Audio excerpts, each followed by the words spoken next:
An ordinary young man with nothing remarkable about him suddenly finds himself pulled into the world of the superhero comic Stardust. There, Kim Dane makes a bold choice to become a villain called Ego's Tick, not just to challenge and elevate Stardust's powers, but also to proactively prevent the tragic events that occurred in the original story. His resolve burns like a vow carved into his soul to protect this world and, above all, to protect her. Yet fate always has a knack for turning things around. Stardust, the heroine who once looked at him with suspicion, now finds herself strangely obsessed with Ego's Tick, the mysterious villain she ought to be hunting. Kim Dane launched a bold plan called villain hunting. With knowledge from the original story, he knew these villains would soon become a terrifying threat. To protect the city and Stardust, he decided to act first, eliminating them before they could sow chaos. Accompanying him was CEO Un, a genius with super intellect.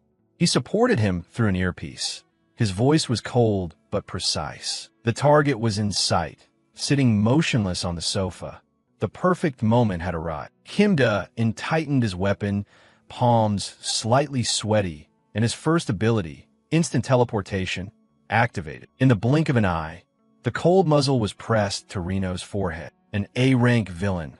Second ability, a telekinetic outburst. Like a lord of darkness, Kim Dane's voice dropped low, a greeting from the grave echoing. Welcome to hell. In less than a second, before Reno could react, he ended him without hesitation. When it was over, Kim Dane coldly picked up the stack of papers the villain had been holding. As predicted, it was a detailed terror plan, ready to drown the city in a sea of blood. In the original tale, Reno would become an S-rank villain, don a rhino mask, and take hundreds of lives. But now, thanks to Kim Dane, that future was erased. CEO Un spoke again in his earpiece.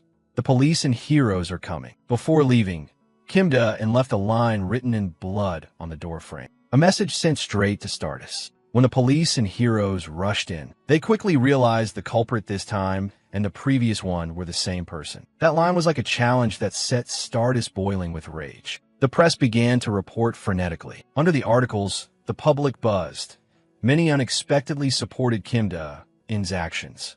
They criticized the hero's slowness and hailed Kim Dane as a dark enforcer of justice. In a small room, Kim Dane read those comments, his heart full of conflict. He pulled at his hair, his mind in turmoil. CEO Un sat beside him, glancing at him because of the noisy commotion. The flame of determination in Kim Dane burned hotter than ever.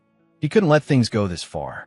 If it continued, his image would be glorified, while Stardust, the true hero, would be turned against by public opinion. To protect her, he had to become an absolute villain, a dark shadow powerful enough to make the whole world tremble. From this moment, Ego's Tick was officially born. He prepared a time bomb, hidden inside a backpack. At a crowded plaza, everyone was enthralled by the big screen, waiting for a dazzling spectacle. At that very moment, Kim Dane, under the name Ego's Tick, hacked into the system, seizing every electronic screen in the city. His masked face appeared in a live video, his deep voice resonant with authority. I'm the one who eliminated Reno and Zodiac, two A-rank villains. He arrogantly pointed one finger at Tower 127, then gestured with his other hand toward the observation deck of Building 61. The crowd inside those buildings, as well as the millions watching on screens, fell silent when he declared, I've planted bombs in those two buildings. Fear spread like a tsunami. Some panicked to find exits.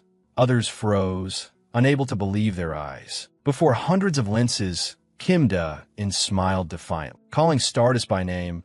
I'm waiting for you, hero. Not keeping him waiting long, Stardust appeared, swift as a whirlwind, landing with a force that made the ground quake. Kim Dane checked everything again, cloak, mask, all perfect, but his hands trembled.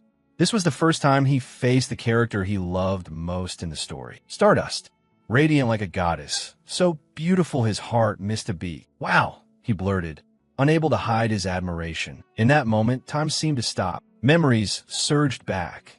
The first day he was pulled into this world, his body covered in wounds, standing on the line between life and death. He once yearned to return to his old world, until the screen lights illuminated Stardust's face. That very moment changed everything. If he became a hero, he could stand by her side. But Kim Da-in, who had memorized every line of the story, knew that even a hero wouldn't be enough to protect her from fated tragedies. So he chose the path of villainy, not to destroy, but to become an unyielding fortress, protecting Stardust from all dangers. Flashback to when our protagonist Kim Da-in was only 15. The ear-splitting, gut-wrenching laughter of the man being shown on TV never stopped. Ha ha ha. His face looked so pleased, laughing maniacally. Back then, he really didn't get it. Was Jackie actually insane? Even for a villain, that image was over the top. Now, having understood a villain's mindset, he matched it with a monstrous laugh. Despite the hero before him looking at him with furious eyes, ready to smash him to paste at any moment. The world seemed to freeze, even the noisy crowd below, as if only a hero and a villain remained on the rooftop. Rewinding a few minutes before the two officially met, Kim Da-in pointed at Stardust smugly. I know what you're thinking right now. Even my subordinate controlling the broadcast has the detonation set up, so don't think you can overpower me with strength. The hero's steps faltered briefly at those words. He spread his arms to reveal a swarm of drones hovering behind. This stage I created is reserved just for Stardust. How do you like it? She replied with a scowl. You lunatic, release the innocent now. Fight a bit and then take them away, is that it? Kim Da-in kept a casual grin, leaning in and raising his hand toward the camera. Yes, release them. That's the concentrated justice of hero Stardust speaking. Everyone look at me now. I'm gonna hack open elevator A at the observation floor. He snapped his fingers with a click. A sound echoed through the elevators of both buildings. Stardust's brows knit slightly. She knew these villains too well. This couldn't end so easily. Do the people in the building really rush over when the elevator starts working? Hurry up, someone shouted, trying to stop them. Wait, this is still part of Kim Da-in's plan. If you release them now, it's no fun. The descend button is lit.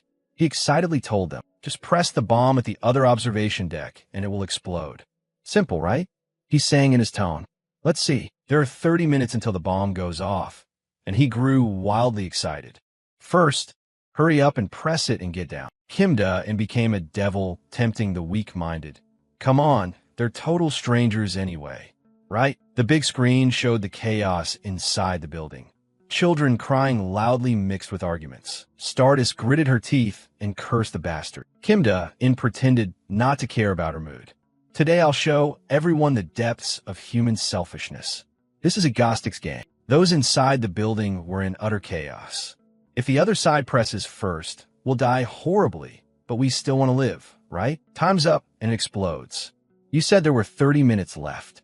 So, you mean you want to kill those people with one button? Uh-huh.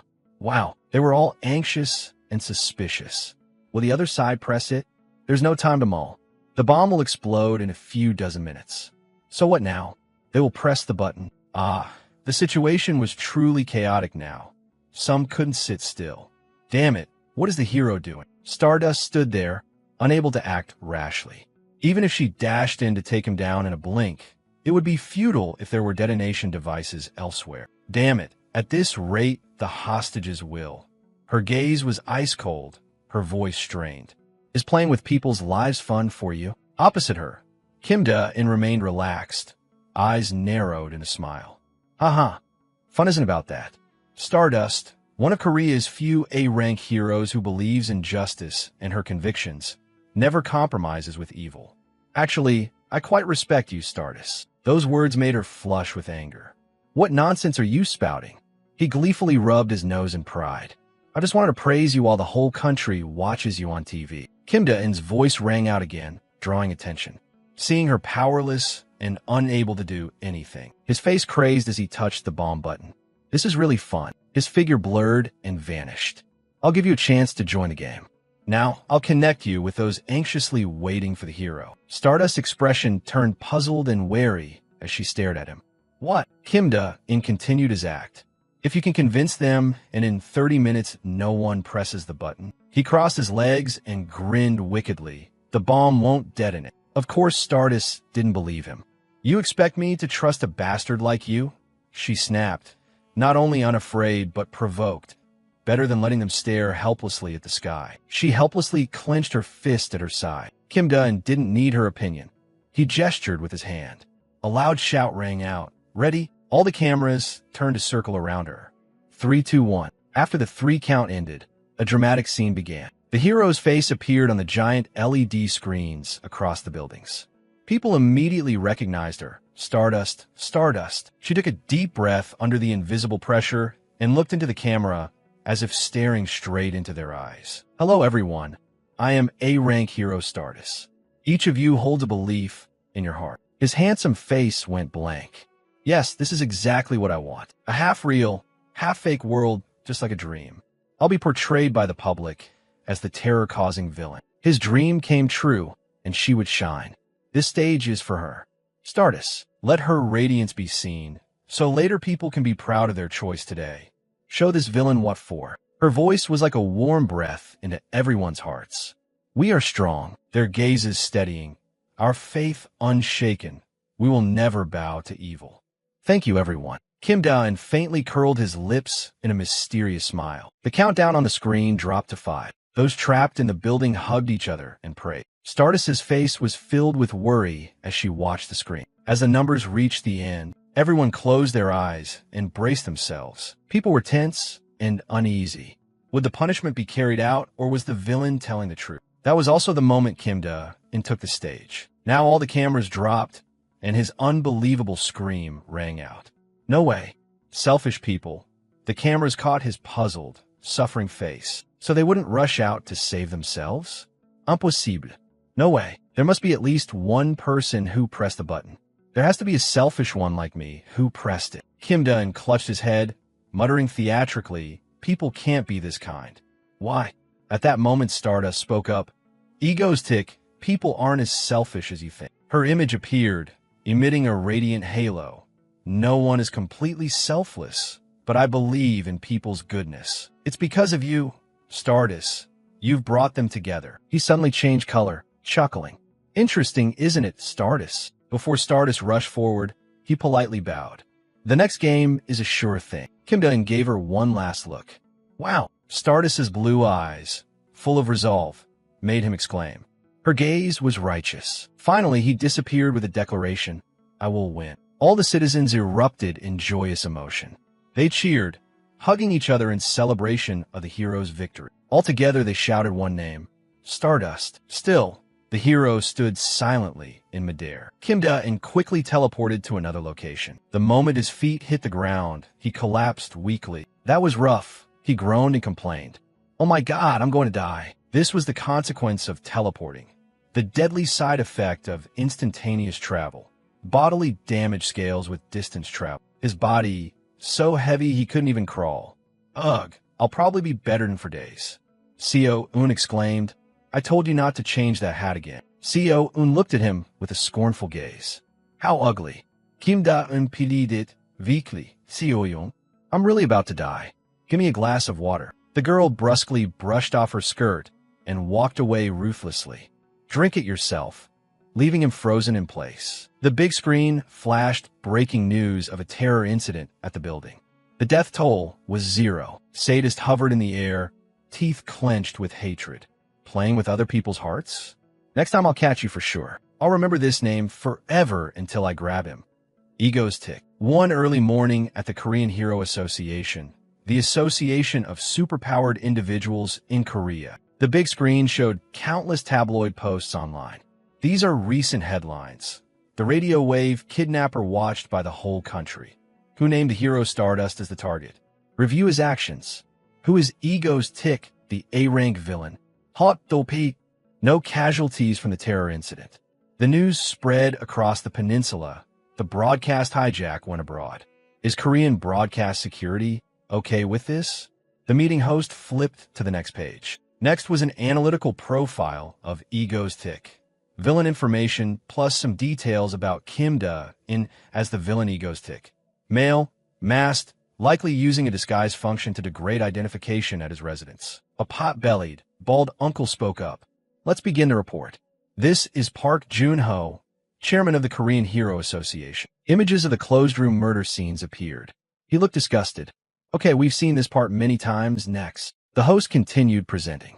I'll explain yesterday's incident in detail.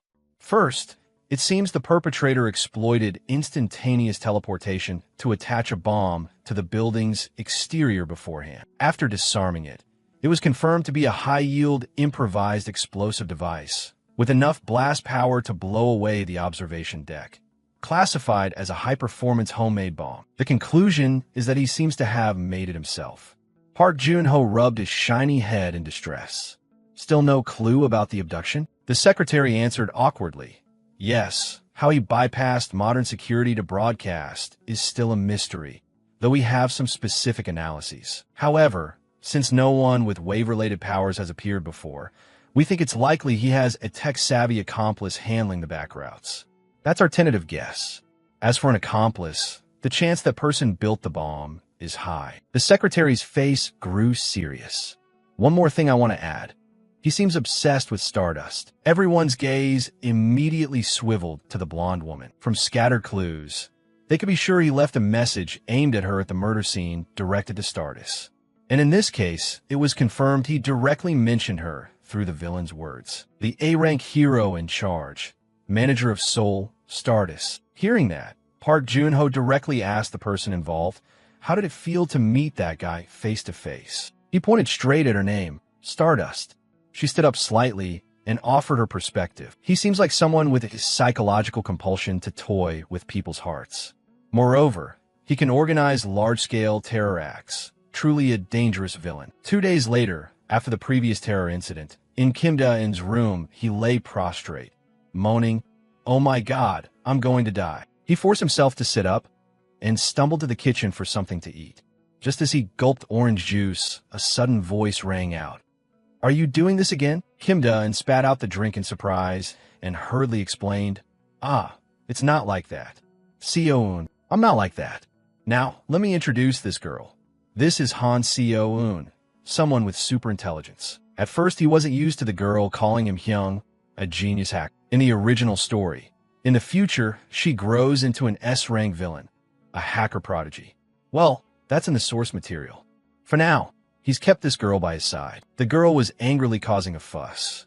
"This is my home. Don't act like you're the owner." Actually, the two were in Seo-eun's underground base. He grinned sheepishly.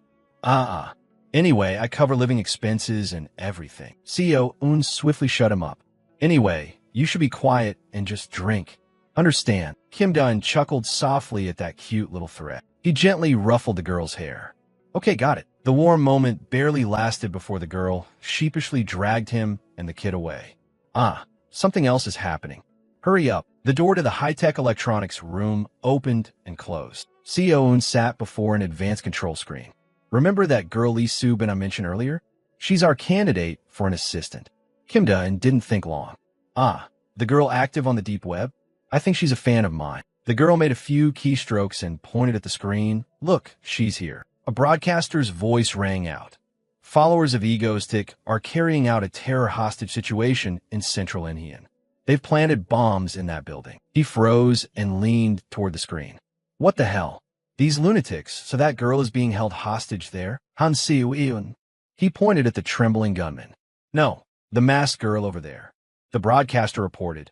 Egoistic's fanatics declared no negotiations. They want terror leading to death. Police confirmed that at least 3 people have died so far from the terror act, and about 300 hostages remain trapped in the building. His voice broke. "Seo-eun, what is our principle?" The girl still remembered her brother's instruction clearly. Never, under any circumstance, kill civilians. His eyes flashed with danger. "We have to take those guys out. Help me." Seo-eun nodded resolutely. He thought about how to deal with the other guy and the girl. Observe the scene first, then decide. At the sight of the hostage-taking, Stardust stood before the blazing building. She pressed her lips together and stood silently for a long moment, then spoke into her radio, "HQ, requesting permission to breach, but the other side has denied. Awaiting orders. After police finish final negotiations, permission to breach with a kill order, if necessary, will be granted." This incident made her hate him even more, all because of that bastard. Previous terror acts had mostly been the domain of superpowered villains. This spectacle, to some extent, caused a major shock in the villain community, but this time, He didn't focus on superpowers, but used explosives and kidnappings as his main pressure tactics against heroes. Clearly, his image of cornering us inspired other ordinary people. She scolded angrily. The next day, copycat crimes occurred. Suddenly, a radio message blared. Stardust on scene. Ego's Tick is live streaming the interior on YouTube. Check it now. She was stunned. Stardust immediately opened her phone. Sure enough, the villain who toyed with others' deaths had appeared again. Viewers flooded in quickly. What is this? A villain live streaming a terror scene? The world's #1 villain. The chat is full of maniacs. This is a crime scene. Well, as long as it's not me. Is everything unmoderated? Another broadcast hijack. The footage showed Ego's Tick inside the building, facing a group dressed just like him. They aimed guns and shouted at someone. They quickly realized and immediately cheered. Our hero, Ego's Tick, has descended to the scene. Ego's Tick? Ego's Tick, not knowing what they were hoping for. He's here. He's really here. Woo. He'll personally wipe out these idiots for sure. Kim Da-in's expression wasn't pleased with these people. Oh God, I teleported a long distance again, and my whole body is sore because of these idiots. No, damn it. The terrorists felt puzzled. Ego's Tick. Suddenly a booming laugh rang out. Ha. This is interesting. They didn't understand, but forced a laugh along. At that moment, Han Seo-un reported, 3 o'clock position, a guy standing by a pillar holding a detonator. He glanced at that man to confirm, and he immediately met his end. His body mercilessly torn open. The terrorists, stunned, yelled, "No, this person isn't Ego's Tick. He's definitely an undercover cop." They quickly aimed their guns at him, but before they could pull the trigger, the guns were ripped from their hands. The next scene was muzzles pressed straight into each of their faces. Kim Da-in sneered, raised his hand, and used his power. I've never had such stupid lackeys like. A barrage of gunfire erupted. The building filled with thick smoke. The victims' screams of agony echoed through the live stream, while comments ranged from panic to cold-blooded glee. Whoa, are they on the same side? Why are they all being taken out? Kill them all. So satisfying. Who is Ego's Tick to be stopped like this? Those lunatics have people dead. What are the heroes doing? The villains are taking over. Ha. What will happen to the people there? Boo-hoo. Is this some psycho wanting to kill everyone? No, just look behind Agostic's head. So handsome, right? Tons of crazies here.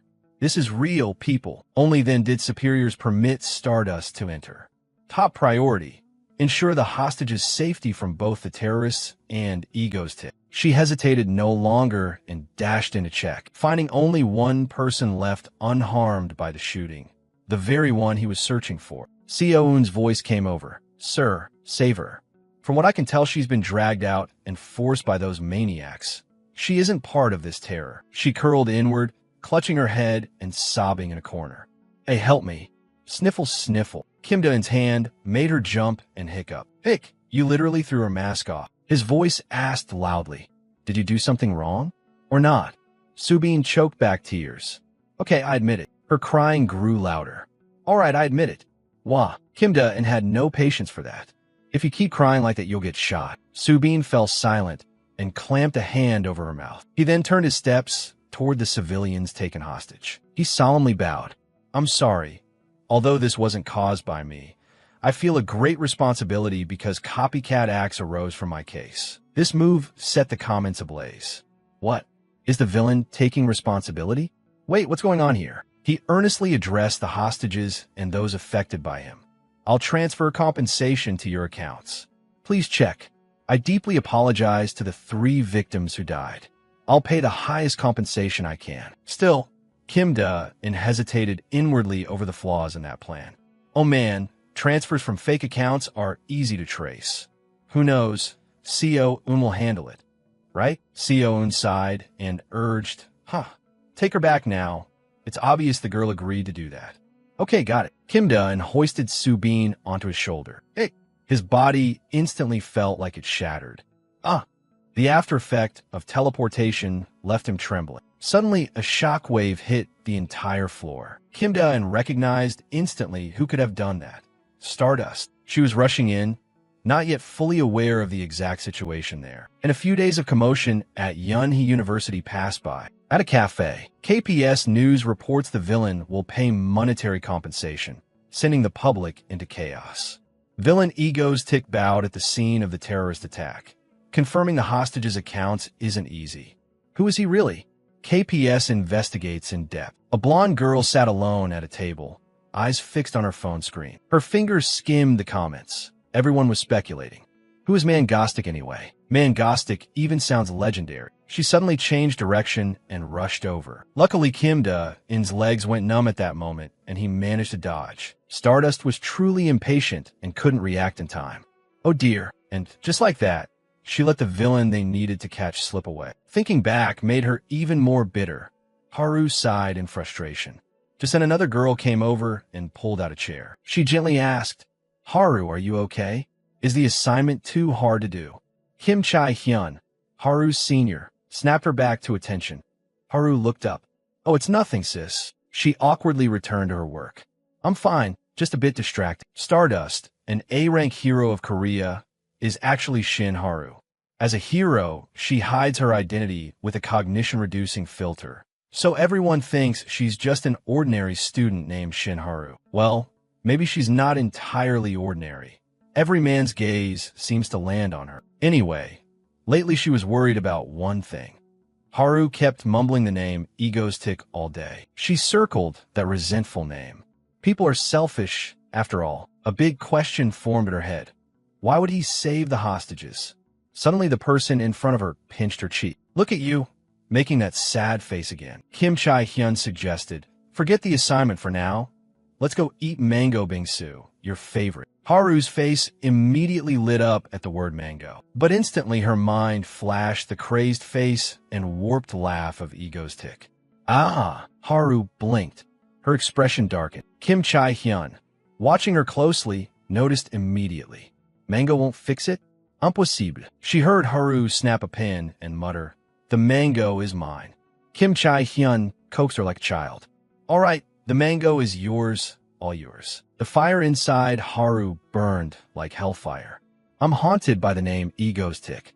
I will make him show himself." Though angry, she still ate the mango ice cream adorably when fed. In the heart of Seoul, where villains and heroes obsess, stand a house that looks perfectly ordinary. But when the front door opens, there is another door beside the entrance. When that second door opens, surprisingly, an elevator appears. After entering the elevator and inputting the code, the doors closed and the lift began to descend. Going down dozens of underground floors, the destination is Egostic's base. Kim Da-in proudly lay in a glass chamber called the Ego Base.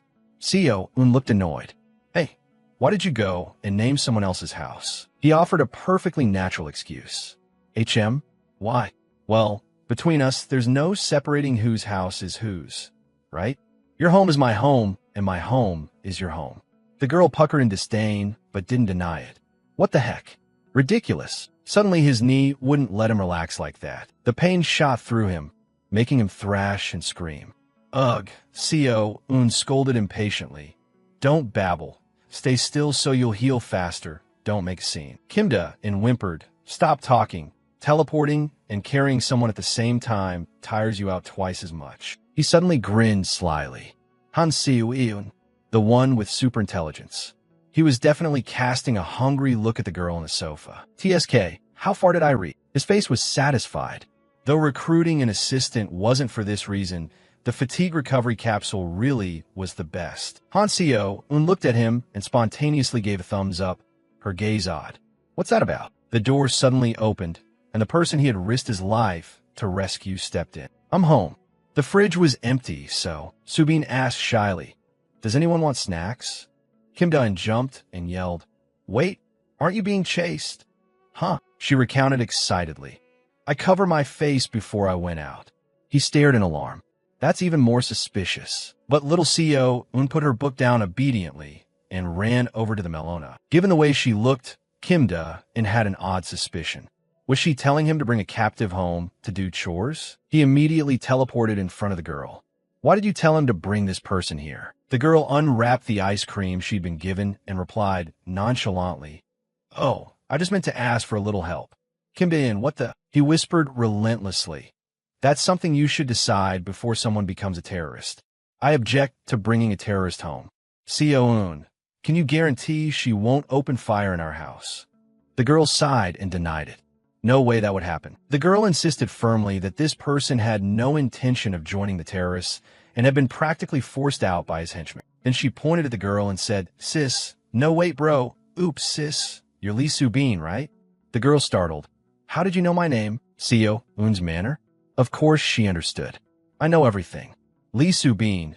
The girl even knew Soo-bin's registered address. "Your parents are researchers at the Hanun Corporation, right?" Her face went pale. "How did you know that?" Seo-eun recounted casually. "I read the posts you wrote on the deep web. Those obfuscation programs have a lot of holes. Want revenge?" The girl stepped closer to Soo-bin. "Hanun Corporation? Do you want revenge for what they did to your parents?" "I'm looking for the heads of Hanun Corporation. I've been harmed a lot too." The girl plainly offered, "Find those bastards and smash them to pieces. That's when I'll feel better. Will you help me?" In agrink, kimda, in eun's motive. That girl was also a victim of Hanun like Seo-eun. When he wanted Seo-eun as his first assistant, he'd convinced her by promising to help her get revenge. Of course his aim was to keep her from becoming an S-rank villain later.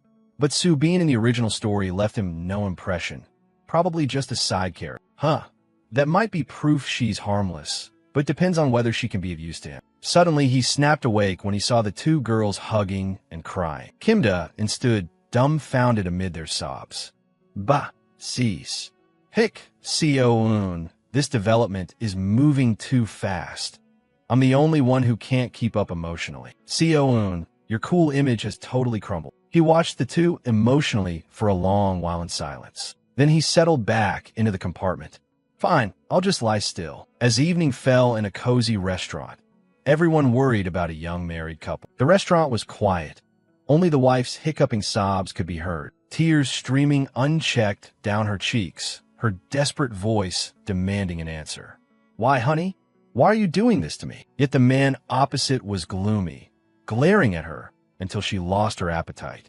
"I'm confessing my love to you. Why the long face?" The scene prompted someone to call the police. A stern-faced officer approached their table. "There's a report of assault. Come with me to the station." The man grumbled curses. "Damn it. Let me eat a bit first." "Get lost." The officer, unable to wait, put a hand on him. "All right, consider yourself under arrest." A red flash sparked across his body. Suddenly, the officer was teleported to the rooftop railing of the building. The perverted tone of the man rang behind him. "Shall we go to the station together?" With contempt, he landed kick. "Fine, but I'll take you there first." The officer, caught off guard, plummeted from the high floor. The man smiled coldly. "Who do you think you are arguing with me? You fake cop. This is an A-rank villain. Kim Hak-chul, the space teleporter." The world appeared in ruin. A scream echoed. "You think killing me will change this world?" Han Seo-eun, the White Witch, a fifth-tier villain, appeared looking entirely different from before. Stardust couldn't tell the hero's expression. A shout cut off the reverie. "Hey, back to the present." Han Seo-eun, age 16, loves orange juice. She shouted, "You drank all my orange juice again, didn't you?" Soo-bin, awkwardly washing dishes, spoke up. "Seo-eun, I'm sorry. That was me. I'll buy you a new one." Seo-eun, scolding her brother, ran up and hugged her. The girl flipped her mood in an instant, smiling brightly. "It's okay, sis." Kimda watched this scene and sneered mockingly. "I'd do it differently," he thought. He suddenly asked, "Hey Seo-eun, so you finally stopped pretending to be a boy?" The girl angrily shouted back. Kimda seized the chance to tease her. The three lived happily and peacefully, recounting the misfortune mentioned in the original story. Han Seo-eun possessed superintelligence. She was the sole survivor of the Blossom Project run by Hanun Corporation. Hundreds of children were subjected to illegal experiments. One day, a child experienced unexpected complications. Everyone involved died except Seo-eun.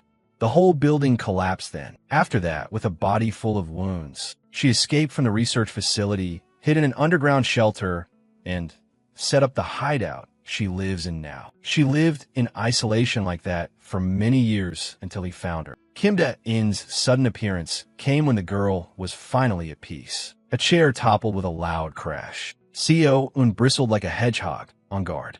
Kim Da-in calmly made an offer. Don't you want revenge on them? I need your help too. Before the girl's frightened gaze, he reached out a hand to seem friendly.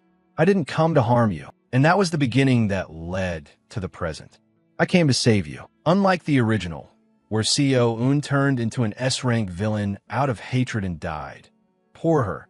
He vowed he wouldn't let her fall into villainy ever again. Still, he was a bit curious. Now that AO has become his accomplice, does that make them villains too? Either way, stay on the right path. Feeling his staring, Seo-un spun around, annoyed. What are you looking at? You don't even get it, so stop staring. Kim Da-in's gaze flicked to the other person. As for Subin, her parents were both researchers, but they're deceased. She was self-taught and got into a prestigious university. He knew all about her, computer engineering major, so she'd likely handle technical support for Seo-un later. He took a casual sip of water. Even if she was a stranger and a bit suspicious, he had to admit her cooking skills were top-notch. Suddenly, Seo-un pulled out a tiny spider, then an external tracking sensor. Kim Da-un lukit. Why hand me a tracker? The girl clicked her tongue. TSK. Did you forget her job already? She pointed at the person on the screen. It's for the villain name on the list he chose. He was stunned. The teleporting guy is him? Kim Da-in knew him well. She summarized his ability. This guy can teleport infinitely over short distances with no harm. You can't block it with kinetic force. Very troublesome. The girl grinned excitedly. The tougher the opponent, the sooner you deal with them. He ruefully rubbed his head. Do you know how exhausting non-stop teleporting is? Seo-un cheered. Get to work. Egos tick. They quickly set off, headed for a small apartment in a remote area. Kim Da-in sneaked onto the building, anxious. Seo-un, have you gone in yet? She urged. You still haven't gone in? Hurry up. Yet he was nervous, teleporting straight into the living room. Was that wise? What the guy was there? Seo-un sighed and repeated, How many times have I told you? Shoot with bullets that carry trackers. Even if he dodges the bullet by teleporting, he'll still pick up the tracker. Kim Da-in looked at the shiny gun. What? Why? The girl snapped. Because I made it faster than a bullet. You studied humanities. Explanations won't help. Just go in. Still, he hesitated. Wouldn't it be quicker to kill him out on the street? Seo-un wanted to flip the table at his attitude. He never goes outside, only teleports. I've investigated and planned this in advance. Ugh, I'm so anxious. The girl was all nerves, gulping down a bottle of water. Subin anxiously cheered from the side. Go egos tick go. Hearing that, the girl shyly echoed. Yeah, go egos tick. Kim Da-in felt a boost of strength. All right, thanks. Let's begin. He suddenly teleported into the criminal's house, just as the guy finished showering. The man was startled by his appearance. Immediately, Seo-un shouted, Shoot him. He raised the gun and pulled the trigger. In truth, two tiny spider devices launched at unbelievable speed. But as predicted, Hak-chul vanished from the spot instantly. Kim Da-in tossed the gun aside. Damn it. Seo-un, did the tracker stick? On Seo-un's side, they had a clear red. It stuck. Sis Subin, report the location. She quickly found his position. He's currently 500 meters east of here. He didn't hesitate and followed the directions. Okowo. Suddenly, he appeared in the middle of the street. Hey, what's that guy? What's going on? People around recognized him. Isn't that Ego's tick? Huh, it really is him. He frowned, scanning the surroundings. Damn, this wasn't in the plan. And his presence instantly went viral, flooding social media. In Yunhee University's lecture hall, Shinharu was focused on study, unaware of what was happening. Suddenly a voice over the radio announced, Ego's tick has appeared in the city. Stardust superheroes are preparing to respond under the association's orders. She sprang up in panic, shouting, What? Everyone in the class turned to look at her. Sorry everyone. Haru hurriedly packed her things and left. Excuse me, I'm off at once. What stunt is he pulling this time? Ego's tick. Seo-un checked the tracker carefully. Hey, he's at the intersection up ahead. Kim Da-in quickly caught sight of Hak-chul staggering away. Was he hit by a bullet? At that moment, the light turned from black to red, and he threw himself into his path regardless. Just come on then. Hak-chul's panicked voice rang in his ear. Ein Dane. His haste to catch that A-rank criminal made him forget to watch the road. A truck barreled toward them at breakneck speed. Could he react in time to survive? As he fled, Kim Hak-chul suddenly recalled that fateful day. Hey Kim Hak-chul, when you stole our money and ran off, didn't you have a blast? Back then, Kim Hak-chul was weak and helpless, only able to whimper and beg. I'll pay you back. Please spare me. Not satisfied, they made him shout his plea louder. I'll pay you back. Those words irritated the ringleader. He couldn't stand it any longer. He pressed his cigarette to the rope binding Kim Hak-chul. I don't need this anymore. Seeing this, Kim Hak-chul thrashed even more. No, please, I was wrong. Spare me this once. No matter how he begged, the rope burned and he fell into the sea. At that point, he had nothing left to cling to. Kim Hak-chul cursed, "Bastards, you scum." As his face neared the water, he screamed with all his rage, "I curse you all to die." In that very moment, Kim Hak-chul suddenly vanished, and when the group prepared to leave, he reappeared unexpectedly nearby. This strange phenomenon drained the color from their faces in fear. What the? Hak-chul, seeing himself unharmed, was bewildered. Oh, what? Once they regained composure, the group quickly lunged at him and seized him. Before long, Kim Hak-chul was surrounded. He hadn't moved an inch. After standing still for a while, Kim Hak-chul clasped his hands, overjoyed. Now no one in the world could catch him. Thinking that, he vanished again, causing the two sides to collide and then flee. Back in the present, the truck realized someone was there and slammed on the brakes. But Kim Da-in had disappeared, appearing in the cab, giving the driver a nasty fright. Seeing him unharmed, Kim Hak-chul was furious. Motherfucker, sensing things were off, he turned and fled fast. The timing had been perfect, yet he still avoided it. Kim Da-in had just stepped out of the truck. Kim Hak-chul had teleported to the roof of a nearby building. Carefully surveying the scene, he grit his teeth in anger. Could it be that Ego's-tic was finishing off two villains not out of personal grudge? The more he thought about it, the more Kim Hak-chul swallowed his rage. Clearly he and that guy had nothing to do with each other. Down below, once out of the truck, Ego's-tic was surrounded by many civilians. Yes, I'm busy working so I can't talk long. Oh my gosh. Don't be afraid, I won't hurt anyone. Now go to hell, you A-rank teleporting villain. As soon as those words were spoken, a crazy thought popped into Kim Hak-chul's head. Could he be someone who hunts villains and finishes them off? No sooner had that thought passed than Ego's-tic appeared out of nowhere. From then on, where did Kim Hak-chul go? He followed him. Trash belongs in the bin, and rotten villains must be erased from the world. Come on then, bring it here. Today, I'm cleaning up one piece of garbage, damn it. Harried from being chased, he lost his mind. He grabbed a nearby civilian quickly. Why can I still hear that guy's voice in my ear? Kim Hak-chul immediately flung the person behind him and ran. Before the girl even hit the ground, Ego's-tic had reached out and caught her. Oh my. While the girl was still dazed, he gently asked, "Are you okay?" His gentleness made her blush. Yes, sir. That Kim Hak-chul, after teleporting continuously, had also expended most of his energy. He couldn't hold on any longer. He officially collapsed. Why did it have to be him? After letting the girl rest, Ego's-tic redirected his attention to his original target, the A-rank teleporting villain. Without saying anything, he pulled out a pistol and pressed it to his head.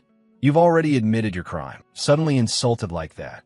Even the dazed Kim Hak-chul tried to argue back. Ego-tic sneered and snapped. Fuck, you're a villain too, aren't you? Yeah, but at least I'm not as despicable as you. Then he turned and shouted at the gawking crowd. Everyone, this piece of trash stole tens of billions and murdered 4 innocent people. They were someone's husband, father, friend, son. Do you want to spare this cold-blooded killer? Asked that, the people present didn't hesitate to answer briefly. Finish him. Yes, finish him, kill him, kill him. Hearing that, Kim Hak-chul writhed. You bastards, if you want to finish me, how am I different from you? Ego's-tic, hearing the crowd's reply, smiled with satisfaction. Kim Hak-chul, actually your worst crime is that you'll later become an A-rank villain, kill hundreds, and torment Stardust countless times. Shaking off that thought, he flipped his expression and warned in a threatening tone. You mean those two are the same? Sorry, but it looks like you have to die right here. Immediately after that, a painful scream rang out. Ego's-tic cautiously scanned the surroundings. What met his eyes was the crowd's delighted jubilation. This reaction surprised him. What? Having just seen someone shot dead, you'd expect people to be terrified and screaming. Having finished, he stood up in a daze, watching the crowd's happy faces. This world, aside from superpowers, is no different from my old one. But moments like this make me truly realize I'm in another world. People here are really strange. After thinking it over, Ego's Tick put that aside, took off his hat, and greeted them. But I'm a villain. Shouldn't you be scared? Seeing his expression, the surrounding people grew a bit uneasy. At that moment, a familiar voice rang out. Ego's Tick immediately recognized the owner and quickly looked up at the sky. Stardust, damn, I've held attention for too long. Stardust landed swiftly and pointed at him, scolding, "You bastard." Ego's Tick paid no mind and only focused on watching the newcomer. Normally, she's a somewhat cold college student, but as a hero, her tone shifts like it's from a period drama. Thinking that, the simple mode switched on. So cute I could die. However, that demeanor was misunderstood by Stardust. What did you do? No matter how infatuated she might be, Ego's Tick still pulled off the villainous look well. What did I do? I just handled a vicious A-rank villain who killed people and robbed a bank, basically doing the hero's job for them. Faced with those words, Stardust couldn't argue. Seeing that reaction, he continued talking. What did I do wrong? An A-rank villain can be judged on the spot by a hero, right? Unable to argue, she changed the subject outright. Ego's Tick, do you think you're a hero? This made Ego's Tick bewildered. I'm a villain. As he said this, he suddenly realized something. There must be a lot of people filming and praising Stardust, right? It's crowded here, perfect. Shaking off the thought, he smiled and clapped it off. That's Stardust. A villain like me punishing evildoers is technically illegal. But honestly, I can't help admiring her steadfast sense of justice. Maybe I should withdraw today. Those words set the crowd talking again. Really? Are villains only allowed to fight heroes? He sounded impressive. After all, she arrived late. She couldn't beat a teleporter. Frankly, Ego's Tick didn't do anything wrong. These remarks left Stardust feeling uneasy and sad. Not only her, Ego Tick also felt the world was in chaos. What's going on? Something's off. Just then, Seo Un urged from her hand. Hey, stop rambling and come on. Prompted and given the situation, he panicked and explained. No, I didn't mean I'm right. I will continue doing evil, and you can try to stop my status if you like. Pausing, he reverted to his cool mode. Well then, that's it for today. With that, he immediately used his power and vanished. With nothing left to gossip about, the crowd dispersed, leaving a pensive Stardust. Shall we go too? Yeah, let's go. When everyone had left, she went over to where Kim Hakchul lay dead. Sadly, she returned to the base, and upon arrival, Ego's Tick had collapsed. Seo-un, prepared, shouted, Sister Subin, over here, hurry up. Subin, cold, rushed over in a panic. What's wrong? She sat down, examined him, and explained the side effects of the teleportation power. After examining him, the two girls together dragged him back to her room. Okay, 1, 2. Just then, Egostic's phone in his pocket vibrated. It turned out a post about this afternoon's event had been uploaded to a popular forum. Who prefers cool Ego's Tick over old-fashioned Stardust? Probably me. That evening, Stardust sat on some rooftop, quietly reading the post. After reading, she couldn't hide her sadness. Sitting on that rooftop, Stardust recalled some unpleasant memories from the past. When she was still Shin Haru, a 17-year-old student, a tragic event occurred. No, mother, father. Witnessing her anguished expression, the smug robber held the wallet he'd just grabbed, which he should have obediently handed over instead. After surveying his handiwork for a while, he swaggered over, pulled out a pistol and threatened, "Blame your stupid parents." Even with the gun pressed to her head, Haru had nothing left to lose, so she felt not the slightest fear. Not seeing the reaction he wanted, the robber grew disappointed, then smiled cheerfully and put the gun away. Lucky, huh? With that, the robber flicked away his cigarette and turned to leave, letting the man who'd killed her parents walk off. Haru seethed, but could only collapse in helpless sobs. If I had had the power to protect Mom and Dad, no matter the regrets, things wouldn't have come to this. Mom, Dad, I will end that bastard. After that declaration, Haru just sat by her parents' bodies and cried her eyes out. At that moment, a beam of light pierced the darkened sky, and shortly after, A shooting star shot straight into the narrow alley. The schoolgirl Haru, crying, looked up when she saw the strange light. As she lifted her head, an ultra-bright flash struck her eyes. Soon after, the alley was filled with that strange glow. When the light faded, Shin Haru had fainted and her hair had turned from black to blonde. The next day, at the secret base, after plenty of rest, Kim Da-eun finally opened her eyes. Seo-eun had been waiting by the glass, just waiting for this moment to cheer.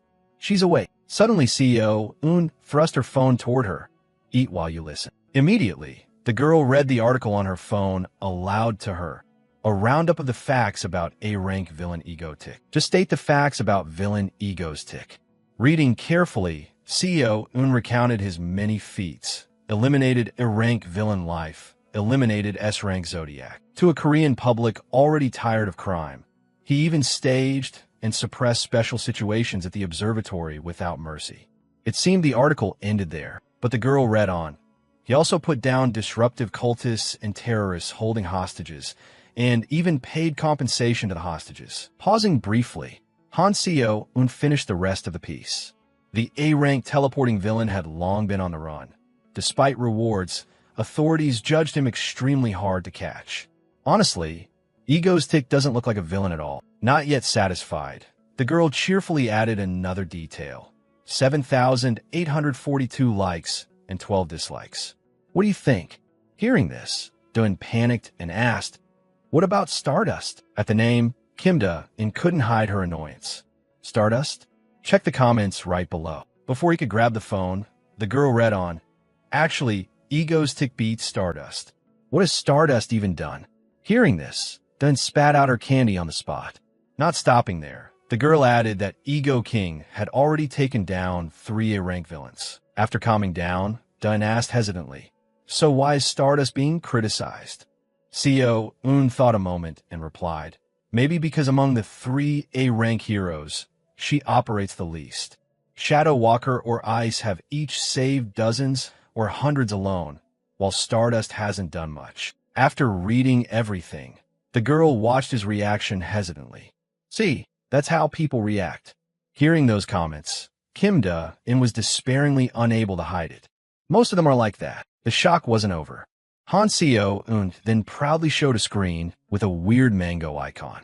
Yep, Ego's Tick even has an official fan club. That information officially broke Da-eun. She collapsed, kneeling and tearing at her hair. No way, seriously? These lunatics have a fan club for a villain. Unable to accept this situation, he stood up, plotting a plan. Right, this can't be left as is. After mulling it over, Kim Da-eun decided to start preparing the next terrorist stunt. "Okay, Seo-eun, Subin, can you two handle it?" Suddenly called out by name, the 2 girls froze in panic. "Hey again? Me?" Ignoring the girls' gloomy looks, Da-eun was full of excited anticipation. Either way, the people of Korea must learn what a real villain is and who the real hero is. Wait and see, Stardust, I'll get you back to the top. The person being awaited was thoroughly content, savoring a delicious mango smoothie. While enjoying the drink, Haru suddenly noticed something. It turned out the cherry blossoms outside had burst into bloom, creating a very romantic scene. Poetic as it was, her head was filled only with people's comments. So great being a hero, finishing the job and then showing up? Maybe they won't even catch that teleporter. Recalling those words, Haru sighed. Momentum built. Countless negative thoughts swept her mind like a tide. The public was crazier for Ego's Tick, the villain who crushed enemies, than for heroes who issued suspended sentences. I did my best. Why am I still being insulted? Not want to stay negative. Haru slapped her own face a few times to sober up. At that moment, a familiar voice called out, "Haru, why are you slapping your own face?" Startled, she looked to see Kim Chae-hyun sitting down beside her with a gentle smile. Excited, Haru's sister smiled brightly and suggested, "The weather's beautiful. Let's take a little break." Tempted like that, Haru didn't hesitate to agree.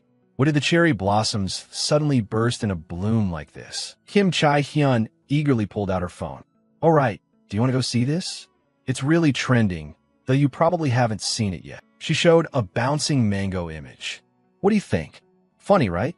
Lately I find Ego's Tick very charismatic." Seeing that, Haru gritted her teeth in displeasure. Even Senior Chai Hyun likes him. While scrolling her phone, she suddenly noticed something. Oh, what's this? Kim Chai Hyun held the screen out. Haru, Ego's tick is live right now. Hearing that, she was surprised. Really, no sooner had she taken out her phone than a familiar voice sounded. This time Ego's tick was targeting Stardust, immediately returning to the association and launching to the scene. As soon as the announcement ended, Haru slammed the table and stood up. Chai Hyun, I have urgent business, so I have to go first, sorry. With that, she turned and dashed out of the cafe before Chai Hyun could react. Huh? Haru, wait, Haru. Determined. Wait, Egostic, this time I will definitely catch you. Meanwhile, on some cliffside, a familiar screen appeared, followed by Egostic's voice. Long time no see. Hello, everyone. I'm a villain, Ego's tick. After introducing himself, he eagerly watched the comments streaming by. How will they react? Crazy. Do they treat this like a surprise event, or what? Not wasting time, Ego's tick opened his phone and spoke with playful mockery. There's been a lot of news about me lately, huh?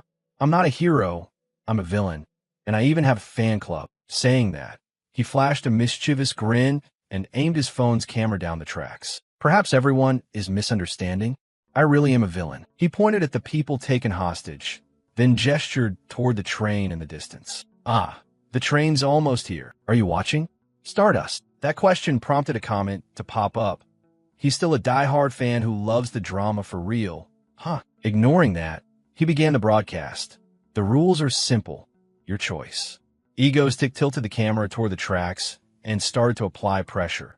Keep the lever in place to save one person instead of 5, or pull the lever and one person says bye-bye. Saying that, he thought of Subin controlling the train and intensified the pressure. Don't get any ideas. If you try to pull those people off the tracks, I'll flip the train right now. Understand, Stardust? After explaining the rules, Ego Tick invited her. Your choice is only one. Pull the lever. No sooner had he spoken than Stardust appeared. You bastard, Ego's Tick. The girl didn't think twice. She dove down and stood above. He watched satisfied. Here we go. Looking at the people taken hostage, she began to calculate. If I try to save them, the passengers on the train will be in danger. Think, Stardust. How can I save everyone? Seeing her hesitation, Ego's Tick, against his conscience, egg her on. Come on. The Pelican train is entering the station. Will our Stardust choose? She hasn't done anything yet. Viewers guessed in the comments, and Ego's Tick was very pleased. Sure enough, everyone thought Stardust would pull the lever, but I believe the Stardust I know isn't that kind of person. Just then, Subin panicked and shouted through the earpiece. Doin, she's running toward me. What should I do? Seeing the figure rushing like the wind, he reassured her. It's live, so mute the mic first. Don't worry, she won't come to hurt you. Subin kept moving forward.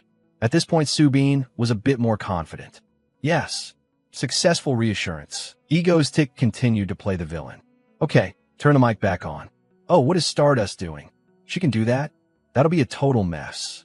Stardust, why are you rushing towards self-destruction? Stop. No matter what he said, Stardust and the train collided head-on. And with all her strength, she tried to motivate herself. Just hold on a little longer. But suddenly the train sped up beyond that state, surprising Ego's Tick. Is its speed faster? Realizing something, he panicked. Subin, wake up. But the one who had fainted was out cold. Receiving no response, he frantically realized he hadn't prepared for this. Seeing a stunned Stardust standing at the foot of the mountain, Ego's Tick continued the psychological assault. Come on, the Pelican train is entering the station. What will our Stardust choose? Though he said it outwardly, inwardly he watched the girl below with eager anticipation. What will the righteous girl choose? The one he hoped for was going through a bitter psychological struggle. After a moment's thought, Stardust gritted her teeth and charged straight toward the train. Witnessing this, Ego's Tick was very pleased, lowering his hat. Good.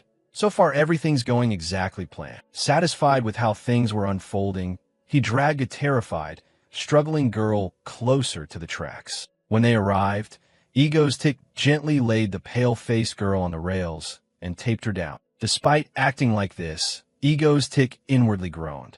Oh, this is tiring. If it weren't for Shadow Walker, doing this at night would probably be more comfortable.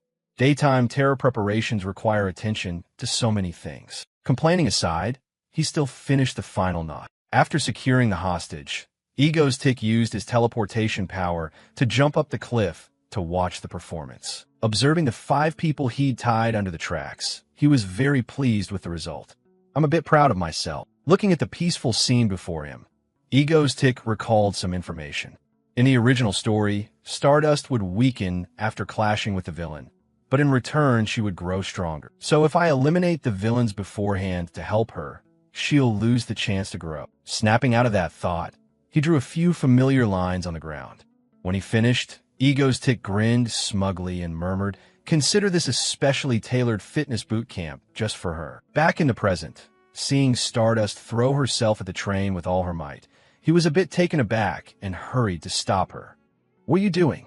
You'll be splattered like a pancake, Stardust." The scene had gossip-hungry viewers at home chattering excitedly. Reading each comment, he felt despair. This wasn't my intention, though he said that inwardly he was thoroughly pleased. It was exactly my plan. At that moment, Stardust had slammed straight into the train, shredding the front of the locomotive. Standing on the cliff, Ego's Tick examined and analyzed the scene. Her muscle power and flight ability were both lacking by about 2%. Still only a nearer-rank hero, stopping this train might be beyond her. But there was one trait people didn't know about her. Watching Stardust's tense, determined face closely, Ego's Tick observed honestly. When faced with danger, her power would explode spectacularly. Thinking that, even as Stardust was gradually being pushed backward, he remained very confident. So she could absolutely stop this. With fierce belief, the train's engine began to chug. But it didn't slow, it pushed even harder. This phenomenon unnerved Ego's Tick. Could the train be getting faster? Realizing this, he quickly called his accomplices. But Subin had been unconscious for a long time. Subin, wake up." Receiving no reply, Ego's Tick fell into a panic. I didn't prepare for this. The worst-case scenarios played like a movie in his mind. If those tied on the tracks became big casualties, even if the road is paved with flowers, Stardust's heroic image would be destroyed. Thinking of that, Ego's Tick grabbed his head and tore at his hair. What should I do? At the same time, the train had drawn close to the unfortunate girl. Noticing this, Stardust gritted her teeth and summoned supernormal strength. Not seeing the train slow down, she poured every ounce of her energy into stopping it. Although the locomotive's front was almost completely smashed, it still hadn't slowed at all. Standing above, Ego's Tick watched Stardust with eager anticipation. Please, as the distance between the train and the hostage narrowed. All he could do was pray, please. Suddenly, Ego's Tick noticed something. It turned out that after all that effort, the train was finally stopped by Stardust, and the whole thing was captured on phone. Witnessing the unbelievable, Ego's Tick was overjoyed. Stopped, temporarily out of the stalemate. Amid the chaos, he was filled with expectation. Come on, show yourself. Stardust, is she okay? That train was way too fast. Watching the live phone screen, Egostic's thoughts raced. Could she be dead? But at that moment, the familiar figure of Stardust appeared. Seeing the girl he longed for safe and sound, he couldn't hide his excitement. He cheered. After a moment, he remembered he was still a villain and straightened himself. All right, she stopped it. She really held up? This isn't how my plan was supposed to go. Turning his attention to the stunned Stardust, Ego's Tick self-hypnotized. She found her own way to resolve the dilemma. Yes, exactly. And that statement set the comments ablaze. Reading each line, his face filled with excitement. Yes, that's the reaction. See? Brimming with pride, he showered praise on the girl below. This is the hero called Stardust. Watch her power erupt purely from the will to save others. After using her last ounce of strength, Stardust could no longer hold on and collapsed. Seeing this, his eyes filled with worry. Not caring about his image, he jumped down to check. Up close, he winced at a small scold. That bastard Ego's Tick. Though annoyed, he still focused. All right, Stardust, you did far better than I imagined. This is your victory. After speaking, he brushed her eye to help her rest and advised, I'm off. Get some rest. Another hero will be here to help you soon. To let Stardust rest, he stood up and doffed his hat in mock mourning. Yes, my little terror ends here. Thank you for watching. After he spoke, the screen went dark and a shocking comment popped up. What's with those two and their ambiguous vibe? The next morning at the secret base, Seo-eun was full of energy, running everywhere. Wake up, you sleepyheads. Kim Dane and Soo-bin, after yesterday's event, looked pale and worn. Oh my god, we're dead. Good morning. Seo-eun sized them up. Just one terror attack and everyone looks like zombies? No scolding. Seo-eun pointed to the spread of food and invited them. Come on. At the sight of the hot dishes, the two perked up. Seo-eun? You made all this. Dane woke up, rubbed his head, and praised Seo-eun. Thanks, Seo-eun. It's nothing. She blushed and gave him a playful pinch on the waist. While Dane fumbled, Seo-eun sat at the table urging them to eat before it got cold. The three sat down together and enjoyed breakfast. Bon appetit, everyone. After saying that, everyone concentrated on savoring the meal. While eating, Seo-eun noticed the remote nearby. She reached out and grabbed it. She hurried to the sofa, eager to watch the TV and see the latest news. The news opened, and Seo-eun excitedly pointed at the screen to see how yesterday's deeds were reported. Next item. Hearing that, Dane couldn't hide his smugness while eating. His villain image has certainly deepened. Of course, Stardust also rose to fame. 2 birds, 1 stone. Just as Seo-eun burst out laughing, his odd expression puzzled her. Oh, what's that? She pointed at the screen, overly excited. They say those two are dating. The anchor's commentary played. That was after A-rank hero Stardust stopped the train yesterday. First, please take a look at this photo. The moment he brushed her eye to let her rest appeared. The anchor continued. Look here. You can hardly tell the villain and the hero apart. They look like a couple. Elsewhere, Haru watched the report, unable to contain his anger, crushing a glass. Meanwhile, the people involved, Kim Dane was terrified. What the hell is this? The host said that in Korea, the most beloved villain is Egoistic, and the rising rookie hero is Stardust. The dating rumor between them is really hot right now.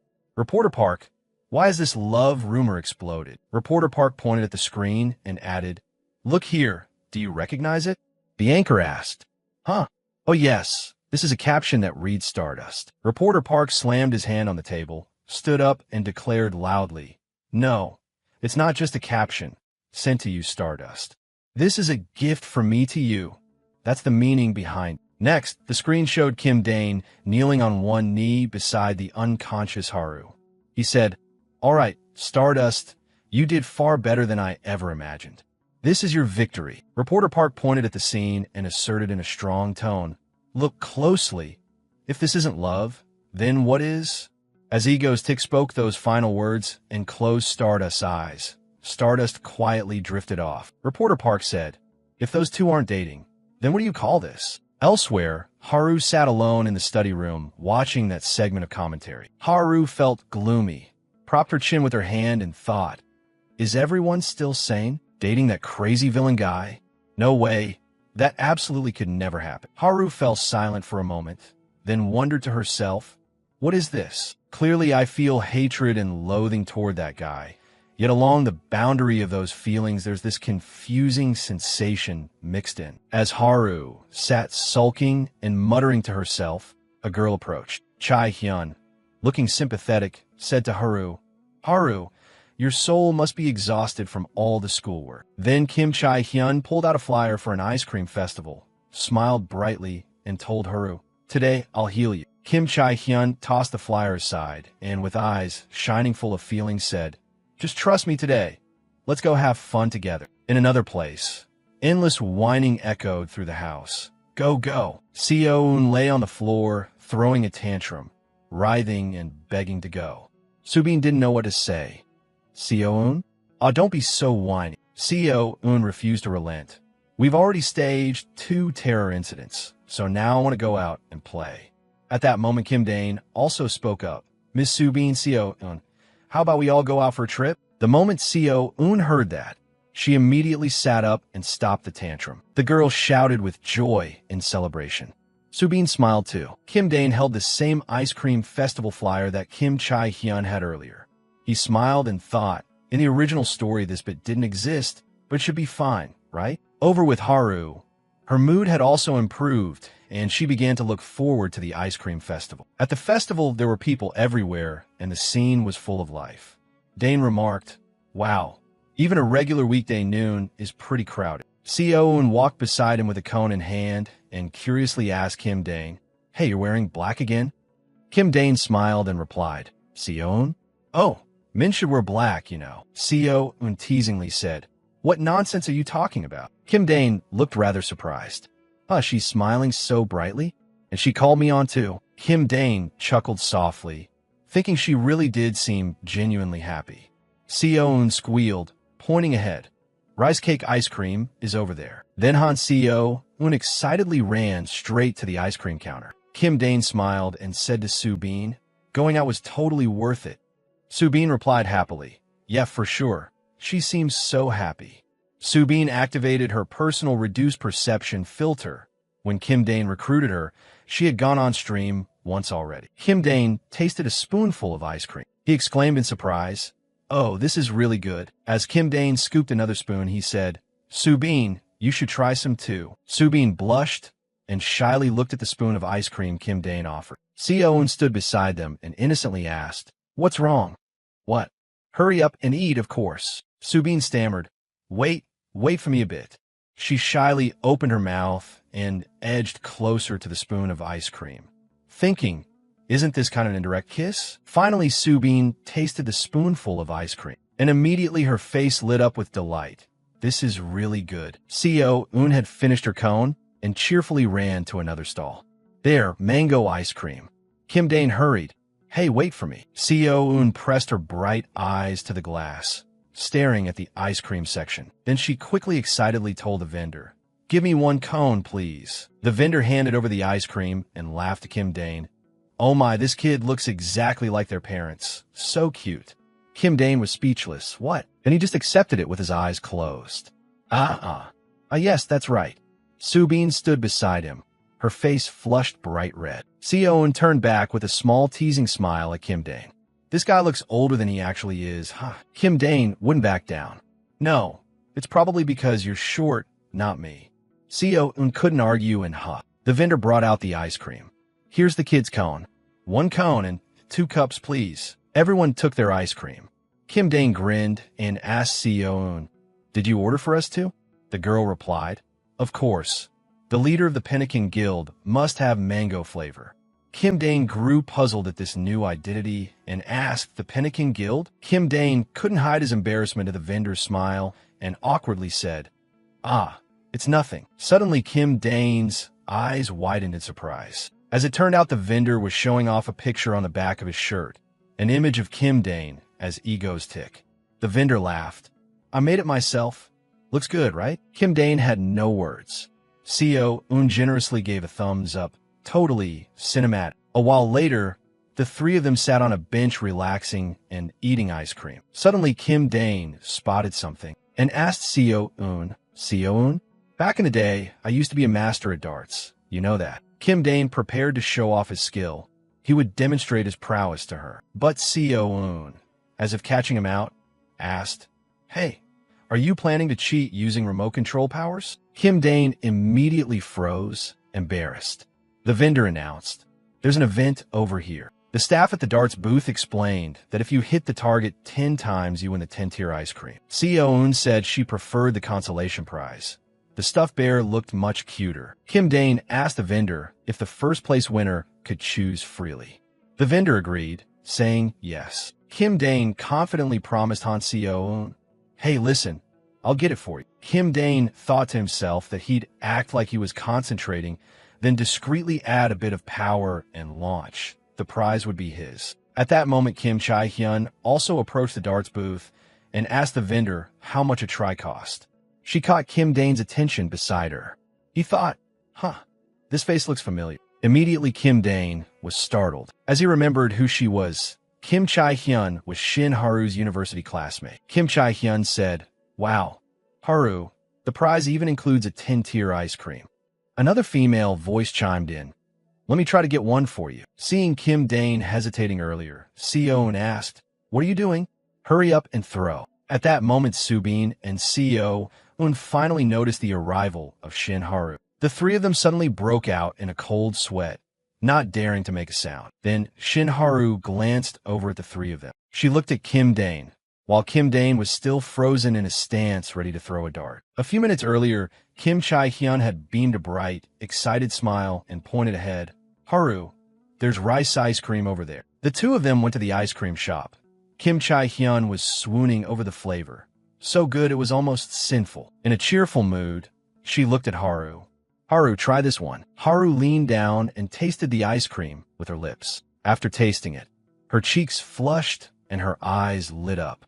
Delicious. Kim Chae-hyun held the cup of ice cream, grinning with satisfaction. Finally, her face relaxed. It seemed the two were drawn by something. They turned their heads at the same time. Kim Chae-hyun grabbed Haru's hand, heart filled with rosy delight.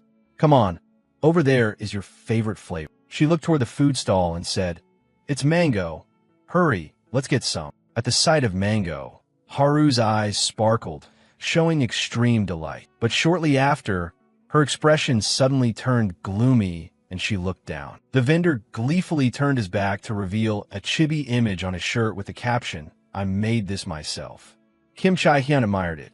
Oh my, so cute. Afterwards, the two rested on a cool bench. Kim Chae-hyun stretched comfortably. This is really nice. She tilted her head slightly and turned to Haru. You like it too, right? For being troubled, Haru smiled brightly and replied, Of course, sis. Already. Haru closed her eyes, savoring the moment. Under the large cherry blossom tree, a few petals drifted down.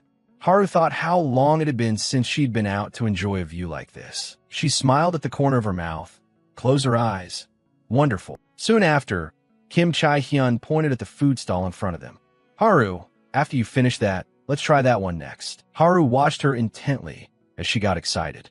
Darts. Immediately, Haru beamed. This looks fun. Balloons were neatly arranged and decorated atop the stall in vibrant colors. The friendly attendant presented the darts game and explained the event. If you hit the target 10 times, you win the 10-tier ice cream. Haru looked gently and replied, Yes, okay. Her distinctive blue eyes scanned over, and they landed on the three players sweating nervously. They looked like a young couple, but why was the girl's hair silver? Wouldn't granddaughter suit better? Haru stared at the worried Kim Dane, thinking to herself, this man seems oddly familiar. Before she could think further, Kim Chae-hyun behind her shouted, Haru, you try it. Haru quickly agreed. Ah yes. Haru launched straight ahead, emitting a vivid orange light. Kim Chae-hyun squealed with delight as she hit the mark on the first try. Kim Dane watched the sweat trickle and felt a bit worried, thinking Stardust's power included monstrous strength and flight ability. He found himself watching her longer each day. But this monstrous power wasn't just about raw strength. Then, using the item in his hand to be more precise, Haru delivered another perfect throw, showcasing extraordinarily superior physical ability. Excited cheers rang out. Two hits already. Kim Dane hung his head, a bit disappointed. He thought that for now her power would only erupt monstrously when needed, but later she'd gradually become a superhuman beyond human limits. Haru threw darts in a cheerful mood. Not only the pentagon, but the hexagon senses developed too. Put another way, her instincts would alert her the moment something was off. Haru found it odd to see Kim Dane so despondent, pondering to prove that idea. Right then, she only needed a hint to sense who that guy might be. If she revealed her identity here, and the image of Shin Haru as a superhuman flashed in his mind, he'd lock her up straight away. A dart Haru threw at high speed hit a balloon. Kim Chae-hyun, standing beside her, praised enthusiastically. Haru, you're amazing. 10 hits. Haru immediately grew bashful. Oh, it's nothing, just a little thing. The attendant happily handed the two girls the 10-tier ice cream. 10-tier ice cream. Here you go. The attendant instinctively turned to Kim Dane. Hey, aren't you throwing? The customer was caught off guard and blurted, Oh my, there's someone next to me so good I was just staring. I'll throw now. Kim Dane glanced at Han Seo-eun and forced a smile, fumbling his words. Seo-eun? Look, I'll show you my dart technique. The girl cheered him on, but with a hint of doubt. Hurry up. Kim Dane held 10 darts at once, worriedly thinking he didn't need to use power. Just throw a few carelessly and slip away. He quickly made a decisive, rapid throw forward. But to his misfortune, all 10 of his throws hit all 10 balloons. Everyone was surprised. Eyes wide, mouths agape. Kim Dane, on the other hand, wondered what on earth. Kim Chae-hyun held the 10-tier cone, looking at him in astonishment. The other player is ridiculously good, too. A stuffed bear was brought out by the attendant. You said you'd rather have the bear than the longest one, right? Here, the bear is ready. But Kim Dane chose to bolt away quickly. The attendant raised a hand to stop him. Wait a sec. The three of them ran off, laughing awkwardly. It's fine, we're leaving. Seo Un hurried along. Yeah, let's go. Kim Chae-hyun, holding the long ice cream, smiled brightly. Hey, we'll carry this over to Haru for you. Haru, holding the bear, turned her face. Yes, but halfway there the ice cream cone tripped because it was too tall and toppled, spilling everything. The colorful tiers of ice cream flew straight toward Kim Dane. Eyes bulged, mouths open wide. Move at all costs. Kim Dane's head switched gears. He darted to the side with no ice cream on him and collapsed in defeat. Everyone who saw it rushed over in panic. Seo-un, are you okay? Haru felt guilty, mouth agape. Are you all right? Kim Chae-hyun softened, hand to her mouth in concern. Kim Dane hurriedly replied, Ah, I'm fine, you don't need to worry. Slowly, Kim Dane gingerly stood up, hand on his neck. It's okay, I overreacted a bit, just dodged a little and I'm fine. All right, let's go. Subin felt a bit annoyed. What's wrong with you? Please hurry. If this keeps up, we'll all die. Sweat beaded on Kim Dane's face. Mid-sentence, a dark smoke rolled in from behind. Let's go now. Haru and Kim Dane immediately turned to look at the strange phenomenon. A blood-red sky, accompanied by billowing black-gray. Smoke sent people fleeing. The sharp fanged jaws of a green-furred crocodile appeared. The system board announced, Crocodile Man, Villain, Array. Kim Dane hugged Seo-un and Subin, making Subin blush. Stay here, both of you. A sharp, suspicious look rose in Kim Dane. Following the original sequence, that guy wasn't supposed to appear yet, so why did he suddenly start moving now? Haru seemed to catch on to what was happening and lunged unexpectedly toward Kim Chae-hyun. Hadu! Kim Dane gritted his teeth, pain showing on his face. Rushing back to the association to get a perception-reducing filter now would be too hasty. If this were Stardust in the original, the moment she revealed her face would be the start of her misfortune and downfall. The image of a woman with golden hair, hiding her face, appeared. No, in the original, when she showed up, something bad would happen. Kim Dane's body jolted in pain. He clenched his jaw.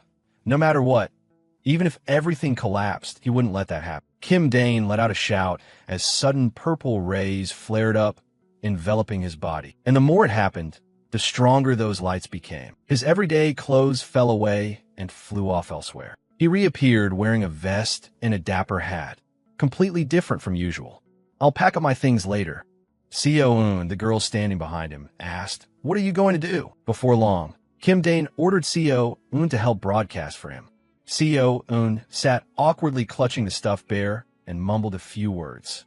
Angdin. The crocodile went wild, flinging everything around with its hands. Stardust, if you don't show yourself, I'll smash everything. Its eyes shone a bright gold as it spoke into the broadcast. Hello, ladies and gentlemen. The black speakers echoed the sound. A true villain of this era. Kim Dane held the mic, grinning to show his teeth. The common enemy of the Republic of Korea, egoist. His voice carried far through the speakers. How dare you trespass in my territory, you little croc. Those below seethed, ready to act. What? Online forums began to buzz. Egos tick, egos tick, egos tick. People exclaimed, Oh my, is he egos tick? One account said he'd openly admitted to being the common enemy. Others wondered, wasn't he a hero before? Everyone was baffled yet excited. Kim Dane's fearsome face filled the screen. He glanced down and murmured, Now you will die here. At a building of a major corporation, 3 years earlier, inside an association lecture hall, a voice rang out. The device before them was indispensable for heroes. A middle-aged man stood before an orderly seated audience. He pointed at the modern machine beside him and said, The so-called perception reduction device, commonly shortened to filter. He explained, when you enter the device and come out, for a certain period a filter will be applied to your face. Only faces that have the filter applied will cause viewers to experience recognition disruption. He continued, but if your face is revealed to someone who already knows it, the filter won't work. Understood. The people below answered in unison, yes. Then his expression grew serious. Gripping the mic, he said, even an idiot knows how dangerous it is for a hero's face to be exposed. Career ruined, life ruined too. Remember that well. Haru sat below and shouted back resolutely, yes. Back in the present, the streets lay in ruin, shrouded in dust and smoke. At that moment, Kim Chae-hyun and Haru were desperately dodging by the roadside. Haru glanced around with a worried expression, thinking silently that going back to headquarters for a filter would be too late. What should she do? Suddenly, Haru clenched her fists, looking very determined. She stared at the panicking crowd and thought to herself, in this situation, am I supposed to become a hero just to run away? Haru swiftly untied her hairband. Her golden hair fluttered in the wind, her expression resolute. She clenched her fists, stepped forward, and thought, no. Kim Chae-hyun, seeing this, screamed in panic. Ha-du! Suddenly a group of people looked at their phones with delighted expressions and shouted, Ego's tick! Ego's tick is here. Haru heard it, jumped and turned around, bewildered, saying, what? She murmured. The true villain of this era, the common enemy of the Republic of Korea, Ego's tick. At that moment, Kim Dane stood on a rooftop. Beside him were two giant speakers blasting music at full volume. Below was a green, metallic crocodile monster roaring, how dare you trespass in my territory, you little croc. The crocodile, stunned, blurted what? Kim Dane smiled savagely, pointed at the crocodile monster, and said, now you will die here. Then Kim Dane picked up the microphone and pondered, no, absolutely not. In Stardust's rules, once a face is revealed, it's suffered endless hardships. A hero's everyday life is truly important. Kim Dane, in an angry tone, shouted at the crocodile monster, do you know any better? You crocodile thing. The ugly crocodile monster snarled back at Kim Dane. Bastard, acting all chummy with status. Aren't you egoistic? Suddenly the crocodile monster sprang up toward Kim Dane as fast as the wind. Kim Dane said, hey, why do you keep bringing up status? Comments popped up. A Stardust stan has arrived. Hey there, Mr. Crocodile. The crocodile lunged at Kim Dane with an angry look and yelled, I will kill you. At that moment, it quickly crawled up the building's wall, using its strength to cling onto the rooftop edge. It climbed up to the rooftop where Kim Dane was standing. Upon seeing Kim Dane, it acted ferocious, roaring, come here to me. Seeing this, Kim Dane used a teleportation technique to step back. The crocodile monster, seeing that, charged at Kim Dane. Suddenly, Kim Dane teleported and appeared above the crocodile monster. He said, what do you think you're doing, huh? Kim Dane struck the crocodile monster hard on the head with a satisfied look and said, you know my name, but didn't know I can teleport? The crocodile monster, surprised by the hit, flailed its limbs wildly to strike Kim Dane. But whenever it got close to hitting him, Kim Dane vanished from sight. It shouted angrily, you damn mosquito brain, fight me properly one-on-one. Kim Dane calmly replied, hey, I'm the villain here. As he said it, comments popped up.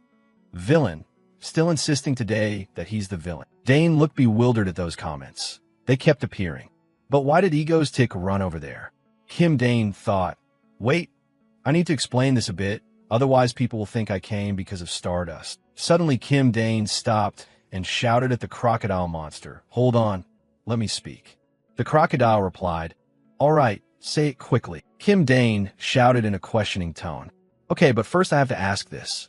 Why did you suddenly attack me? The crocodile monster answered without hesitation, of course, my target was Stardust, and you keep showing concern for Stardust, so you're my enemy. Kim Dane was surprised, stunned, and thought, what the hell?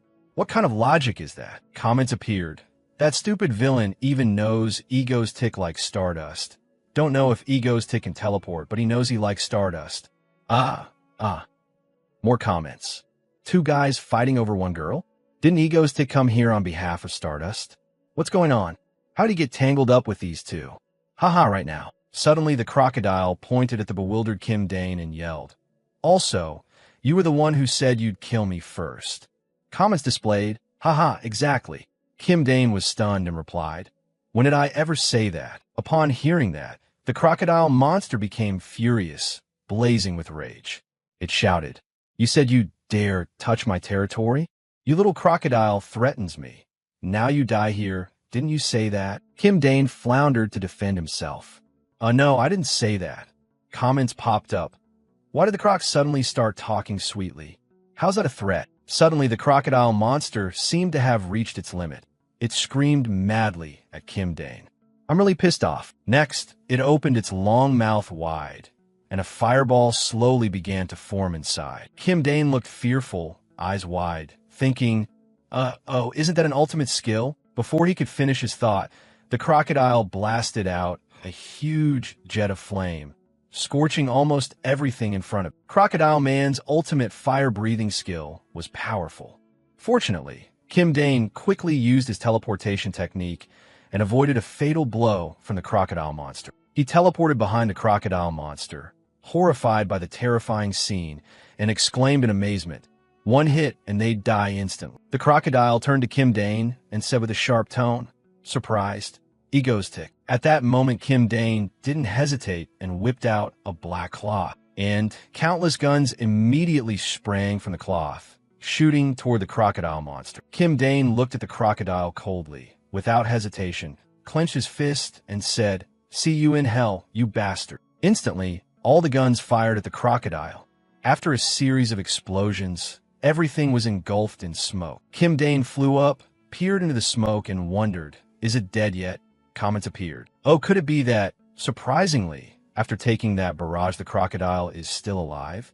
It burst out of the smoke and yelled, "You think a few bullets can hurt my body?" Suddenly, Kim Dane's mask fell down in front of the livestream camera. He quickly teleported away from the phone. He slowly pulled out a gas mask, stood above looking at the crocodile, and said, "No, I had to do that to make you let your guard down." Suddenly, Kim Dane threw something unidentified toward the crocodile. The crocodile scoffed, opened its maw wide, and swallowed it whole. It yelled, "You damn mosquito whacker." At that moment, a strong light emitted from the unknown object inside the crocodile's mouth. The crocodile convulsed as if electrocuted, writhing in pain, a golden light appearing around. Kim Dane thought, "Hey you, is this why Stardust had such a hard time with your thick hide? Did you think I wouldn't prepare?" After that attack, the crocodile was covered in blood. It staggered for a moment and then collapsed unconscious. Comments kept appearing. Mangostic, demand the association name Mangostic a hero immediately. And he calls himself a villain. Meanwhile, the guns that had lost power began to fall to the ground. Kim Dane slowly landed on the rooftop along with the guns. The ground was littered with guns everywhere. Kim Dane gathered the guns, trembling and exhausted. He looked up at the sky and groaned, "Damn, that took too much energy. I wanted to stage a cool telekinetic scene, but my power's drained. I'm barely holding the phone." Then Kim Dane remembered the phone live stream and read a comment. "So, you came here to deal with the villain?" Kim Dane flusteredly explained like a maniac. No, guys, I came because I hate that crocodile. Don't think I acted for Stardust or for public good." Comments displayed. Whatever he says is right. Suddenly, a golden beam of light descended onto the rooftop where Kim Dane stood. It was Shin Haru. She slowly rose after a spectacular land. Haru then approached Kim Dane and asked, "Did you take that guy down?" Kim Dane calmly replied, "Yes, he was blocking the way, so I dealt with him." Haru, a bit suspicious, coldly looked at Kim Dane and asked why. Kim Dane shrugged and replied calmly, "What do you mean? He kept yelling that me and Miss Stardust were all lovey-dovey and vague, so it annoyed me." Haru was startled. "What?" Then Kim Dane put his headphones on, looked at Haru and smiled, continuing, Miss Stardust, next time if something like today happens, don't just show your face and make a scene.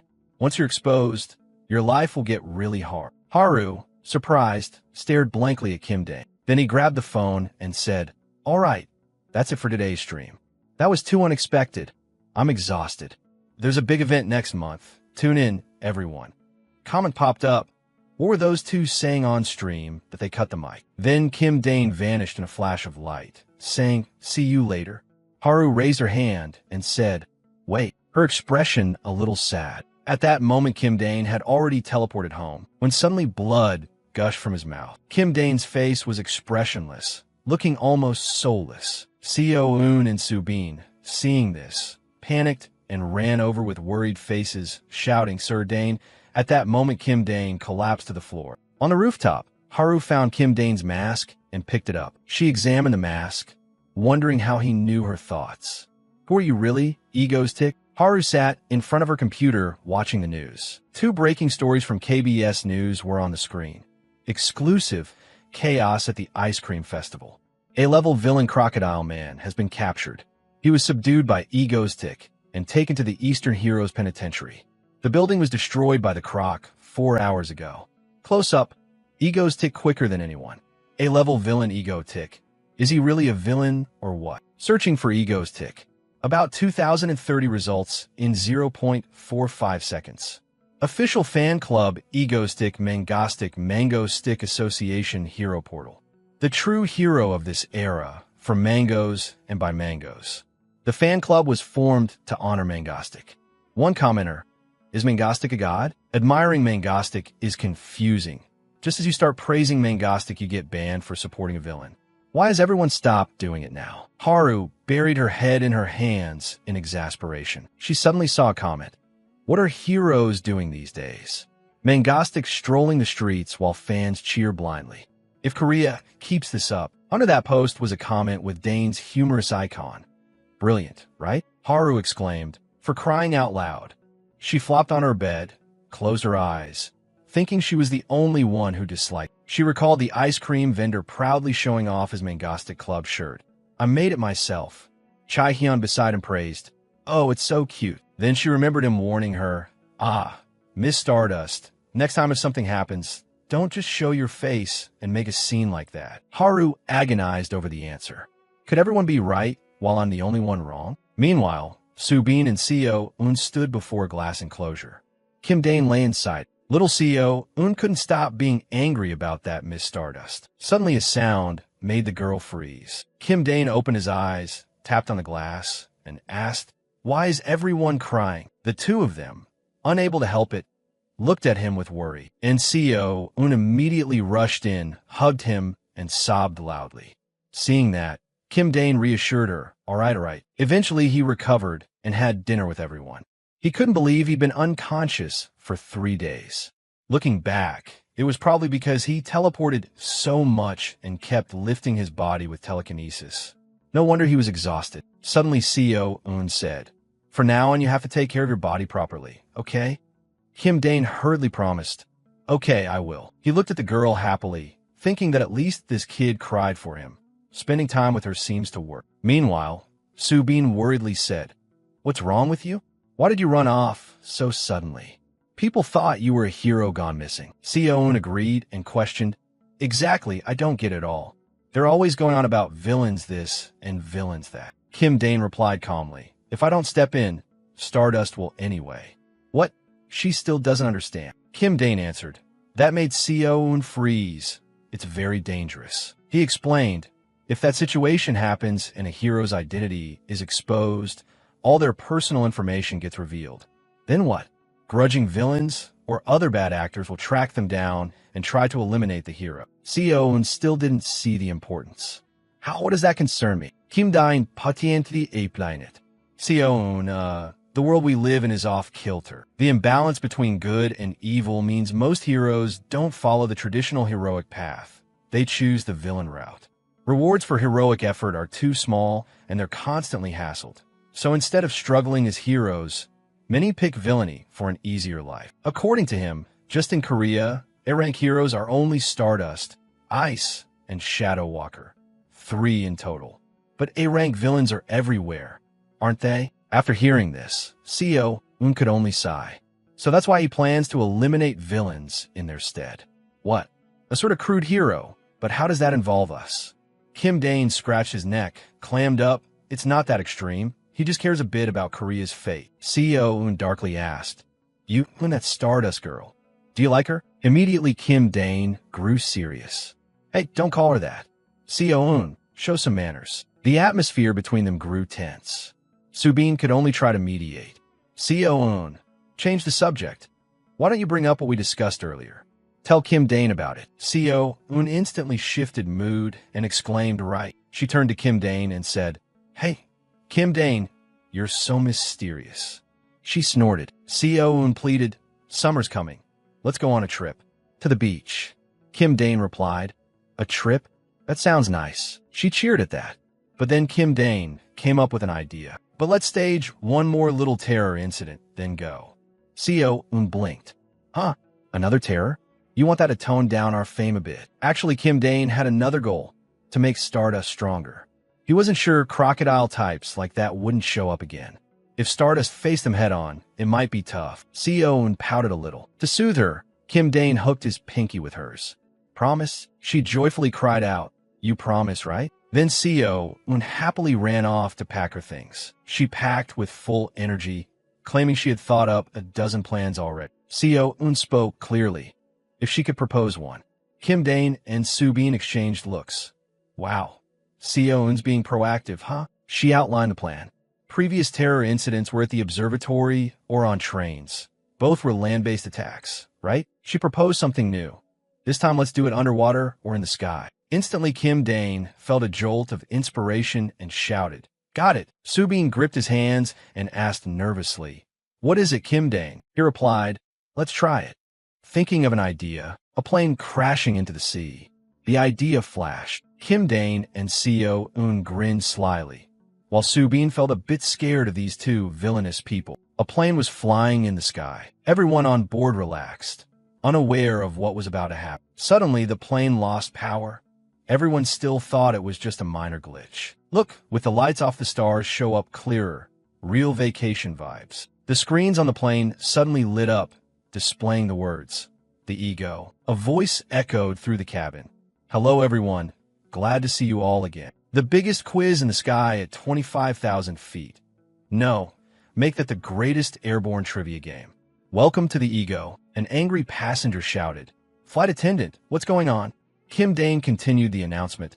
"Oh, right. And of course, the plane you're on already has a bomb attached to it." A bomb was affixed to the fuselage. Only then did the pilot realize and wonder, "What the? When did he put that on?" Hearing that, everyone immediately panicked and screamed. On the other side, Kim Dane grinned slyly. "All right, let the game begin." Cut to the hero's headquarters. Haru rushed into the room and asked, "How much time has passed since the incident started?" The association president trembled as he replied, "Even if you go, you might not make it in time to do anything." Those words immediately enraged her. She slammed the table and shouted, "Is that what the president of the association says? I'm leaving right now." He turned and said, "I never said don't go. It's just really hard during the day." Suddenly someone walked in, and at the sight of them Haru beamed and cheered. Kim Chae-hyun. The person who entered was Kim Chae-hyun, a rank hero shadow walker, the king of the night. He turned to the association president and said, "Quickly get to Jeju Airport and get some rest. Fighting is too much for me." The president warned, "Don't overdo it. We can't save everyone." Shadow Walker deployed his power, and Haru replied, "I'll remember that." As she stepped close to Shadow Walker, a wave of dark energy enveloped them both. In an instant, they were transported to the scene. Haru dashed off quickly, not forgetting to thank him. "Thanks for your help." Shadow Walker clutched his mouth and collapsed on the stairs, nearly faint. Haru rushed outside immediately. When she looked up at the sky, she couldn't help but feel horror. Her running feet suddenly stopped, and despair spread across her face.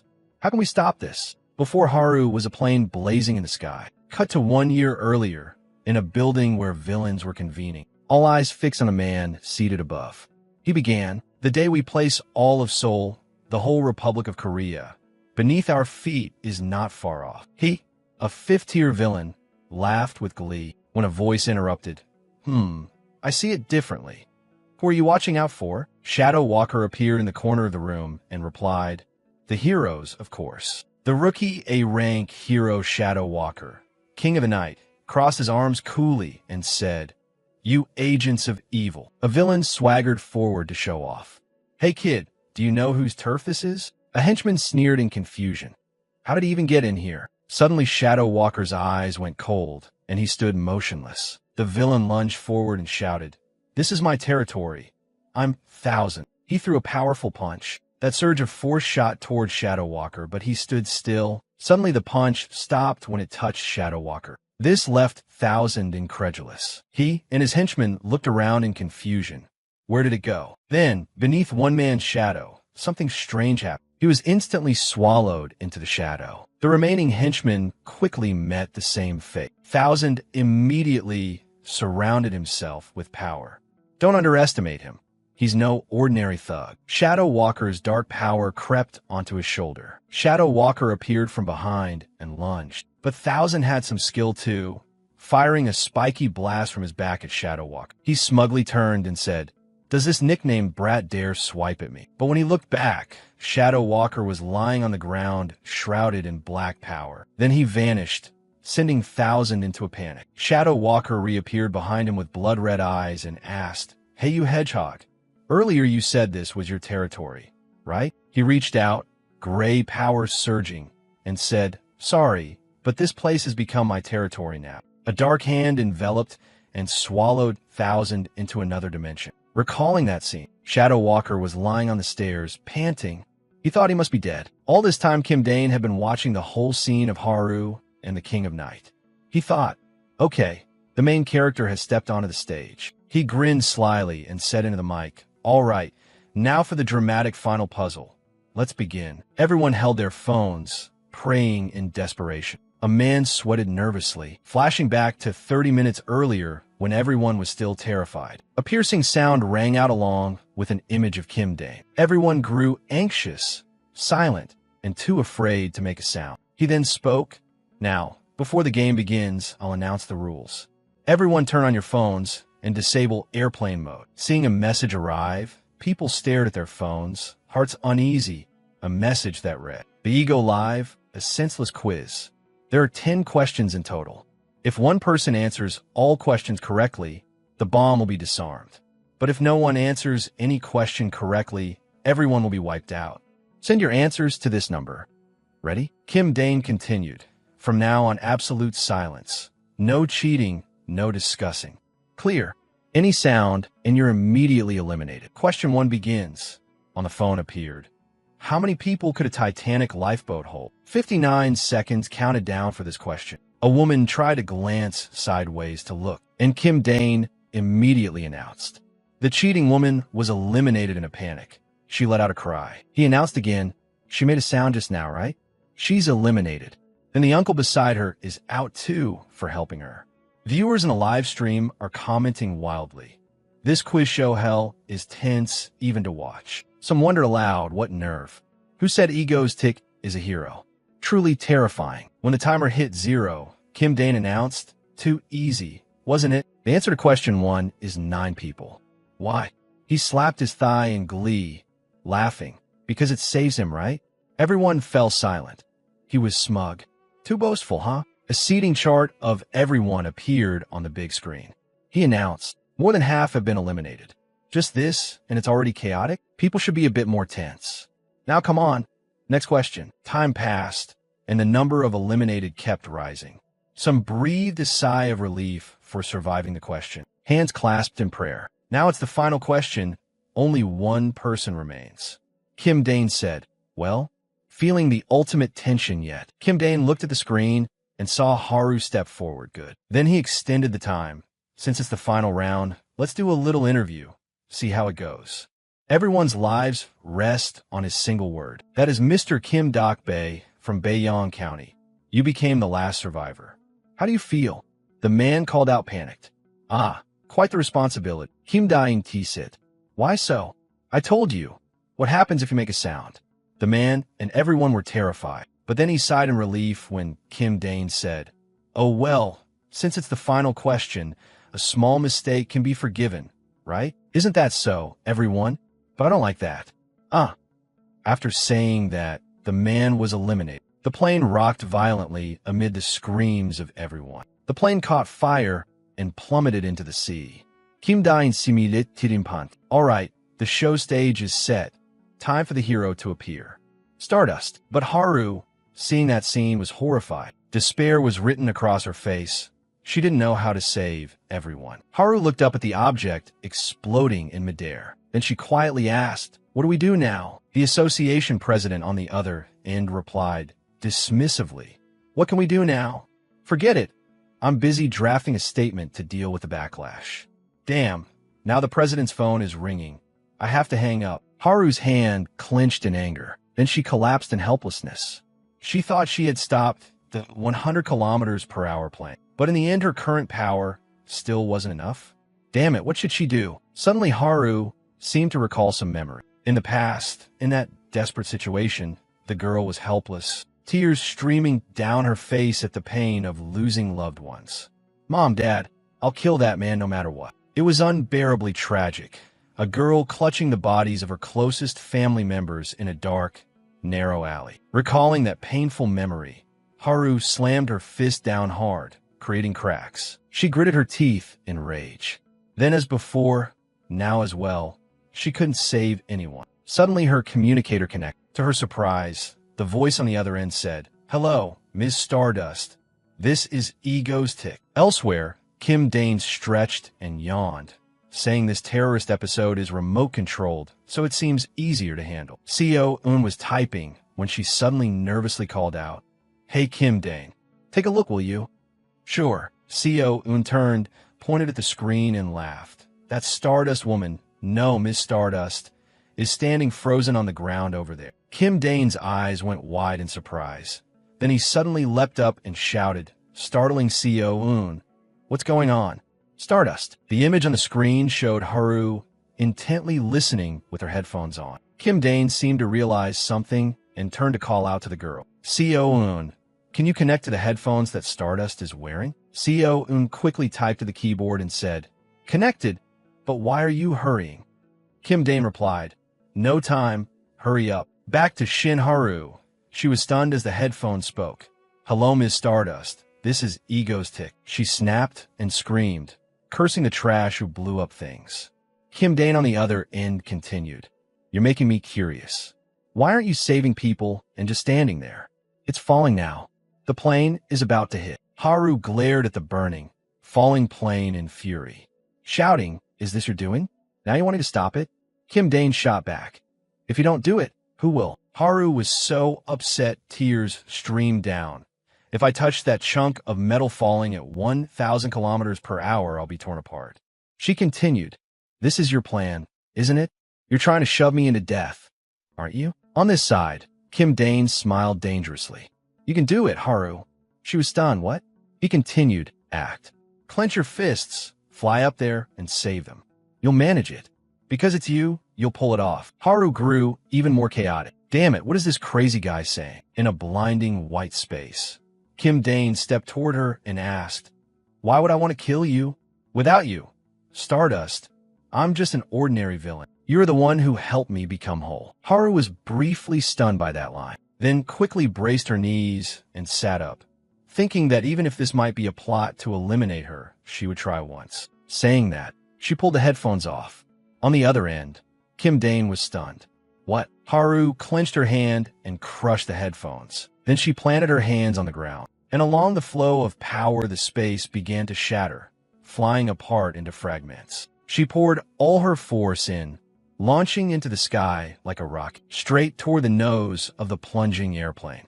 Haru pressed her lips together and thought, "That's right, if I just stand by and watch people die like this, I'll live with the weight of guilt forever." An image of Kim Dane appeared, confidently saying, "You'll make it, because it's you.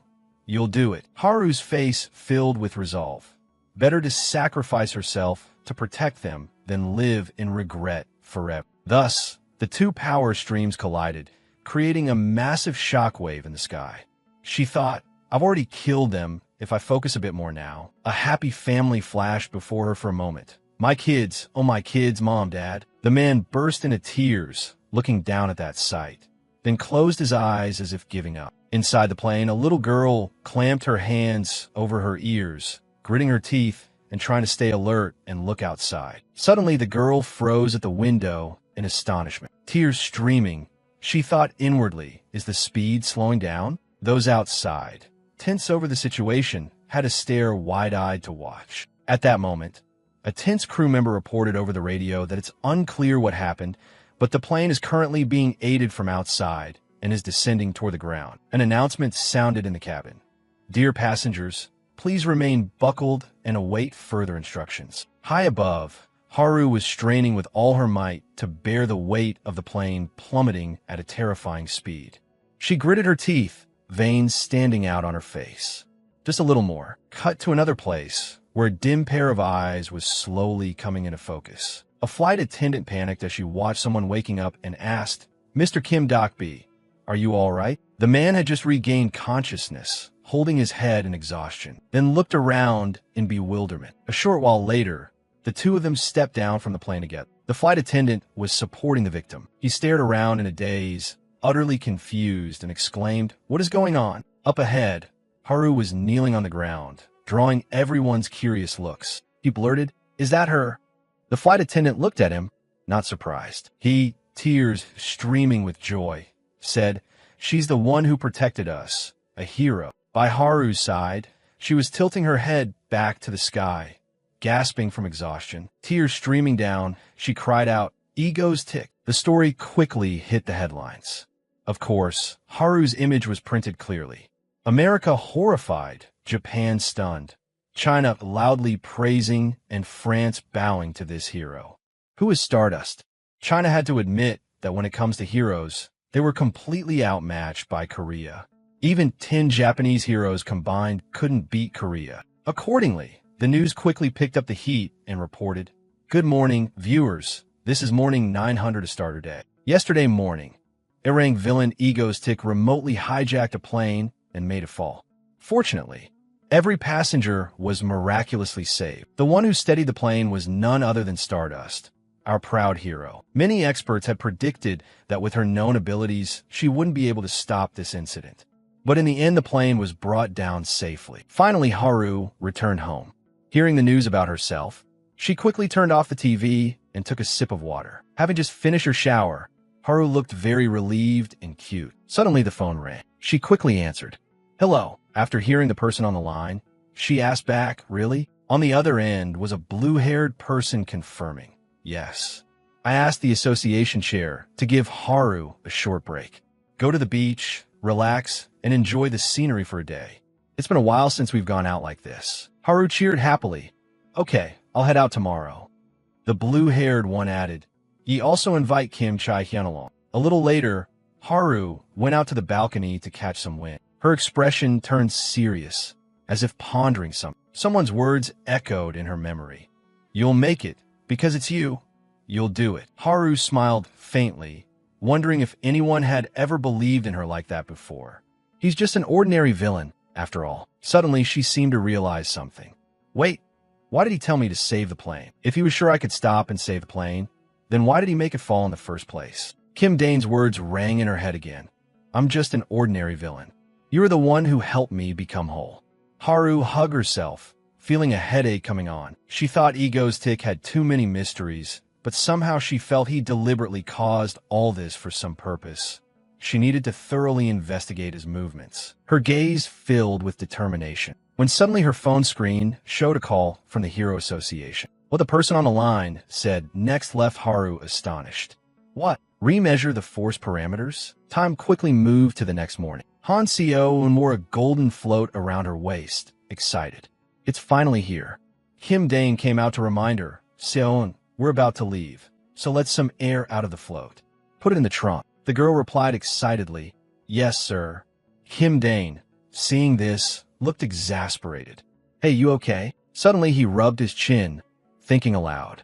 Speaking of which, this is my first vacation since arriving in this world. Should I enjoy it?" Then Kim Dane broke into an eager smile. But shortly after, seeing the road clogged with traffic ahead, a resentful voice rang out. "What is this?" Inside the car, the three of them were flushed from the heat, sweat pouring. Kim Dane sat in the driver's seat, displeased. Why did the air conditioning break today, of all days? Han Seo-eun, about to faint, suggested, "Hey, can you teleport the whole car?" Kim Dane panicked. "You'll kill me. Stop at a rest stop and deal with it." Seo-eun, "If it's too hot, take off your coat." The girl shrieked as she took off her jacket. "If we'd known, we should have taken the train. Why make such a fuss?" Kim Dane retorted. Too bulky, not possible.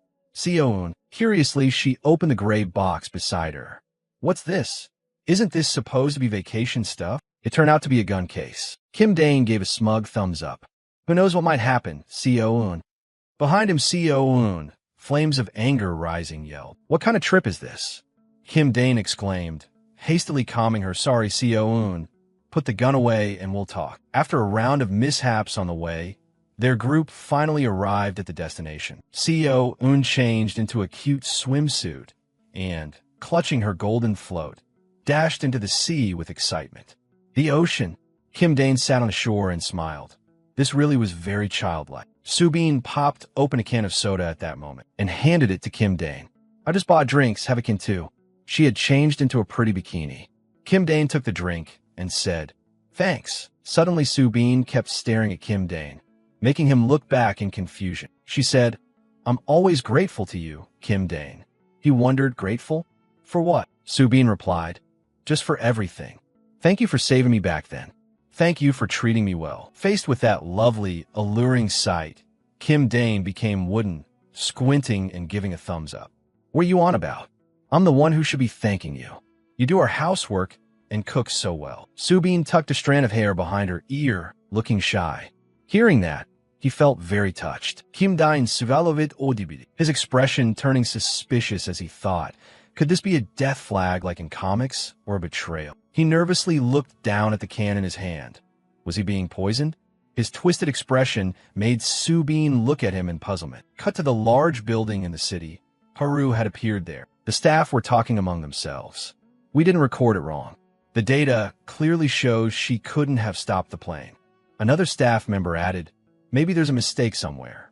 Perhaps we haven't grasped her true strength yet. Haru now stood before a strength test panel, thinking, the ability test wasn't wrong. When I managed to stop a disaster that seemed impossible, it was obvious.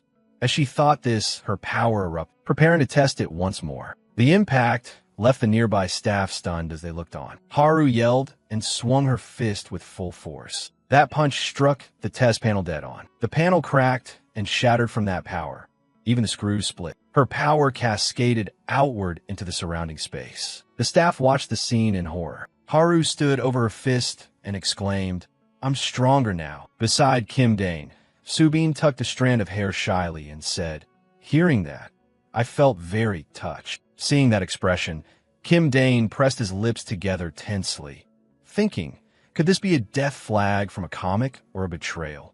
His face went pale as if he'd realized something terrible. The sun still blazing down below. Seo-eun, wearing her float, was enjoying the sea but noticed them on the shore. Kim Dane replied to Subin awkwardly, haha, I hope you'll keep helping me, Subin. Seo-eun quickly came ashore, pointed at the two and announced, got you.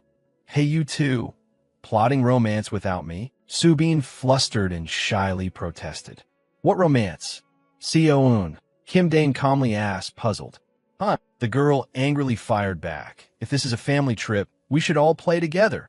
He flashed a mischievous smile. Oh, really? Seo-eun frowned in confusion at that expression. A moment later, Kim Dane turned into a scary uncle, hoisting both Seo-eun and her float up, startling the girl. Hey, what are you doing? Wait. Kim Dane playfully tossed her out into the sea with a wicked grin. What are we doing?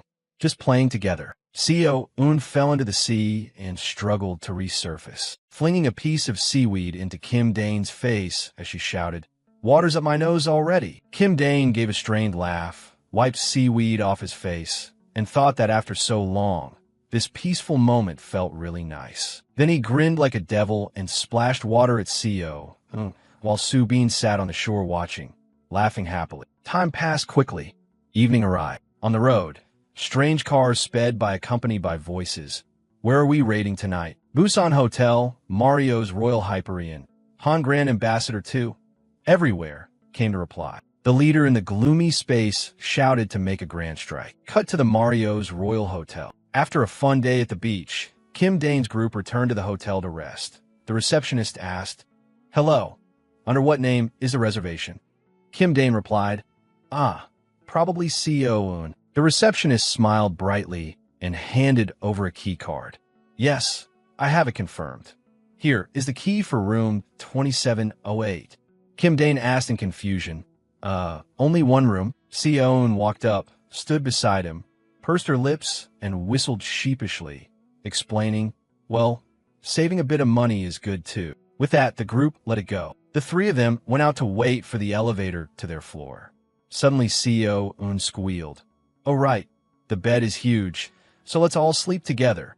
Kim Dane widened his eyes and blurted, there's even only one bed? Despite being excited and looking forward to it, Subin stayed calm and said, it's been a long time. Sleeping three to a bed once in a while is fun. Kim Dane broke out in a sweat and stared at her.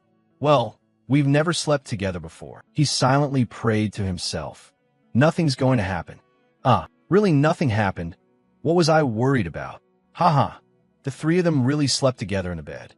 Seon lay in the middle, sleeping soundly and snoring. Kim Dane had his eyes closed resting when suddenly he heard whispers outside the door. Wait, I want to get into this room. Then came counting to build momentum. 1, 2. Two masked robbers, guns in hand, kicked the door in and shouted. Kim Dane flicked a finger upward, and instantly the two were struck in the jaw, flopping backward. A moment later, Kim Dane sat up, rubbed his eyes, and yawned. Where on earth did these guys crawl out from? The two lay unconscious on the floor. Kim Dane carefully peered out the door and saw guests from other rooms still in their pajamas being dragged away by those FBI-looking people. Quick, go check on those kids. He muttered, is this a terrorist attack? Really? Then he ground his teeth and crushed the edge of the door. Damn it. Only a couple trips out, and we keep running into nonsense like this? On his phone screen, Kim Dane was looking up some information. He exclaimed, wait, Shadow Walker is still here. How dare they cause trouble at night? On the screen was breaking news. A-class hero Shadow Walker was found collapsed in West Incheon. Seon had woken up too. Rubbing her eyes, she asked, what's happening? Is it a terrorist attack? Kim Dane replied, eyes wide inwardly thinking, well, I'm not surprised anymore. He warned, wait, I'll check the parking area. Wake Subin up and wait in the room. Seon, still groggy, rubbed her eyes. We're on vacation and we get terrorists? Okay, I'll follow orders. Kim Dane was now in his car. He looked outside and saw the terrorists prowling around the cars. He thought he couldn't just sneak away and had to deal with it. Kim Dane rummaged and pulled out a creepy mask, put on a sinister expression. Who would have thought the spare mask he brought along would come in handy? He said, serves those bastards right for ruining our holiday. Come show me your faces. After getting his gear, Kim Dane returned to the hotel room. The two girls were awake, sitting and waiting properly. Kim Dane tossed the items to them and said, we'll use in-ears to receive orders. Let's go, everyone. He looked thrilled while Seon sighed in exasperation. He really looks excited at times like this. In the hotel lobby outside, the terrorists had piled chairs into a small mountain. Monkey Spanner, an A-rank villain, sat atop it. Below him were henchmen pointing guns in every direction. Monkey Spanner stroked his chin and asked, ready? Two of the men below nodded in response. He praised them. Good. Then he shouted, pointing down, announce to the Hero Association and the government that we are holding hundreds of hostages here. If the money isn't transferred to the account we give immediately, they'll all be killed. Below, the captured guests were forced to kneel on the floor. Monkey Spanner continued to shout. The account number is 12. Suddenly a noise rang out that made both the hostages and the terrorists turn toward one side. Monkey Spanner, alert, snapped his mouth shut and paid attention to the sound. Kim Dane, now wearing the orange mask, stepped out clapping and laughing theatrically.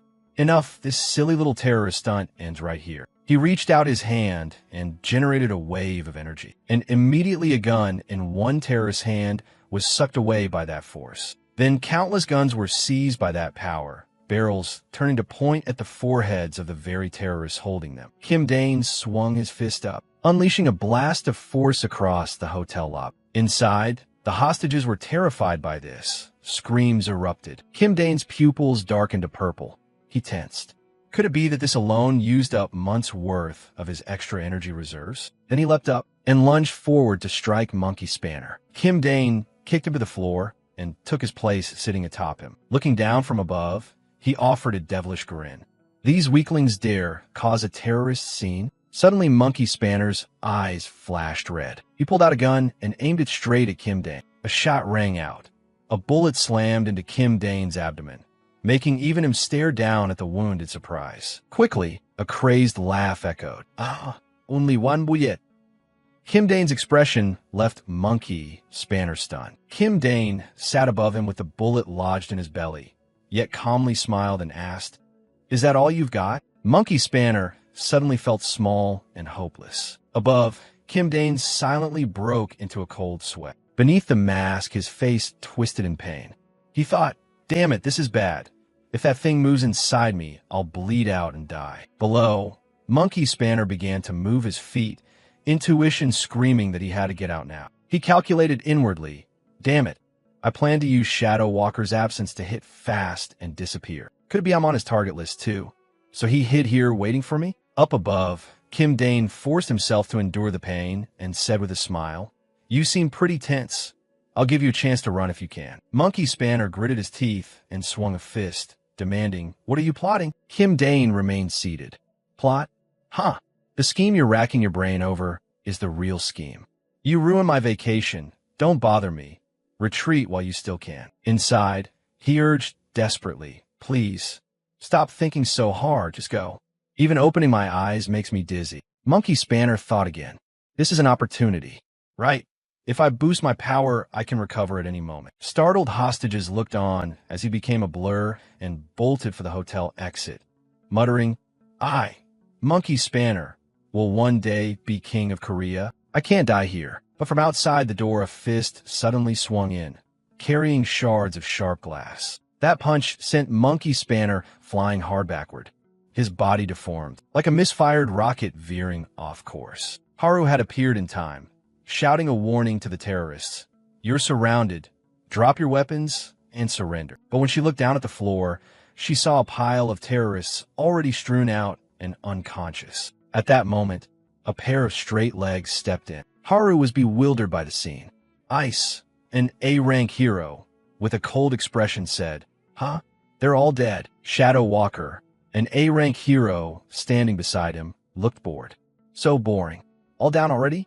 Stir up a little fake news, and it's a terrorist attack." Shadow Walker noticed Kim Dane sitting on the pile of chairs and asked, "But who is that?" Kim Dane was dazed then, pink thought bubbles floating as he looked down and thought, "Why is she here?" Haru frowned, looked up and asked, "Who are you? Did you subdue these terrorists?" Kim Dane tried to press the wound closed, thinking if he didn't focus he'd die right here. Luckily, they seemed not to know he's egoistic, so he stalled, needing only to recover enough to teleport twice. On the other side, Seo, Un, and Subin tensely listened to the voice in their earpieces. Outside, Kim Dane kept up the dangerous act, saying, "You ask who I am? I'm an S-rank hero operating covertly in Korea." Those three below looked up in astonishment at that line. Haru hastily pointed, "Expose him. There are no records of an S-rank hero in the association." "What nonsense are you spouting? Who are you really?" Kim Dane replied calmly, "A rank hero status. Don't you know what operating covertly means? A-rank hero Ice, A-rank hero Shadow Walker. I'm a hero who has worked since the generation before you." Seo Un, puzzled, wondered through the earpiece. "Mr. Kim Dane, what the hell are you doing?" Subin frowned anxiously. Outside, Kim Dane remained cocky. "When you meet your seniors, you should at least greet them. These guys are clueless." Haru looked up with a mix of irritation and suspicion. He continued shaking his head in disappointment. "Ah, you could tell by your faces you don't get it. Fine, I'll introduce myself. Listen carefully. I am a hero." His gaze shifted to a boy wearing a t-shirt with apple mango printed on the back. An image of a juicy fruit popped into mind. Kim managed to blurt out the name, Apple Mango. The guest who had been released froze at hearing that name. Ice, hearing some info through her earpiece, replied, Yes. "Ah, they say he's called Apple Mango." Then she coolly beckoned and exposed. "Hey there. They say there's no hero with that nickname. Who are you really?" Kim Dane angrily shouted inwardly. "Blasphemous fools. I even know the association president's real name is Park Man-jun. Now it's Park Man-jun, right? My name was uncouth, so I changed it. Go check it." Those words left the three stunned. Inside he was tense. Who knew the info from Wintalk would be this useful? Ice answered, "Anyway, the president says he doesn't know you." At that moment a guest spoke up, very annoyed. "Hey heroes, I've been watching and I have to say something. Ice, sweating in confusion, said, "What I mean is everyone stay calm." The guest continued, "That masked guy subdued the bad guys for us, so it doesn't matter who he is." Kim Dane screamed inside. "Perfect timing, sir. Just a bit more energy and I can escape." The man went on, "And I saw him make the gun hover in the air and shoot wildly. I was thinking, he looks like that name that pops up on TV." Haru caught the point, while Kim Dane froze awkward. The old man down below gave him a thumbs up. So what if that's the case? Thinking back, I already felt a thrill. Kim Dane screamed ignardly. Stop it. I scoffed lightly. "Ah, this is rather suspicious, isn't it?" Kim Dane tensit silently, sivitin nervously. Just a little more. The three below began to emit their power. First we should restrain him, then reveal his identity, right? Ice thrust out her hand, launching her power forward. A pillar of ice driving into the floor. Kim Dane gritted his teeth and froze, as Shadow Walker had silently closed in behind him. Kim Dane's wound was struck. He screamed inwardly. Please move." Haru's sharp gaze locked onto the opponent, and she rocketed toward him like a missile. Kim Dane's face contorted in pain, extremely worried about the situation. At that moment, Kim Dane managed to access his power, teleporting downwards to avoid the restraint. Seo-eun and Subin appeared in time to catch him. Then the two quickly vanished, taking the injured Kim Dane away from the scene. A while later, their car leapt forward. They tumbled inside the vehicle. Seo-eun's eyes spun, unsteady, still hurriedly asking, "Are you okay?" Kim Dane, face twisted in pain, said, "Drive. Right now, delete all evidence of us being in Busan. The guest logs and the CCTV. If they find them, I won't be able to say anything more." Both girls looked up in alarm. Are you okay? What's wrong with you?" Blood from a wound on his abdomen flowed non-stop. Subin shouted, "Get him to a hospital now." Kim Dane tried to stop her. "No, I'm out of power to teleport. We'll definitely be caught. Take me to Ego Base." Subin grit her teeth in tension, steering while loudly instructing Seo-eun. "First, grab the first aid kit and do some emergency treatment." Seo-eun's eyes welled with tears, as if the scene haunted her. Subin turned and yelled to urge her, "Hurry up." The girl pulled herself together and quickly wiped her tears. Yes, Subin said with a serious face. "Drive. I'll get everyone out of here." On the pitch-black road, the car sped off like it was flying. Back in the hotel lobby earlier, the hostages were being calmed by the police. I stood aside and sighed. Honestly, on a rare day off, and these villains won't even let us rest for a single day. Shadow Walker's face darkened as he asked, "I'm going to rest for a bit, okay?" She replied, Thanks for your hard work. It's my fault for inviting you out to relax." I turned to Haru. "Anyway, since we're here, start us." Meanwhile, Shin Haru pursed his lips and remained silent, not paying attention to his surroundings. At that moment on the road, a car was driving. The driver yawned repeatedly, tired. "I'm so sleepy." "Chew some gum," he muttered. Suddenly, he saw another car in his rearview mirror. What's that? What the? That car was driving like smoke. It sped past the driver, who shouted, "Is that car crazy?" On the speedometer, the needle had already passed 220 kilometers per hour. Seo-eun tries to treat Kim Dane's wound, while Subin grips the wheel with a terrifying expression. He's covered in blood now. The wound keeps bleeding despite the bandage, sweat pouring from the pain. Meanwhile, Haru clenches his fist and says seriously, "We need to look into his movements a bit." Cut to the past. In Kim Dane's room, a voice exclaims, "Villains again, villains again. They harass Stardust by every means." Kim Dane snaps the book shut, lies on the bed with a blank look, muttering, "So this is how it ends?" This is Kim Dane, 19 years old in the past, with dark circles under his eyes. This whole thing is a total breakdown topic to the extreme. That ending, the book falls to the floor. Kim Dane rolls around on the bed, crying out, "Stardust!" He mumbles something, then drifts off to sleep. At that moment, a flash of light streaks through the window in the night sky. Cut back to the present, at some apartment complex. Seo-eun is worried about Kim Dane's condition. Her face is pale from extreme fatigue. Subin brings a tray of food, but the girl refuses. "I won't eat." Subin urges Seo-eun, "Eat a little. Kim Dane will wake up. Kim Dane is lying unconscious on the sickbed. Seon covers her face and sobs loudly. Subin sits beside her, consoling in pain. As the girl cries and swallows her food, suddenly a voice rings out. "You still eat so well, don't you, our Seon?" Kim Dane turns to look and, smiling, says, "And I'm about to die here." The two girls look over in surprise. Seon starts bawling again, screaming and squirming as she punches Kim Dane. Subin, moved, sits beside them. He can only smile wryly and cry out in pain. Ouch! Outside, the sky remains pitch black. Images of Kim Dane wearing a white mask and holding a golden mask spread online. News about him floods the internet. Was the egoistic terror incident with no casualties really a terror attack? Haru sits at his computer searching for information. The airplane incident also had no casualties. She wonders what would have happened if Egostic's call hadn't come and she couldn't intervene. An image of Kim Dane appears, smiling and saying, "It'll be fine, because it's you'll pull it off." Haru lowers her face, tense. He seems certain he'd succeed, as if he knew his power would be enhanced. Then she suddenly curls a lip and says, "How would I know? It's probably just a coincidence." She clenches her hand into a fist, but the fact she's stronger is undeniable. She picks up someone's information sheet, thinking of one more suspicious point. The villain's egoistic kill had once possessed an ability that could one day cause a large-scale disaster. And he also saw that. Haru concludes Egostic is definitely not a hero, but calling him simply a villain still doesn't fit. She has a hunch he's slowly playing some huge chess game. When the next terror act comes, she must expose his identity. Haru is fiercely determined. Over with Seon. The girl is also quietly scrolling her phone.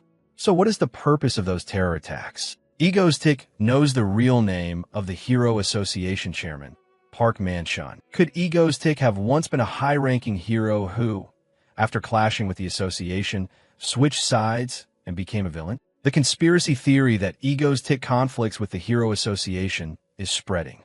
The three of them sit at the table. Hearing that, Kim Dane almost chokes. Seon? "Oh, I think I'm about to vomit," he says. Subin forces a smile and pockets her phone. "Seon? For now, don't bother Kim Dane. He's very exhausted right now." The girl presses on, clearly displeased. "What are you going to do? Act like I'm a villain, so I have to keep terrorizing people? With that body? Again? Seriously?" Kim Dane startles at her reaction. "Seon? He is left speechless. Suddenly, both girls across from him fix him with sharp looks. Kim Dane has no choice but to decide. "We'll take a break for a bit, about 3 months." This makes both their faces relax with joy. "Really?" He nods while continuing to chew. "Yeah, let's pause for a while. With this much public attention, if I disappear for a bit, things will cool down." He thinks to himself that during the break he'll need to recruit new members. An image of a mysterious person flashes in his mind. Kim Dane calculates that left unchecked, this guy could become a massively unbalancing villain. Either kill him or recruit him to their side. Soon it is 3 months later. An announcement blares that a villain has appeared. Stardust, prepare to deploy. Haru rushes. Is it Egostic? The other side denies it. It's a self-styled villain called Lockbottom. She hears that and replies in disappointment. "Ah, I see." Later, Haru in hero form rockets through the sky like a missile. As she flies, she wonders, "Egostic, where did you go and what did you do these past 3 months?" Cut to Kim Dane's house. He is watching a big TV screen showing Haru. "Oh, they're coming, he says. Kim Dane munches popcorn, excited like he's watching a movie. Seon beside him looks at him with exasperation. At that moment, a monster called Lockbottom, an A-rank villain, erupts with power and roars. Kim Dane cheers through the screen. "Go get him, Stardust." Haru launches herself at Lockbottom and yells as she attacks. "Are you Egostic?" "No." Haru, into a frenzy, pounds the enemy until it shatters. After a moment, on the ground lies a punk with a buzz cut, eyes rolled back, unconscious. Kim Dane excitedly tosses his popcorn tube up and cheers. "See? Yeah, the power boost was totally worth it." "Stardust." Seon frowns, unimpressed. "Is that so fun?" Kim Dane startles, a bit sheepish. "Well, kinda." The girl loudly scolds him, splashing his drink. Now get to work, Co. Carry on. Babe, I can't stand you lurking around Stardust fan club all day anymore. Kim Dane looks at her in confusion. What? Co. Her tone turns ominous. Kim Dane, leader of Stardust Group. Did you think I didn't know? I'm a well-known hacker. Remember, exposed. Kim Dane quickly grabs the remote and turns off the screen, trying to cover it up. It's just a little hobby, he protests. The girl repeats, reminding him that they were supposed to be working today anyway. Kim Dane sits up and asks, so what's today, 17th, right? The girl perks up. What now? A terror attack. Kim Dane denies it. Co. asks again, so it's going to be to take down villains? He again denies it. Kim Dane breaks into a bright smile and says, we're actually going to recruit new members. Cut to a high vantage over the town, where an elderly couple overlooks the scene below. The man exclaims, oh, still the same here, huh? This view hasn't changed in 20 years. Just then, a girl wearing a hat, head down so her face isn't clear, bumps into the man and says, I'm sorry. He waves it off. It's fine, I'm okay. You're a student, right? But after she walks past, she clutches a wallet in her hand. This girl has striking green irises. When she glances down, she sees a group of thugs below, each with a cigarette hanging from his lips, looking up at her with leering, sly faces. The girl grits her teeth in anger. At that moment, a boy with the same clear green eyes as hers appears, running over with a bright smile, calling, sis. This boy's name is Cha-Yoon. He's 13. The girl pinches her little brother's cheek and asks, did you have fun? The boy answers happily, yup. She notices his injured knee. Your knee's scraped. Where did you get hurt? Cha-Yoon answers innocently, I just fell on the way home. The girl raises her hand, emits a healing power, and admonishes, be more careful next time, okay? Cha-Yoon watches in amazement as the scrape on his knee heals, exclaiming, wow. Moments later, the tear is completely gone. The girl removes her hat and places it back on Cha-Yoon, saying, you head home first, okay? The boy obediently nods. Yes, ma'am. She takes off her hat, revealing a pretty orange-haired girl who smiles brightly and says, I'm going to buy some tasty food and come back. Introducing the girl. This is Lee Ha-yeol, who later becomes the villain X8. Sometime later, night falls, and Ha-yeol returns with a bag of food, opening the door and cheerfully calling, Cha-Yoon, hey, I brought you something delicious. Suddenly, Ha-yeol's face drains when she sees the scene inside. A voice from the house says, told you so. This kid, the bag of food falls.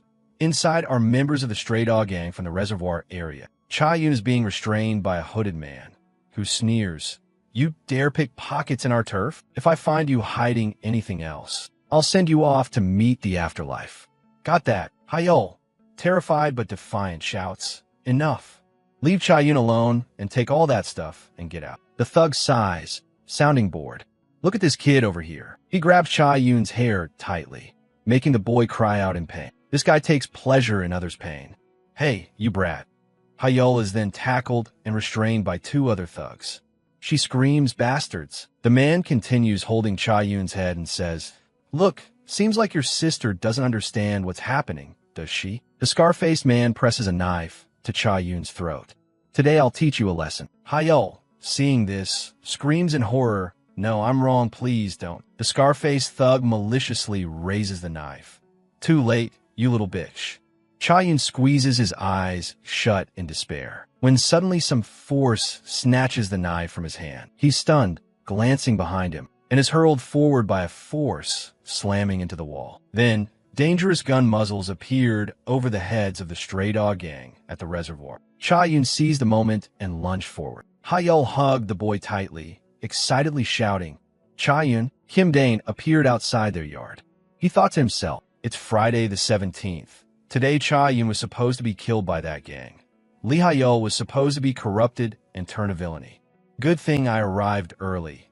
If I were even a bit late, disaster would have struck. Cha-Yoon turned and saw him, stunned, exclaiming, what could it be? Ha-yeol spun around and stood protectively in front of Cha-Yoon, questioning, are you egoistic? Kim Dane spread a villainous smile.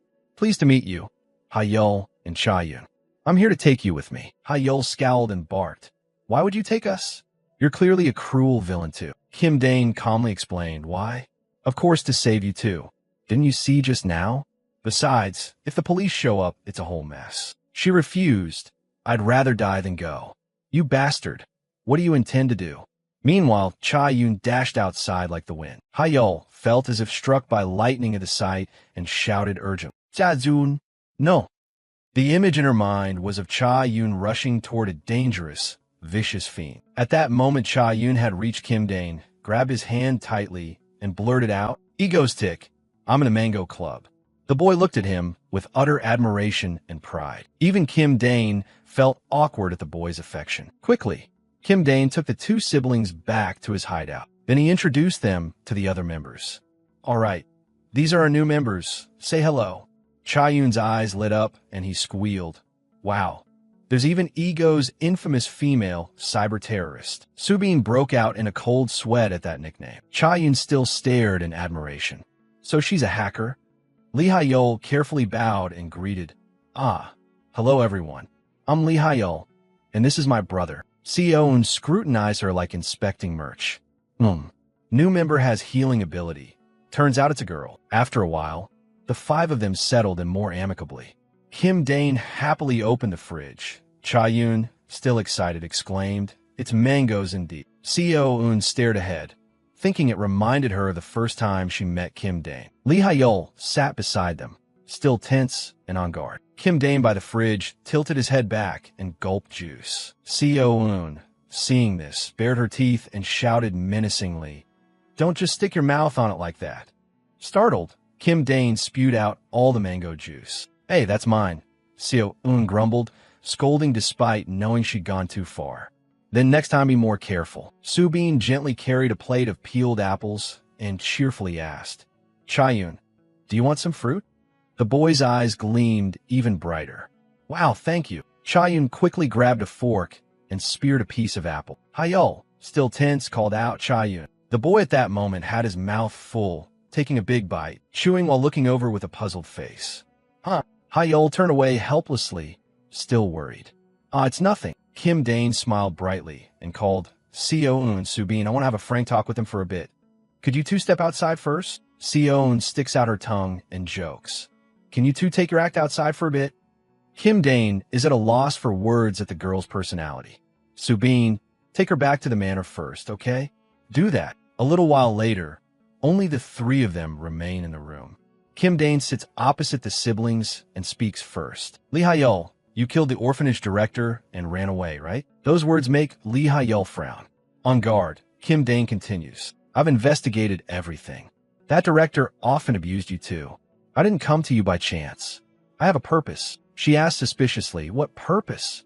Kim Dane blurts out, to let you two live happily. Hayol narrows her eyes, staring at him, exclaiming in surprise, what? Kim Dane smiles and continues. Oh, of course not down in this cramped underground. I've set up a teleport gate. We'll move to the manor, live there, and you'll go to school too. Hayol finds him very suspicious and demands, why are you doing this to us? We only met today. Kim Dane thinks of Seon and says, because I have a little sister too. That's why I did it. Cha-Yun's eyes light up. I've watched all of Mango Egostic's terror cases. I've replayed them like 10 times. Kim Dane awkwardly replies, is that so? Thanks, kid. Meanwhile, he worries inwardly whether elementary kids should be watching that stuff. Hayol glares and warns. Cha-Yun. Kim Dane speaks again. Just try living together once. You'll enjoy it more than you think. We're not as bad as you think. Cha-Yun clasps his hands together, full of eager hope for the bright life ahead. Hayol seems to have considered it seriously. All right, a little later, Kim Dane leads the two siblings to a nearby location. A secret gate opens, revealing a mysterious spatial portal. Kim Dane turns back with a bright smile and tells them, follow me. He steps into the gate, and his body gradually disappears. Hayol, her face still tense, while Cha-Yun excitedly jumps to the portal door, turning back to wave. Sis, aren't you coming? I'll go first, which makes Hayol panic and call back to Cha-Yun. She sighs helplessly and finally decides to step in after them. Soon after, Hayol climbs the stairs, her face full of wonder. Before her, Cha-Yun stands looking out a glass window, sunlight pouring in warm and brilliant. Kim Dane asks, do you like it? This will be our home. Cha-Yun seems to like it. I'll be on the 3rd floor. You on the second. There are 2 rooms for you two, and you don't need to worry about tuition. At your age, you should be in school. I have plenty of money. Ha-Yeol looks at him, still skeptical. Kim Dane continues gently. If you feel uncomfortable, stay a few days and decide. If you want to go back, you can refuse at any time. Okay. Ha-Yeol widens her eyes at him, when suddenly she shudders, her face paling. Recalling the image of the scar-faced man pressing a blade to Cha-Yoon's throat a moment ago. I'll teach you a lesson. At that time, the boy was utterly desperate, eyes squeezed shut. The image of Cha-Yoon now, happy and bright, appears. Ha-Yeol accepts and nods. Well, thank you very much. Kim Dane pats her shoulder reassuringly. It's nothing. Let's live well together. Elsewhere, Kim Dane wore a smug, villainous grin. Having successfully recruited them, he suddenly scratched his head, puzzled. Did he forget something? What could it be? Night had fallen, and the moon hung high. On the webpage were reports about what he'd done. What did the hero do today? Hero newsfeed. Could Ego's Tick really be dead? No way. It's been almost 4 months, and they're still missing. Come back, come back. Haru sat at the computer screen, disappointed. Where on earth are you, and what are you doing, Ego's Tick? Her expression was a scowl, waiting with the patience of someone about to lose it, just a tad dramatic. In a laboratory, 2 people stand motionless watching a strange creature in a liquid-filled vessel. One of them speaks. Every time I see it, I'm amazed. The doctor with crazy glasses laughs loud. The white-haired man standing beside him says, until Dr. Kim Seon-woo is released, we'll finish this project. We'll present the completed behemoth to him. The creature inside the fluid chamber stirs. The white-haired man mutters, if that happens, Korea, no, the whole world will bow down to our Hanwha Corporation. The madman touches the orb, the other hand raised as if to grasp everything. The surrounding doctors immediately laugh heartily. One declares, no one can stop us. At Dane's house, sunlight beams dazzlingly into the home. Someone is holding a knife, their hands deftly slicing mushrooms into thin, even pieces. Subin smiles and tells Ha-Yeol she can actually just rest. The girl startles and replies, no, it's fine. I feel more comfortable this way. Subin smiles and says thanks. Ha-Yeol bows his head and sighs. Subin smiles. Remember, with you here we prepare faster and finish sooner. The girl looks at Subin sadly, then thinks the beauty was kidnapped by Ego's Tick. Ha-Yeol recalls that 4 months have passed since the incident. The girl thinks of the article she read. The villain was held responsible and paid compensation. The public fell into chaos. Ha-Yeol, seeing Subin standing peacefully beside her, reassures herself. Still, I'm living happily and well. The heated rumors about him have become meaningless. At that moment, Ha-Yeol hears a voice. Hey, hold my hand for a bit. Kim Dane immediately says, wake up a little and walk, Seo-eun. Don't hurt yourself now. The girl, watching Kim Dane struggle with Seo-eun, ponders. And the true nature of Ego's Tick is Kim Dane. He pulls Seo-eun's shirt and asks, now that you've cleaned a bright spot like this, why do you still prefer sleeping in the basement? The genius mutters, always hearing something about an ego base or whatever. Then he tugs Seo-eun's shirt and says, let's have breakfast. The meal is served. Kim Dane stares and exclaims, eating meat this early? That's wonderful. Ha-Yeol thinks sadly that one day, if someone returns injured with her healing ability, the girl lowers her eyes to her hands and falls silent. Ha-Yeol clenches her fist as if resolving to do something. After eating, Kim Dane lies on the bed thinking, it's almost time. Soon we'll have to deal with the black disaster born from the Hanwha corporations. He gloomily props his head up, staring at the calendar hanging on the wall. At that moment, someone bursts into the room, a sound ringing out. Hiding here this whole time, Seo-eun shouts, right now, organize a little terror attack already. I'm bored to death. Kim Dane murmurs softly, then suddenly speaks. Okay, let's do it. Ready for a little terror. She freezes and asks, huh? Really? Kim Dane sits up, a smile spreading across his mouth. He calls out loudly, everyone assemble. A while later, in the meeting room, Kim Dane stands with his arms crossed before the whiteboard. Ha-Yeol hesitates, but her question makes everyone pause. From the start, what was the point of us carrying out terrorist acts? Kim Dane replies cheerfully, if you ask why we do terrorism, you have to answer. Someone immediately stops him. Stop, that's enough. All right then, CO and bluntly says, Uncle, just get to the point. Kim Dane suddenly says, from now on, I'm not you anymore. Then he answers Hyul's question. Ayul? Oh, actually we are the villains. The girl is left speechless, thinking to herself, so that's a huh? Kim Dane says that's why we must carry out terrorism, but we must avoid civilian casualties. He adds that he also needs to stage dilemmas that fit Egostic's concept and drag Stardust into it. Seo-eun, annoyed, cuts in. These have to be terrorist acts that benefit her somehow. So, to be brief, thanks. Seo-eun, the genius, suddenly snarks. You're not, are you? Did you just swear? Must have misheard. She mutters that she must have just sworn. Then he uncaps his pen and says, anyway, he draws a bridge on the board and continues. The theme for this terrorist act is, will Seoul University collapse?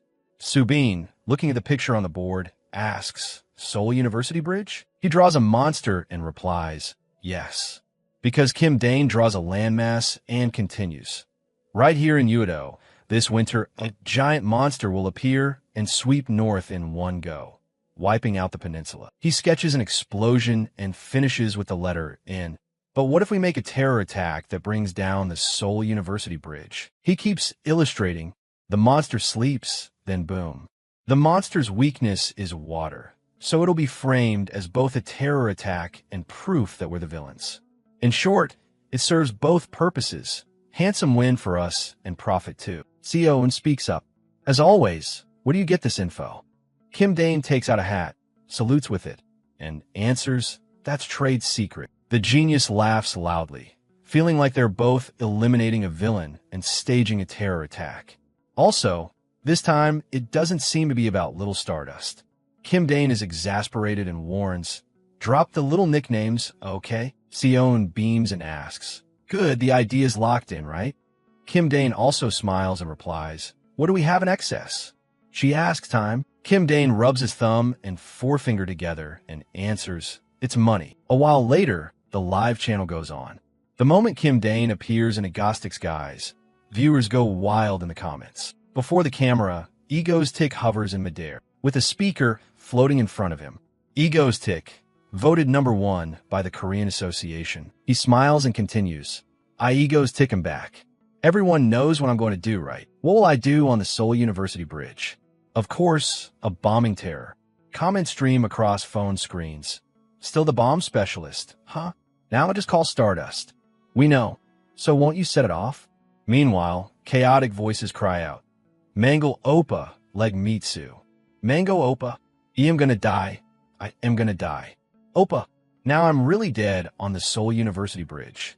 It's revealed. A passerby screams in panic. Terror. Everyone turns their gaze toward the bridge above. Dane pulls out a device and announces something. People stop everything they were doing. As he finishes speaking, a loud detonation sound echoes. Dane's excited voice rings out. It seems the guest invitation to assist the game is complete. A comment appears. Who was lucky enough to be invited as a guest? Dane looks into the camera and announces, the participants in the game are every law-abiding citizen nationwide watching this stream. Yes, that means you. Participation is simple. Send your bank account number to the reference link in the video, and I'll transfer 100,000 W to you immediately. But if, before 7 p.m. tonight, the number of people who receive 100,000 W from me exceeds 500,000, I'll detonate this bridge immediately. Of course, those trapped on it will go the same way. Make your choice. Do you want 100,000 W for free? Or do you want the bridge to blow up at any moment? And so the choice for the citizens of the Republic, 100,000 W versus the Seoul University Bridge, officially begins. And Stardust gets to sit this one out. No need to come today, just rest. Comments keep flooding in. My girl will be protected by me. Egostic, the sweet-named criminal, promises Stardust a break. You're the hero, I'm the villain, so don't come. Will you agree to that? After the announcement, Dane stretches and relaxes, thinking to himself that the insane villains are probably happy they have fewer annoyances now. Suddenly, a figure catches his eye. Dane trembles and calls for Stardust. At the sight of her, he becomes flustered. The detonator. It's been a long time since I saw Stardust. Stardust's complexion right now looks very bad. Seeing that, Dane stammers to Stardust. Stardust suddenly furrows her brow, and he stares at her in bewilderment. Panic wells up in Dane's chest. What? What's going on? At a company, two men are chatting. Manager Kim, what are you doing? Smoking? Manager, look at this. What is this? The phone screen shows Egostic's comeback at the Seoul University Bridge and a charity event. Whoever leaves their bank account in the link will receive 100,000 W. People even posted proof photos on social media. I'm not being fooled. 500,000 people? 100,000 W each, wow. Like hitting the jackpot. The two men keep discussing. Just enter your account number here, and you'll get 100,000 W straight away. Let me see. If more than 500,000 people receive it, he'll detonate. Seoul. Will the Seoul University Bridge be blown up? Yes. Do you know Egostic? That guy is now staging some kind of terror at the Seoul University Bridge. The one who calls himself a villain? Oh my, what kind of stunt is this? Who would claim these? I just received it. Still 000. What? Hey, why would you do that? I'm sorry, manager. You're too slow. I grabbed at the moment the news popped up. What do you take me for? Manager, you scared me. Your acting is impressive. Even if more of us join, how could it exceed 500,000? Let's just have a company party tonight. Yes, in a household, a woman cooks while on the phone. Son, are you eating dinner? My account. Oh my, how did this happen? Who gives pocket money like this? Oh my god, is it real? What's Ego Squad? Up on a bridge. Dane wraps himself in his coat, trembling. I didn't expect it to be this cold, but that stare feels like needles. Maybe she's waiting for me to blow the bridge before acting? Why do I feel even colder? He feels uneasy. Why is she staring like that? In the original, there was no such scene, or is there an event related to the Seoul University Bridge? I didn't expect her to be that angry. I feel so guilty, but there's no choice.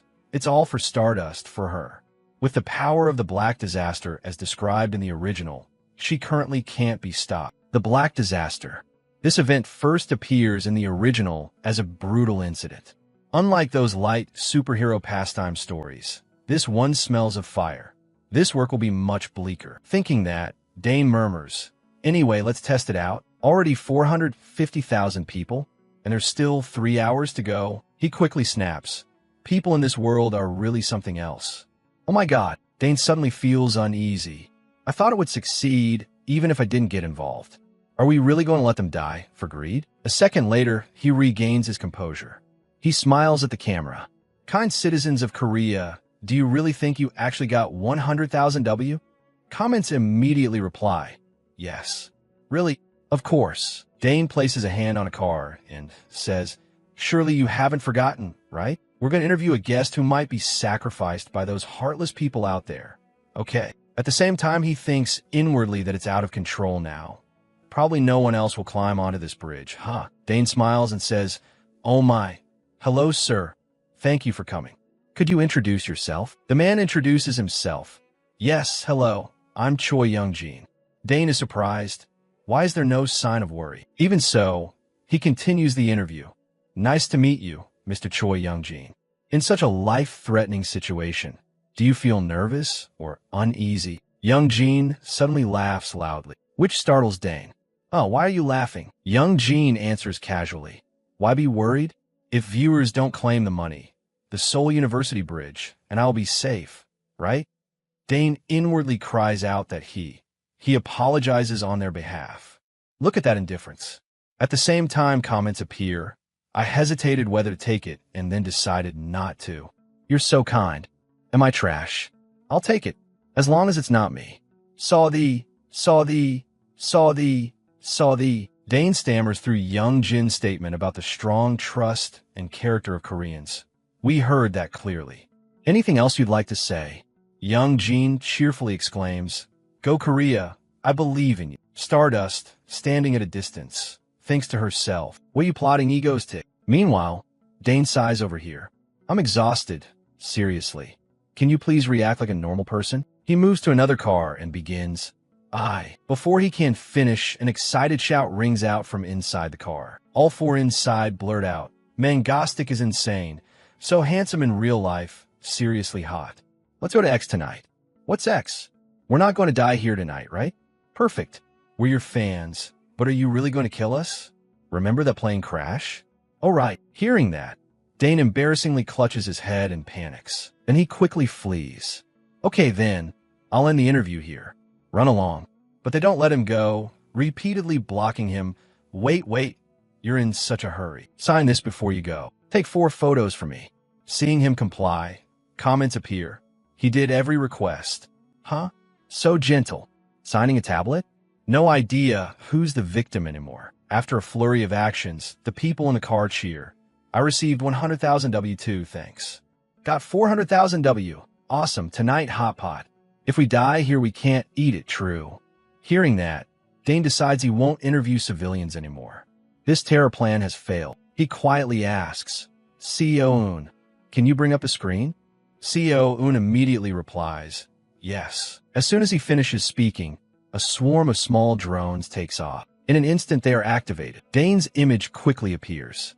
Alright everyone, it's 7 p.m., isn't it? The nationwide participatory terror, 100,000 W versus the Seoul University Bridge, has ended. I will now announce the results. The nationwide participatory terror, 100,000 W versus the Seoul University Bridge. Egostick clearly raised his hand to announce that the results would be revealed right now. Comments on the screen immediately exploded. Come on, let's go. 500,000 isn't hard. Don't disappoint young Jean. Young Jean? Sorry. Damn it.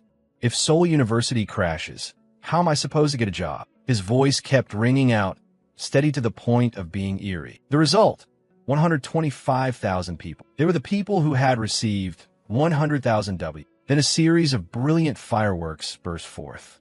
Egostick exclaimed excitedly, amazing, we Koreans are awesome. The kids in the car curiously poked their heads out to watch the fireworks. Egostick, practically buzzing with excitement, snapped his fingers. Selfish ones, please enjoy your final fireworks. Immediately after, the bridge exploded all at once. The sky flooded with red flames. Stardust frowned, grinding her teeth as she watched his display.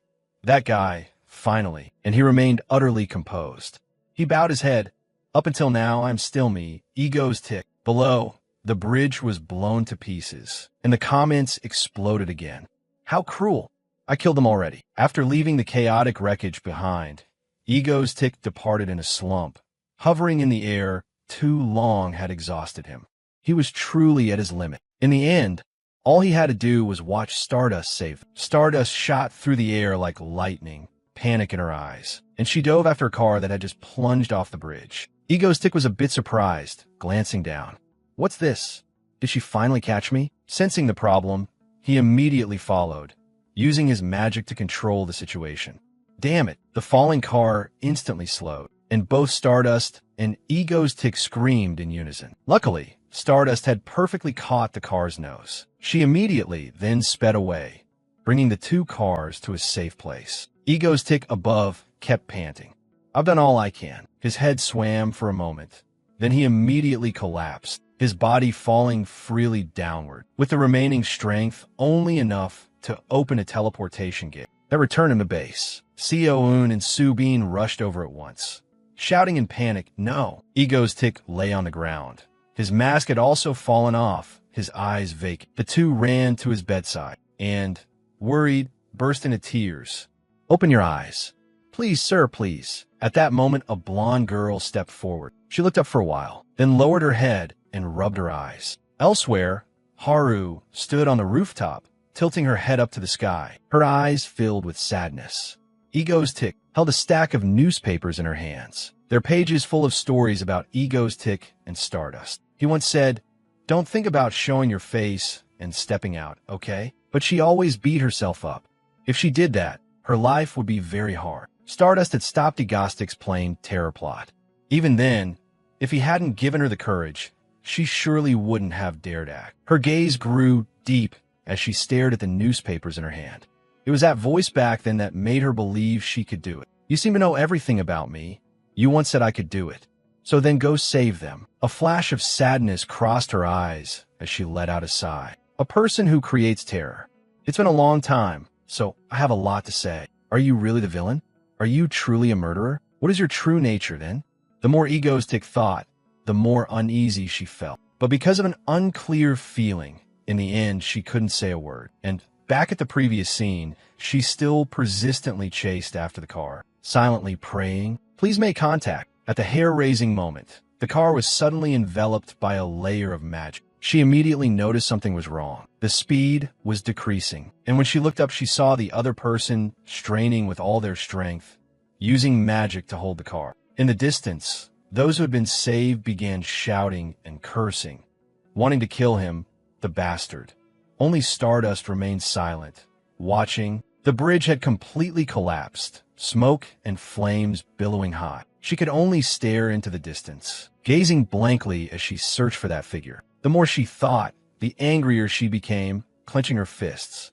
At this point, truly, Ego's tick really is. Just then a voice called from behind her. "Why sulk alone?" This time, it was a terror incident with no casualties. Ice was standing behind her before she knew it, holding out a can of drink toward the other. "My little beauty, Shin Haru." She smiled happily and stepped over to Haru. The other gladly took the can, greeting her excitedly. "Ciola, thanks for coming." The two of them hugged warmly and sincerely. Ice whispered softly, "What's up?" "Of course I had to come." Haru heard that, and her heart was filled with happiness. They cheerfully clinked their glasses. Ice drank enthusiastically too. She cried out joyfully, "Wonderful!" Enjoying Soul's Night with Haru and a bit of ordinary peace like this. Suddenly, she immediately noticed something off about the person beside her. "What's that?" "Hadu, you just got off work and you're still working?" "It's Ego's tick again." "That bastard." Haru sadly set the beer can on the railing and nodded slightly. Ice kept a cheerful, optimistic tone in reply. "Don't worry about it. The chairman even said crime rates are down and seemed pleased. I won't say it straight out, but in this terror incident, he didn't look like he wanted to hurt you anymore." Suddenly, Haru turned and spoke.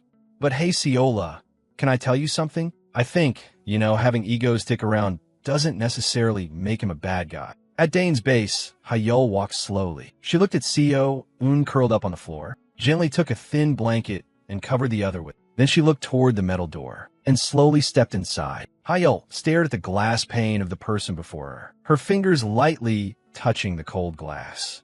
"Should I step in to help? He seems like a good person, but what if he changes like those who once craved my power? What should I do?" Suddenly, the person inside frowned and writhed in discomfort, but she could only stand outside and watch him. This person knew nothing, yet still saved Cha-Yun and me. He treated us kindly without asking for anything. And now he's lying dying right before my eyes. Am I going to just let him die like this? She suddenly couldn't hold back and sobbed. "I'm sorry, Dane. I don't have the courage. You really are a good person. But if you knew my abilities, I'm so afraid. I'm afraid you would become like them." She wiped away a tear and began to focus her power. "But I'll try to be brave once." A brilliant light flared forth, and blood began to flow from the wound. After a little while, the wound finally healed. Soon she turned back to him, smiled, and thanked him. Her silhouette gradually disappeared behind the door, and Dane woke from his stupor. He touched the wound and sighed. Finally recruited a caring big sister at last. With that, he sat up again, muttering, "Hayol, thank you." Back to the two friends' conversation, Haru stopped beating around the bush and went straight to the point. So let's summarize. Egostic's terrorist incidents are strange in that there are no casualties, except the villains, of course. From Mysterious Call in the airplane terror case, Ice chimed in, up to the recent rescue of the falling SUV, right? Haru nodded enthusiastically at this. Seeing her reaction, Ice couldn't help but complain. "Oh my god, Haru, you actually believe the conspiracy theory that Ego's Tick is an S-rank hero in the shadows. Apple Mango, is it you? Are you really an A-rank hero, Stardust?" "Shin Haru?" Ice kept teasing, making the other blush. Haru silently cursed her luck. "I fell for it." Ice laughed with glee. "Haru, what's your ID in the Mangostic fan club?" Haru bristled and refused. "It's not about believing or not. I say it because it doesn't feel like just a conspiracy." Seeing her strong reaction, Ice gleefully pressed on. "Tell me the account name you use in the Mangostic fan club." But Haru of course refused, shaking her head repeatedly. "I don't have one." Ice, satisfied, then soothed her. Just kidding. Don't be mad, little Haru." Seeing the other still prickly, she added, "After all, there are some unclear points, but he's very professional at doing bad things, right?" Haru finally conceded, admitting it's true. Ice then casually summed it up. Oh my. So what's the problem? Just consider him a villain. Hadu. But the others stubbornly defended her view. She thought to herself that Ego's tick seems to be looking much further ahead. I don't know what it is, but Ice, hearing this, despaired and tried to advise. Workaholic Shin Haru, please stop talking about that weird-hatted villain. Lately, hasn't anyone caught your eye? If you have free time, you should squeeze in some dating. Haru, on the other hand, got a bit angry and stomped. What do you know about dating? I shouted indignantly. My family controls my private life strictly. It's not that I can't meet someone, it's that I don't want it yet. Seeing the rich expressions on her friend's face, Haru immediately retaliated. Ciola, your face is all red. So cute. Teased back, she tossed her chin and retorted, as if. Really? Meanwhile, at a prison, a luxurious black car was already waiting. The large doors burst open, an elderly man being escorted out. He was Kim Seon-woo, an S-rank villain and technical advisor to the Hanun Corporation. Those outside bowed respectfully at the sight of him. You've worked hard, Doctor. He, slightly irritable, asked bluntly, enough. How's the progress? The other replied candidly and smoothly. Currently at 56% completion, progressing very well. The project is expected to finish around next September, and upon hearing that, he instantly flew into a rage, shouting, "Oh my, too slow. No matter what, everything must be ready this winter." The man, upon hearing this, briefly lifted his head, then obediently got back into the car. Kim Seon-woo sat down at ease and crisply called out, "Let's go." He smiled inwardly, thinking, just wait, before this winter passes, everything in Korea will be under the feet of Dr. Kim Seon-woo. In another development, the latest bulletin reported breaking news. Dr. Kim Seon-woo, suspected of hiding unethical experiments, was released at 7 o'clock this morning. Dr. Kim Seon-woo is reported to be returning to a frontline position at the Hanun Corporation. Dane sat down in a chair, wearing a proud smile. So, which candidates are entering the field? Seo. His expression was disdainful. Oh dear, what are you talking about? 3 months later, at Dane's house, 2 children were happily playing a snowball fight. Snow-ye, over there. Hey kid, let me go first. Not far away. 2 girls sat under an umbrella, pleasantly sipping hot coffee. Isn't this great? Hayel obediently replied. Yes, it is. At that moment, a clear, shrill voice rang out, shattering the mood. Seon? Hey, don't step on it like that. What's that pile? So messy.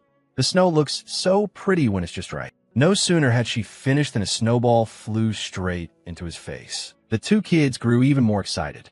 Hit back. Mun, Gusty, go for it. Watching the 2 kids laughing and playing before him, his anger began to rise. I'm coming for you, brats. I'll tire you out.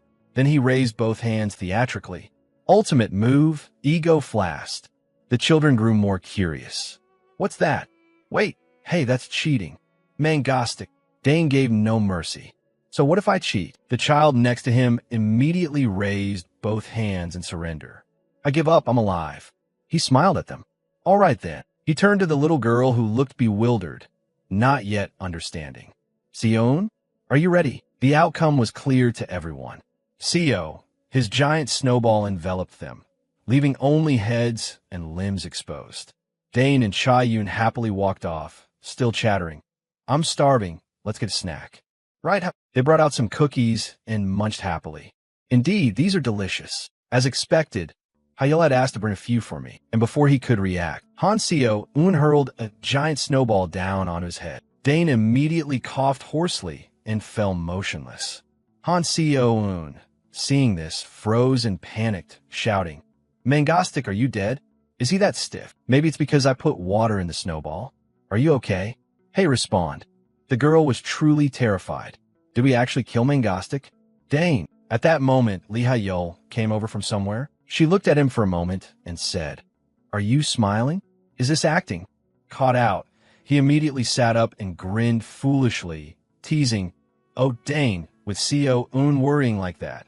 I'm so touched I could cry. Seo-un flushed red with anger at that. She grabbed the giant snowball and chased after him. Dane immediately bolted, pleading, It really hurts. Stop it. Over the past 3 months, we've gone through winter and rested. I even thought about staging another terrorist incident. But Stardust has grown about 3 years stronger compared to the original storyline, so that's not necessary. If there's been a change, it's probably on Hyul's face. I don't know when her worries mostly faded. Now she seems to have somewhat opened up to us. But the criticisms of me haven't entirely disappeared. Everyone blames Ego's-Tick entirely for the university bridge collapse.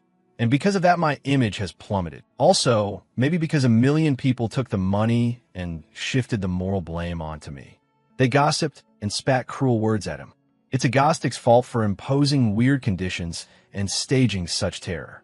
So why not stir people up and call them accomplices? Thinking that, he couldn't help but snort. Convenient, isn't it? Oh well, it's not a big deal. Always wanted to be a villain anyway.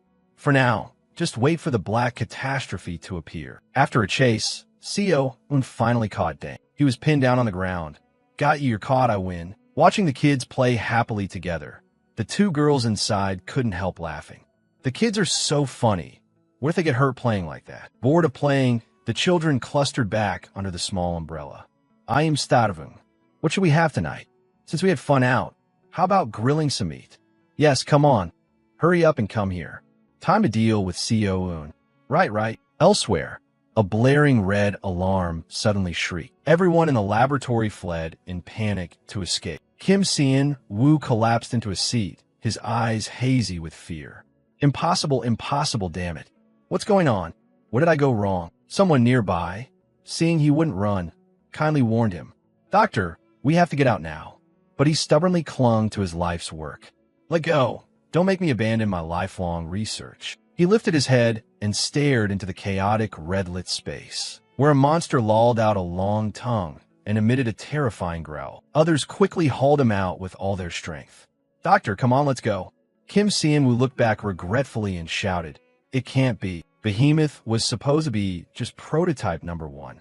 How could it have consciousness? At the corporation, the bodyguards were terrified when they heard the news and fled in panic. Amid the chaos, a familiar silhouette, Stardust, rushed inside at full speed. She shouted as she flung open the door.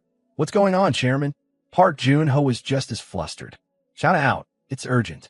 Stardust, did you see this? Where on earth did that terrible monster come from? He stared at the screen before him, frightened. Stardust, seeing it, was also deeply alarmed. In the city, people fled in terrified chaos. Run. Owners could only stand outside and watch their beloved cars get trampled to pieces. My car, someone snapped. Is that the priority now? Move, hurry. The monster continued its rampage without stopping, climbing up apartment walls and wrecking buildings, sending bricks and concrete crashing down. The father and son down below were instantly in mortal danger. Oh my God, not again. Having witnessed the scene, Stardust rushed off at once.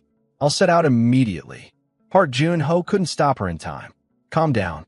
Stardust, are you planning to take on that giant monster alone? She grew angrier, turned to him and yelled, Shouldn't we do something? The chairman just sits there eating popcorn and watching. Park Jun-ho froze at the remark. Oh, come on. But before she could leave, the screen cut to a new shot. The monster, with nowhere to go, leapt straight into the river and sank the heck down into it. The two of them watched the sight in stunned silence. Park Jun-ho thought for a moment and said, Stardust. Yes. Also, write up a report and send it to me by tomorrow. Popcorn? Seriously. She could only lower her head sadly.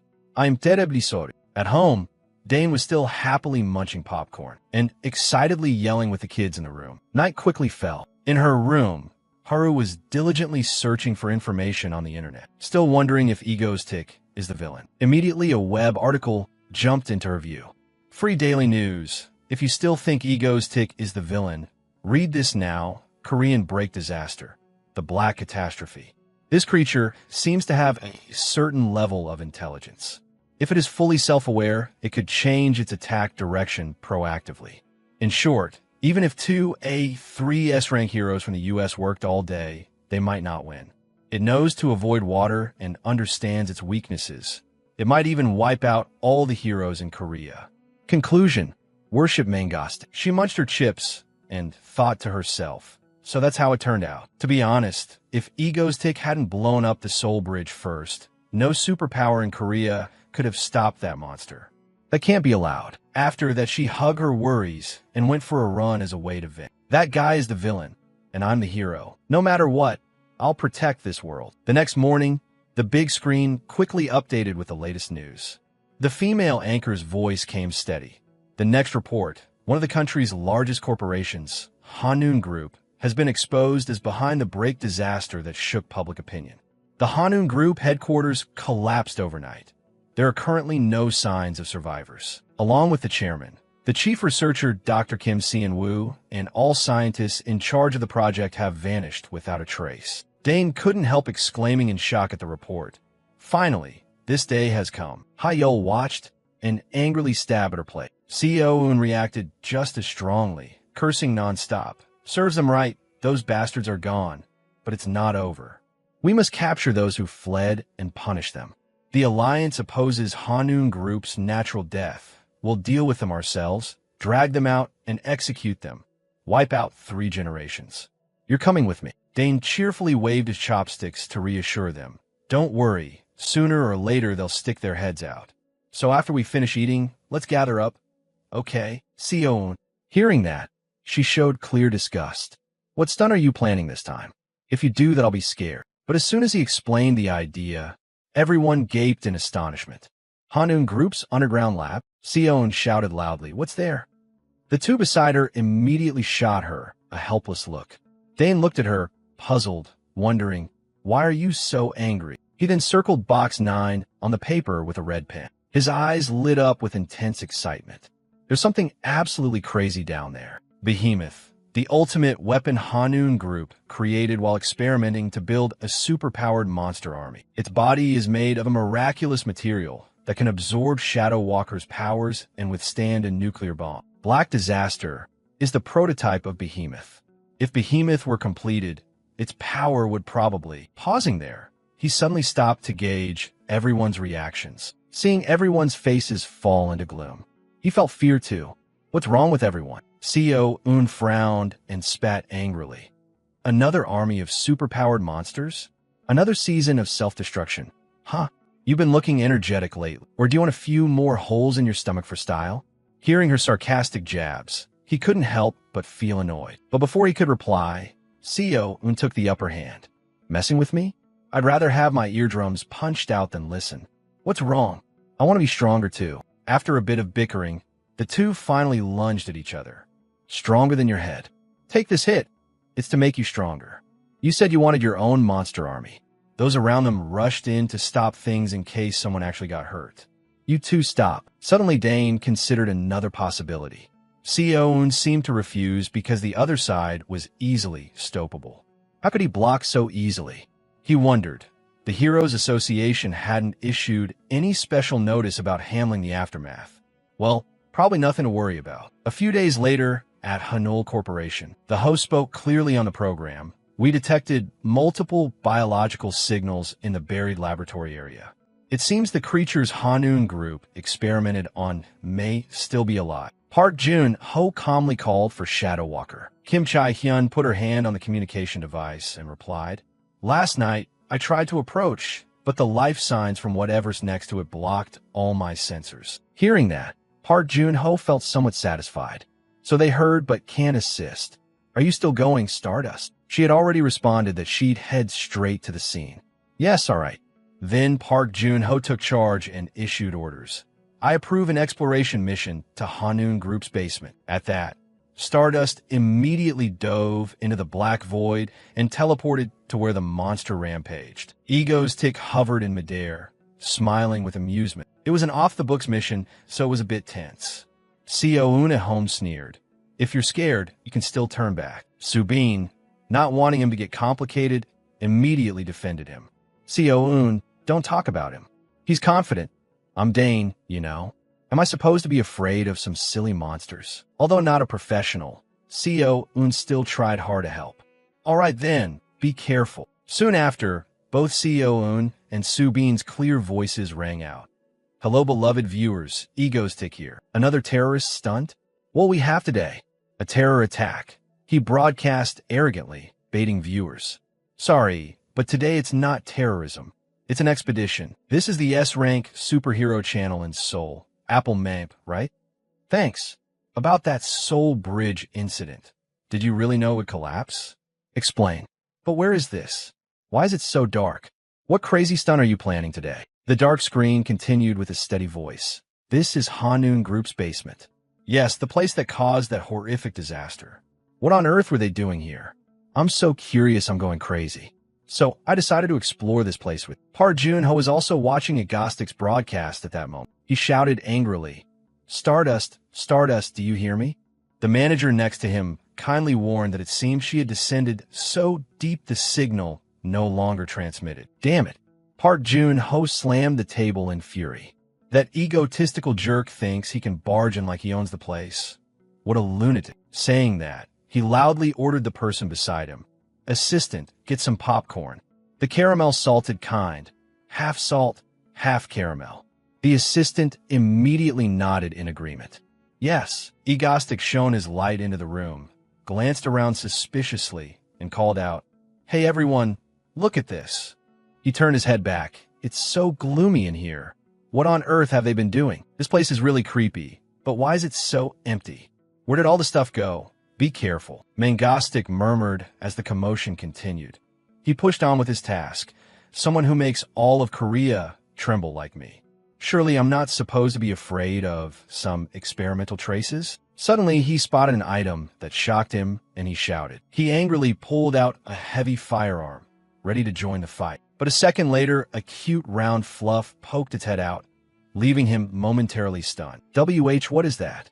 A cat. But why on earth is there a cat here? Before he could fully figure it out, several tentacles shot out. The cat's eyes flared brilliantly, looming above. When he looked closely again, it had turned into a monster. It stretched out its hand, opened its mouth, and lunged at him. Agostic panicked, pointed his gun at it, and squeezed the trigger. At the same time, Stardust, strolling nearby, heard the familiar noise. She turned her head alertly, wondering, is that gunfire? Recalling the argument at home with everyone, when she and Seo Un had quarreled, she had warned him about this.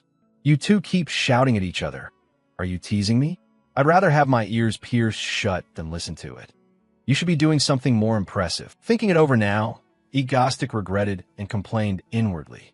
If I'd known, I wouldn't have come in. Why did I? I should have listened to Seo Un. Amazing my foot. I should have just sat there twiddling my thumbs and used my power to teleport things. With that thought, Agostic psyched himself up, grabbed his camera and gun, and sprinted forward. The weird-faced monster quickly chased after him. As he ran, he tried to gather his wits. No, regretting it now is pointless. Even though he was terrified, veins popping in his face, teeth clenched, Agostic had already made up his mind. Since he was already in here, he had to drag the behemoth out of this place. He turned thought into action. He accelerated, took a running leap, flipped a few times, and jumped down the stairs below. Hearing the monster getting closer, Agostic tensed, his heart pounding wildly. The monster drooled, leaving puddles on the floor as it trudged down step by step. Agostic shouted, D. Then he aimed his guns and fired at the monster. It was hit repeatedly by gunfire and let out furious, thunderous screams. Noticing a slight tremor in the place, Agostic worriedly thought to himself that the place was collapsing. In the blink of an eye, dust and smoke filled the area. The camera and guns fell. He dashed away like a lightning bolt. After that horrifying incident, Agostic dragged his booze-soaked body onward, trembling.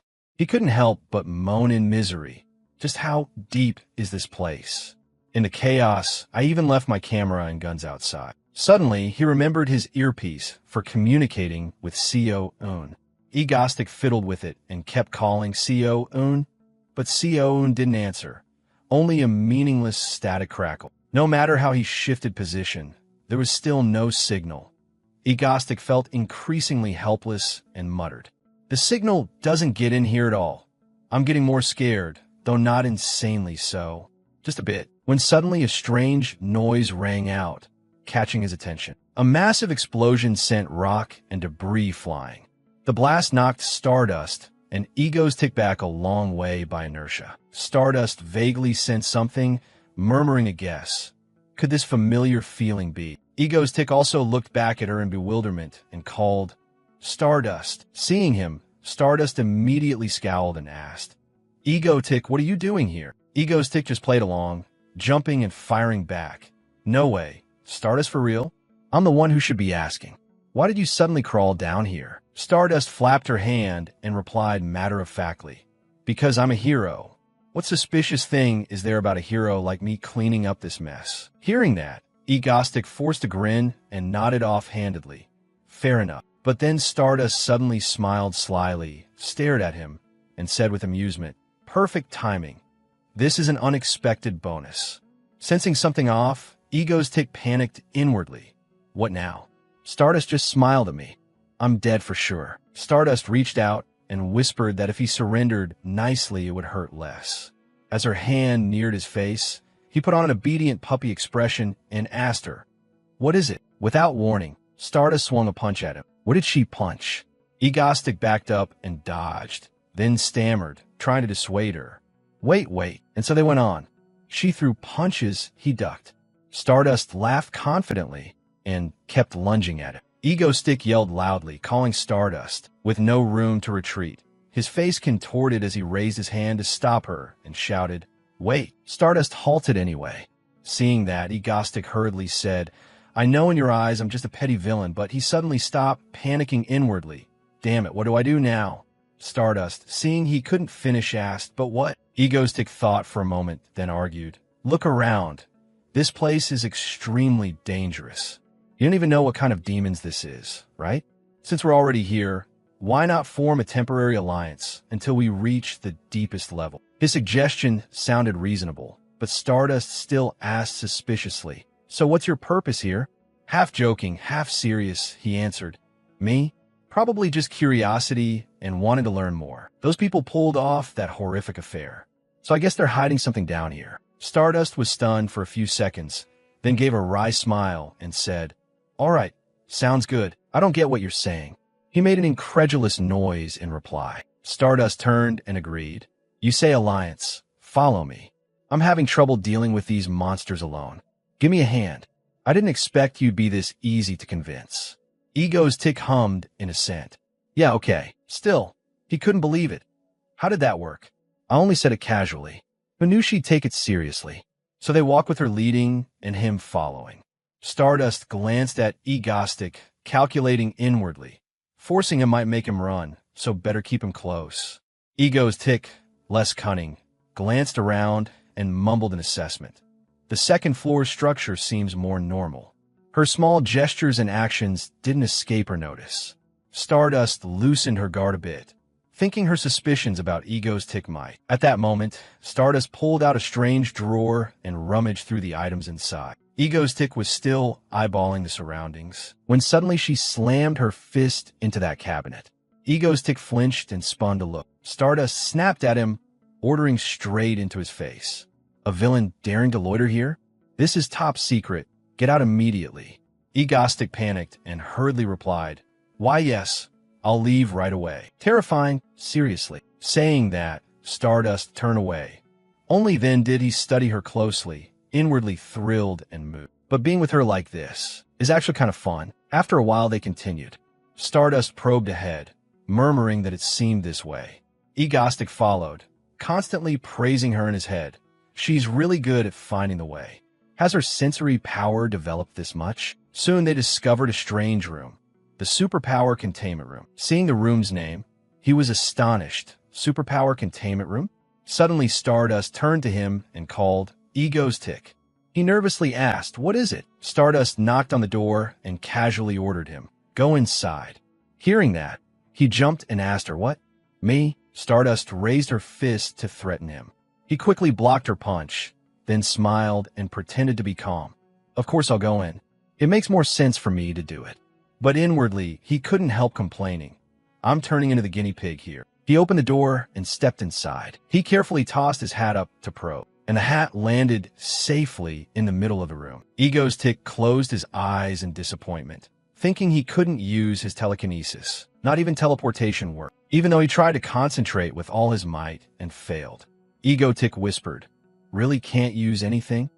Stardust pushed the door and stepped in, gloomily asking, Really? Suddenly, he heard a strong vibration and was half doubtful, half amused. How does this mechanism work? But when he turned, he saw Stardust punching hard enough to make a hole in the wall. Stardust stopped, looked at him, rubbed her hands, and said with a smile, I just wanted to see if powers were really suppressed. So they really don't work, huh? Seeing she didn't believe him, he huffed and argued. I'm not lying about this kind of thing. Although I am a villain. Absent-mindedly, he suddenly remembered the punched hole. One of Egostic's personalities spoke in his head. Wait, she broke that with pure strength? Wow, impressive. No. If this place collapses, we'll all die. But credit where it's due. Her development speed is astonishing.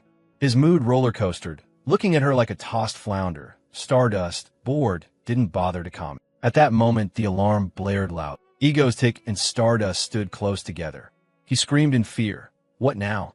No. Looking at the cold steel door, Egostic felt utterly helpless.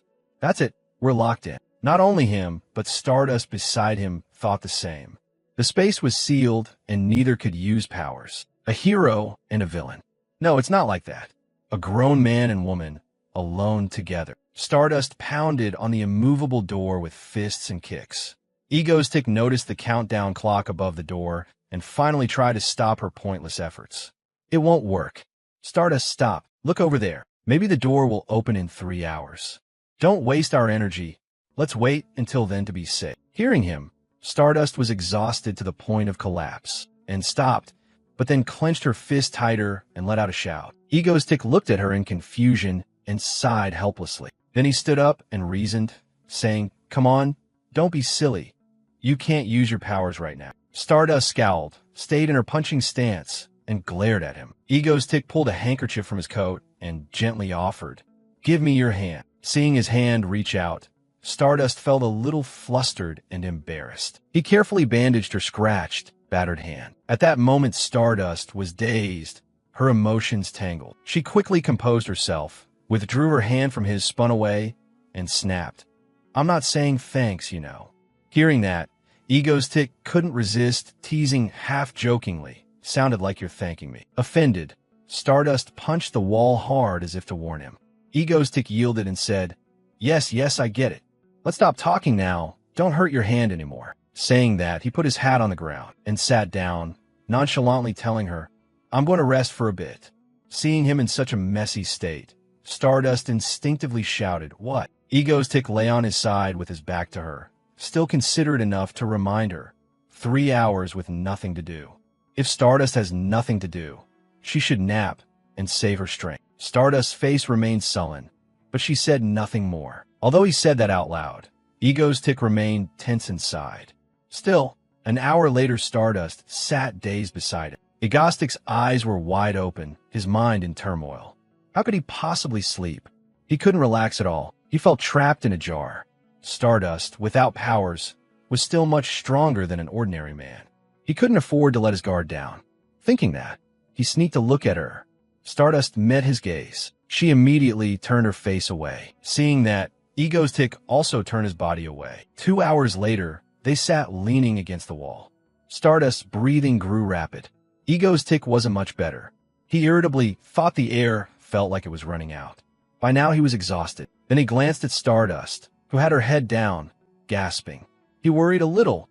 Her breathing sounded labored. Suddenly Stardust muttered absent-mindedly, Soul Bridge. Egostic tilted his head and looked at her. Huh? Stardust, panting, stammered and asked, The car incident. That was you, right? Hearing her bring that up, he felt a guilty jolt. Has she figured it out? Thinking that, his mind unconsciously recalled that incident. Stardust raised her head, probing as if to confirm that he was indeed the one who stopped it. Right? Egostic refused to admit it, waved his arms and blustered. I'm a villain, not some mastermind who stops things. I always rush forward. Stardust began to get annoyed and snapped angrily. What are you talking about? Then she seriously asked again. So what about the plane? Why say only I can handle it? Under her questioning, Egostic broke into a sweat, his inner self silently screaming. After a moment, he grabbed an excuse and blurted out in a grand tone. I already said it. I'm the villain and you're the hero. Why burn up again? Your existence makes me more complete. That's our relationship. What's strange about telling a hero to go save people? Isn't that right? Stardust fell silent and just stared at him while he jabbered on without pause. Realizing he might have gone too far, Ego's Tick clamped his mouth shut and reassured himself inwardly. I freaked out and overdid it. Must be the lack of oxygen earlier. Stardust then asked him again. So you collapsed the soul bridge because a monster appeared and headed for the bridge. Did you know beforehand and do it on purpose? Ego's Tick was stunned. Her words hit him right in the chest, but he tried to act sinister, sneering at her.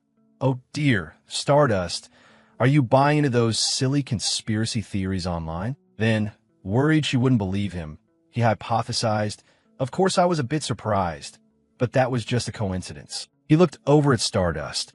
Her face was icy and she stared coldly at him. He tensed up, thinking, what's that expression? Wait, could she be testing me? Did I say something wrong or miss anything? Thinking back, he recalled the events that had happened. Mapo Bridge, the airplane, the black disaster. He swallowed lightly and speculated inwardly. Stardust isn't the type to believe conspiracies. She's actually doubting whether I'm really a villain. Because she's interacting with me directly, suspicions naturally arise from the previous terrorist incidents.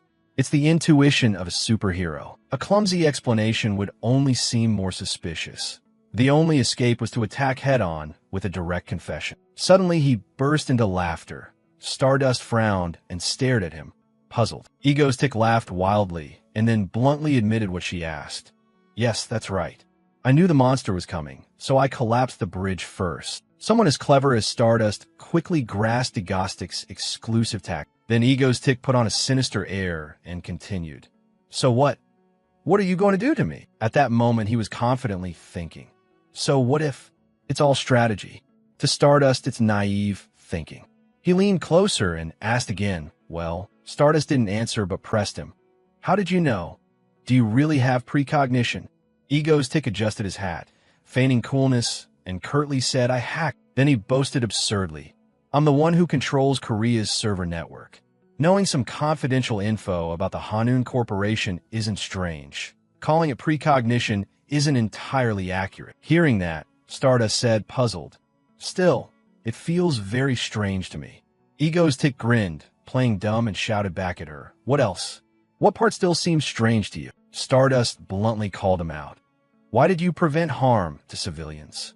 Aren't you supposed to be a villain? Ego's Tick wouldn't admit it.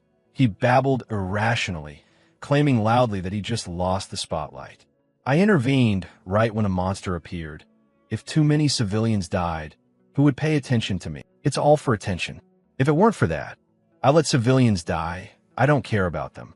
What do they have to do with me? Stardust said nothing more and kept staring at him. Seeing she didn't look convinced, Ego's Tick pointed at her dramatically, enunciating each word as a threat.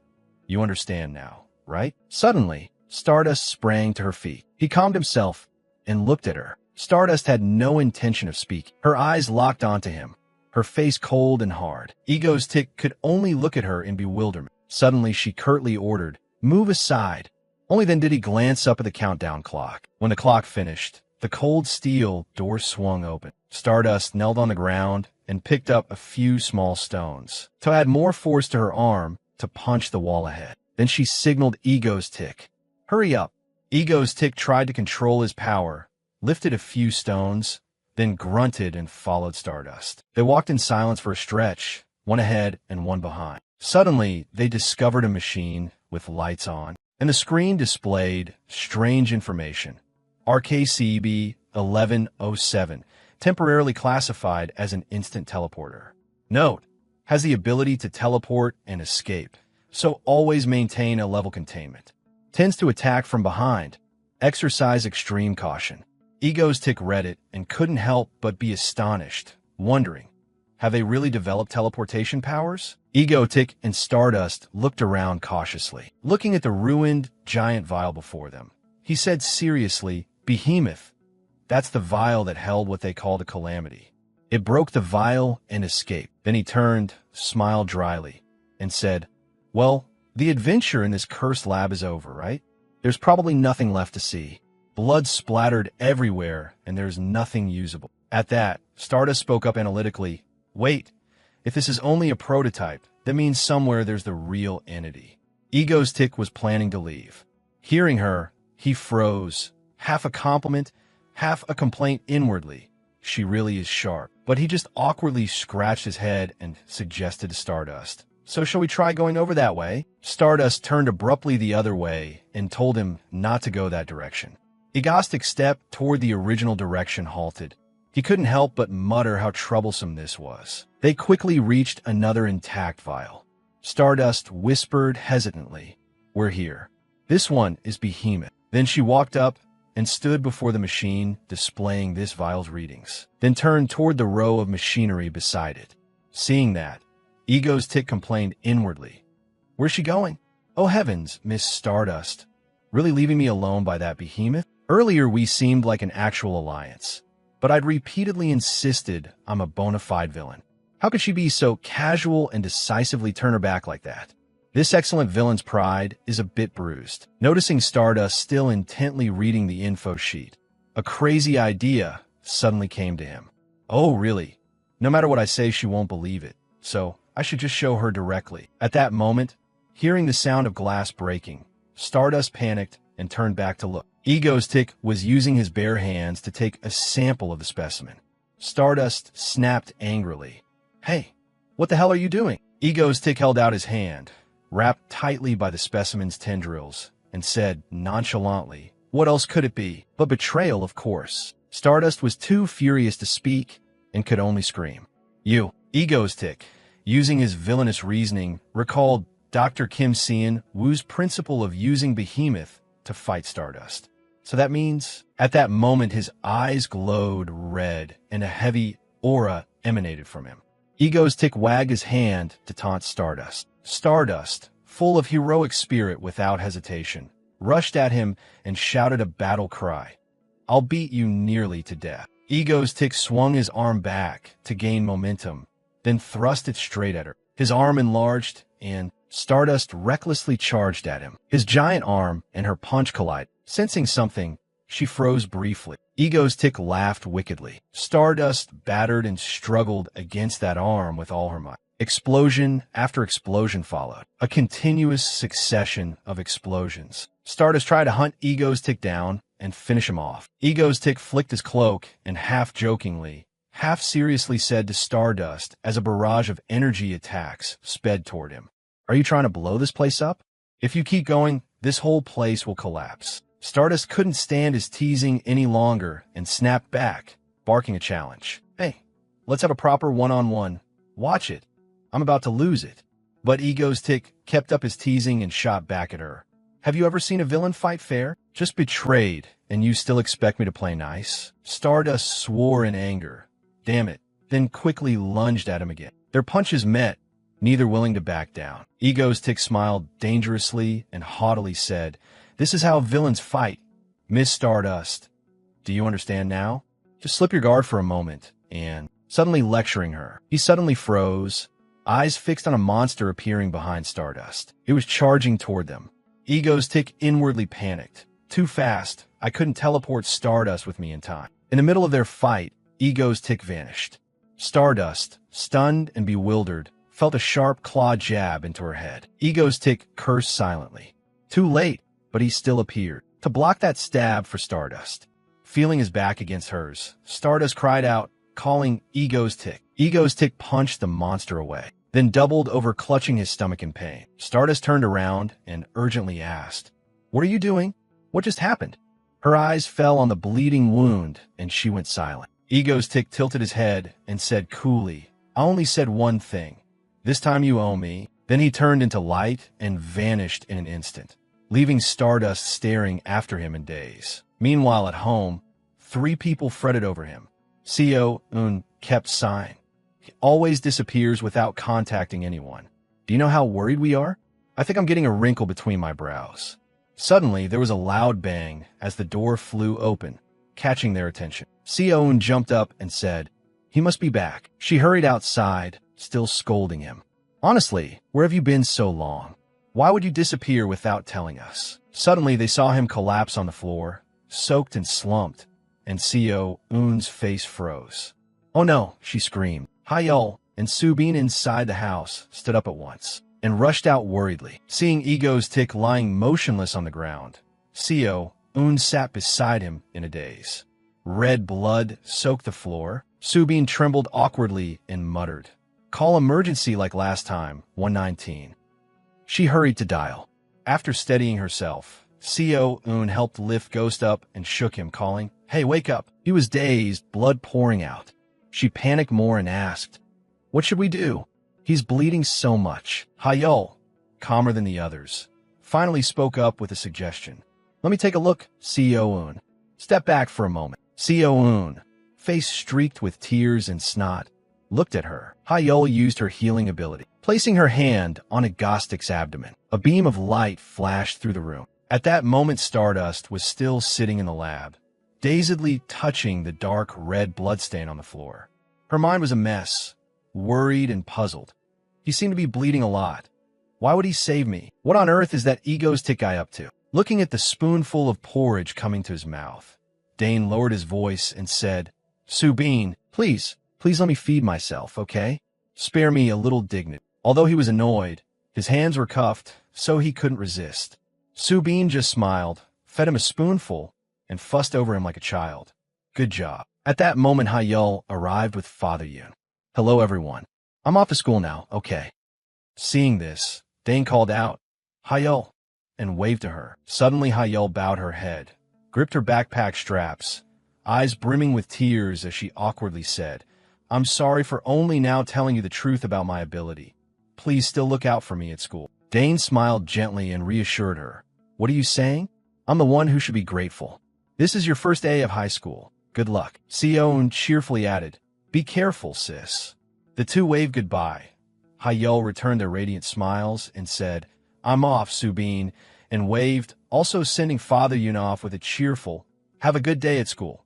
"Take care, you too." Seo-un, reminded by Hayol's apology of the earlier incident, flared up in anger, balling her fist and growling half-jokingly, half-seriously, "If you say you want to go out again, I'll deal with you. I'm not kidding." Then she quickly changed the subject, holding the strange ball of yarn and asking him, "By the way, what did you pick up there? That's heavy." Dane laced his fingers together and casually said to Seo-un, "I told you, it's for acupressure. Can you get it back to me?"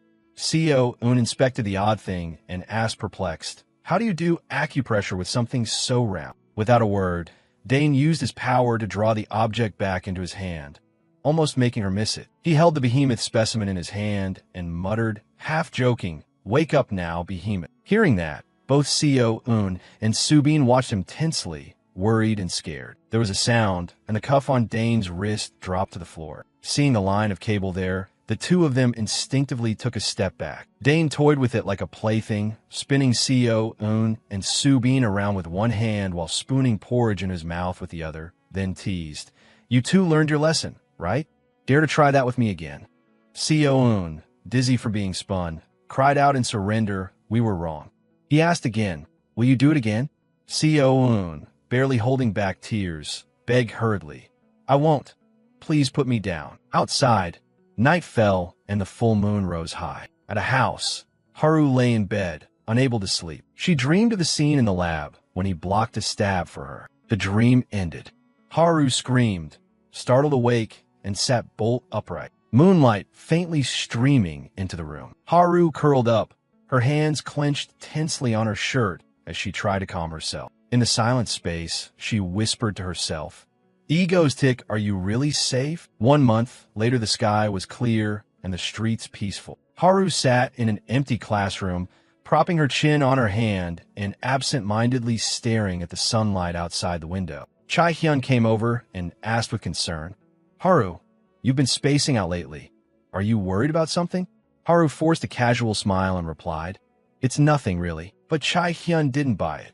Slapping her chest excitedly, she demanded to know, "What do you mean nothing? Tell me now, come on.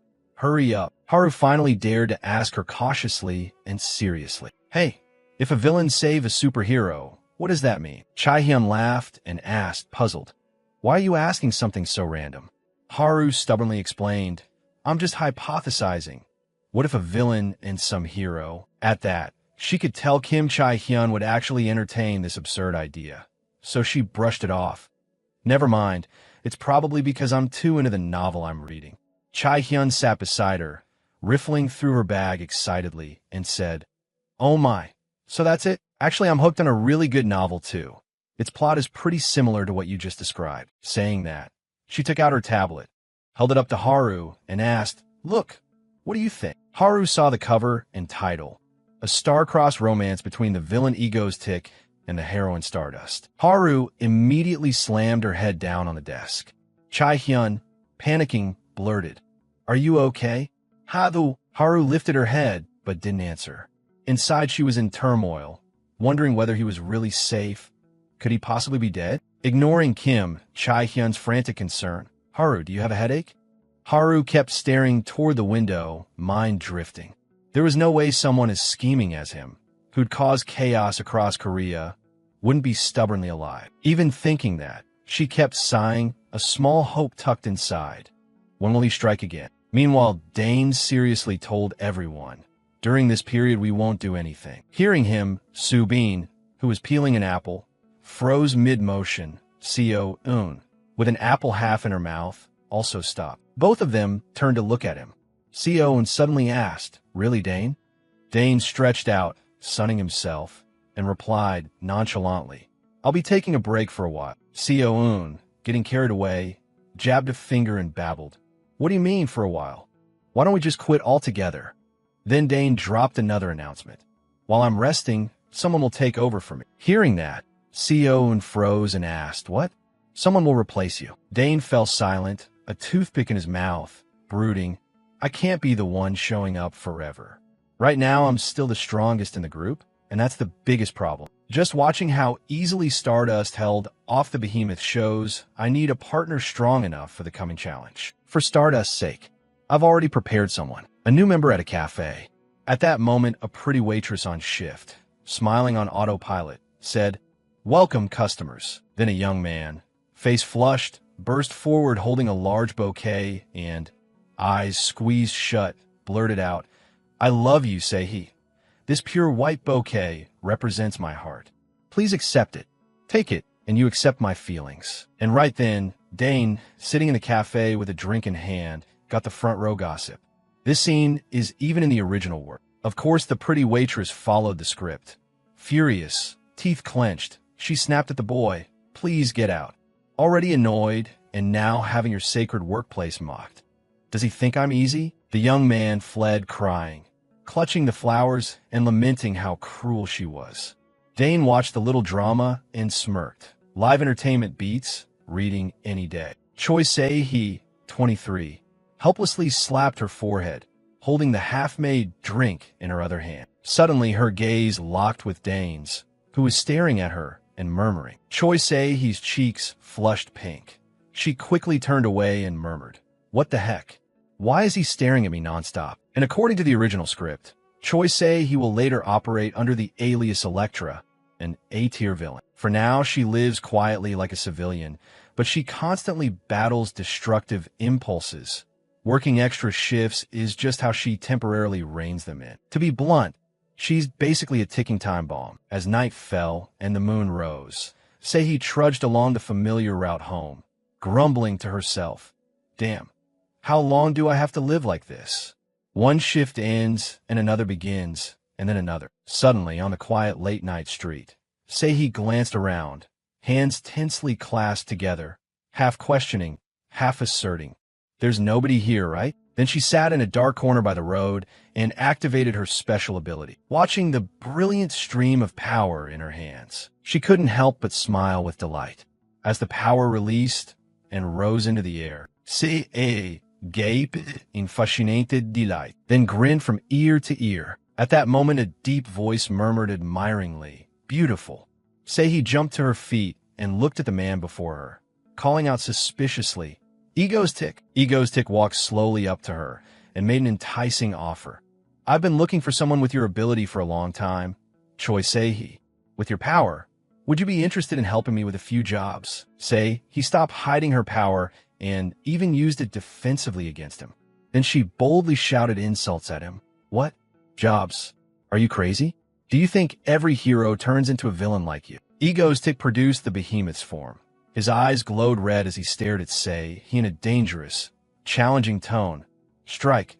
Let me see how strong you really are. Sei didn't hesitate to show her power. She unleashed a blast of icy electricity toward him. The behemoth's form, activated, coiled around Egostic's hand, and unleashed a force that blocked Sei's attack. The two forces collided and lit up the sky. When the dust settled, Ego's tick laughed aloud, taunting her. Is that all? That's her limit. Being belittled by him sparked a strange emotion in Sei. She laughed, excited inwardly. Yes, this is the feeling, the thrill of release. Then she casually swore, "You bastard." Ego's tick didn't argue. He spoke seriously. "My offer stands for 1 week. Take your time to think," Sei. Then he vanished in a blink. Choi Sei panicked and shouted, "What? Wait, hold on." But she couldn't stop him. Watching the light, he brought fate away with him. Then glancing at the power, still blazing in her hands, Sei let out an annoyed cry, inwardly complaining, "How lame. What a buzzkill." At that moment, Dane couldn't believe it. His voice trembled as he asked, "How did this happen?" Subin, sheepish and hesitant, said, "I'm really sorry, but I thought it was over." "Dane, I'm sorry." Dane couldn't accept this and turned to Seo-eun, urgently confronting her. "Seo-eun, how could you do this to me? I raise you to be talented." Seo-eun cried out, "Oh, come on, hey." Then cruelly told him to go show off his strength elsewhere. Seeing the chessboard on the table, Seo-eun couldn't help but laugh with glee. One laughs, another cries. Dane, unwilling, tore his hair and groaned. "Oh my God." Watching his pieces be trounced by Seo-eun, Dane cried without tears, moaning, "Forgive me this time, Seo-eun. I'm about to go bankrupt." Seo-eun, on the other hand, chuckled smugly and teased, "Look how pathetic the villain Ego's tick is." Saying that, she pointed at the pile of stinking dishes behind him and confidently told him, "Go wash the dishes, will you?" Dane, helpless, could do nothing but stand and head toward the sink, inwardly lamenting that he'd been raising a wasp in his sleeve, a betrayer at home. Suddenly remembering something, Seo-eun anxiously asked him, "All right, Dane, it's been 3 days since you said you were recruiting new members. Are we really okay, just chilling like this?" Dane didn't answer, only uttering a muffled, Seo-eun grew more puzzled and looked at him questioningly. Dane put on gloves and half asking, half asserting said, "Surely the trap I set has started to work by now, right?" At the cafe where Choi Sei worked, customers came and went constantly. She moved like an emotionless machine, listlessly doing her job. "Yes, 1 iced Americano." "Yes, got it." "Points?" "No, not adding them."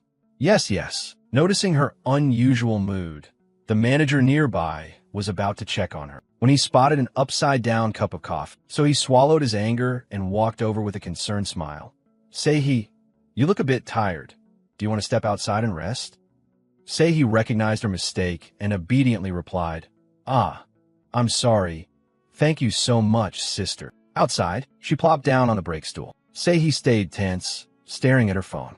She thought to herself that she kept hearing about Mango everywhere, so she was curious what kind of person he was.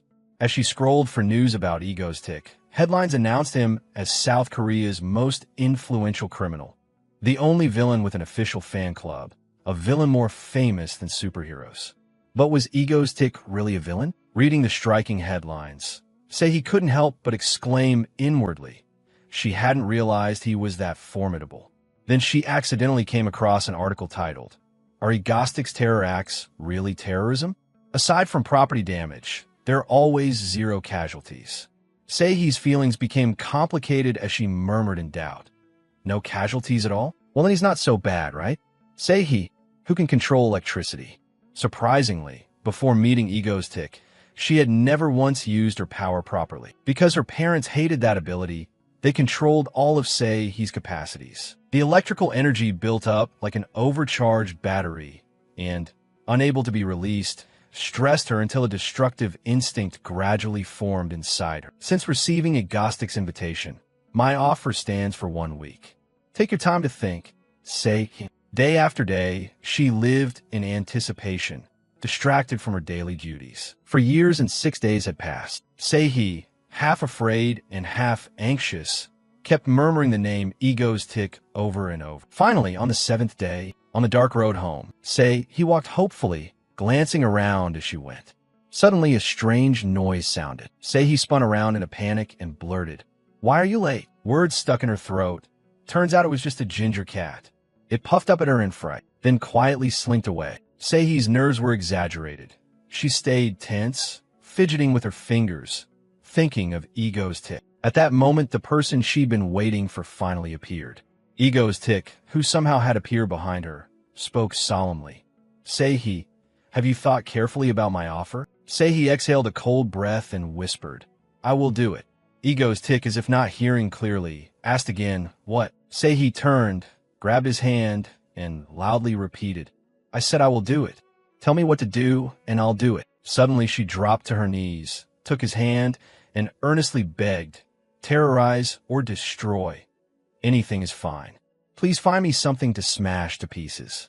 Ego's tick, surprised by her reaction, mumbled a perfunctory, "I know." With that said, in the dead of night, he pulled her away, and they vanished. At the familiar house with lights on, Ego's tick signaled to her and the 3 people sitting on the chairs. "Come on, everyone, greet each other." Then, taking the hint, he introduced he first. "This is our new member, Choi he." Standing before strangers, Choi he was awkward and tense, and simply said, "Nice to meet you." Choi he. Subin spoke first, waving and smiling. "Hi, I'm Subin." Hyul next her added, "Hello, I'm Hyul." Seoun wasn't very enthusiastic. "Bored," she muttered. "Oh, great, another girl?" Seeing Seoun never introduce herself, Ego's tick had to do it. "That girl is Seoun." After all the introductions, he suddenly removed his mask, looked straight at Choi he, and introduced himself. "And me, I'm Kim Dane." Seeing his real face, he gasped in surprise and stammered, "You're..." Recollecting the small memory between them at the cafe, she pointed at him and shouted, "The handsome guy who came to the cafe last week." Hearing her, Dane was flustered. He and the 3 others stared at her. Knowing she'd blurted out the secret, he grew embarrassed, her head about to steam, unsure how to explain. She covered her face and emitted a surge of electricity.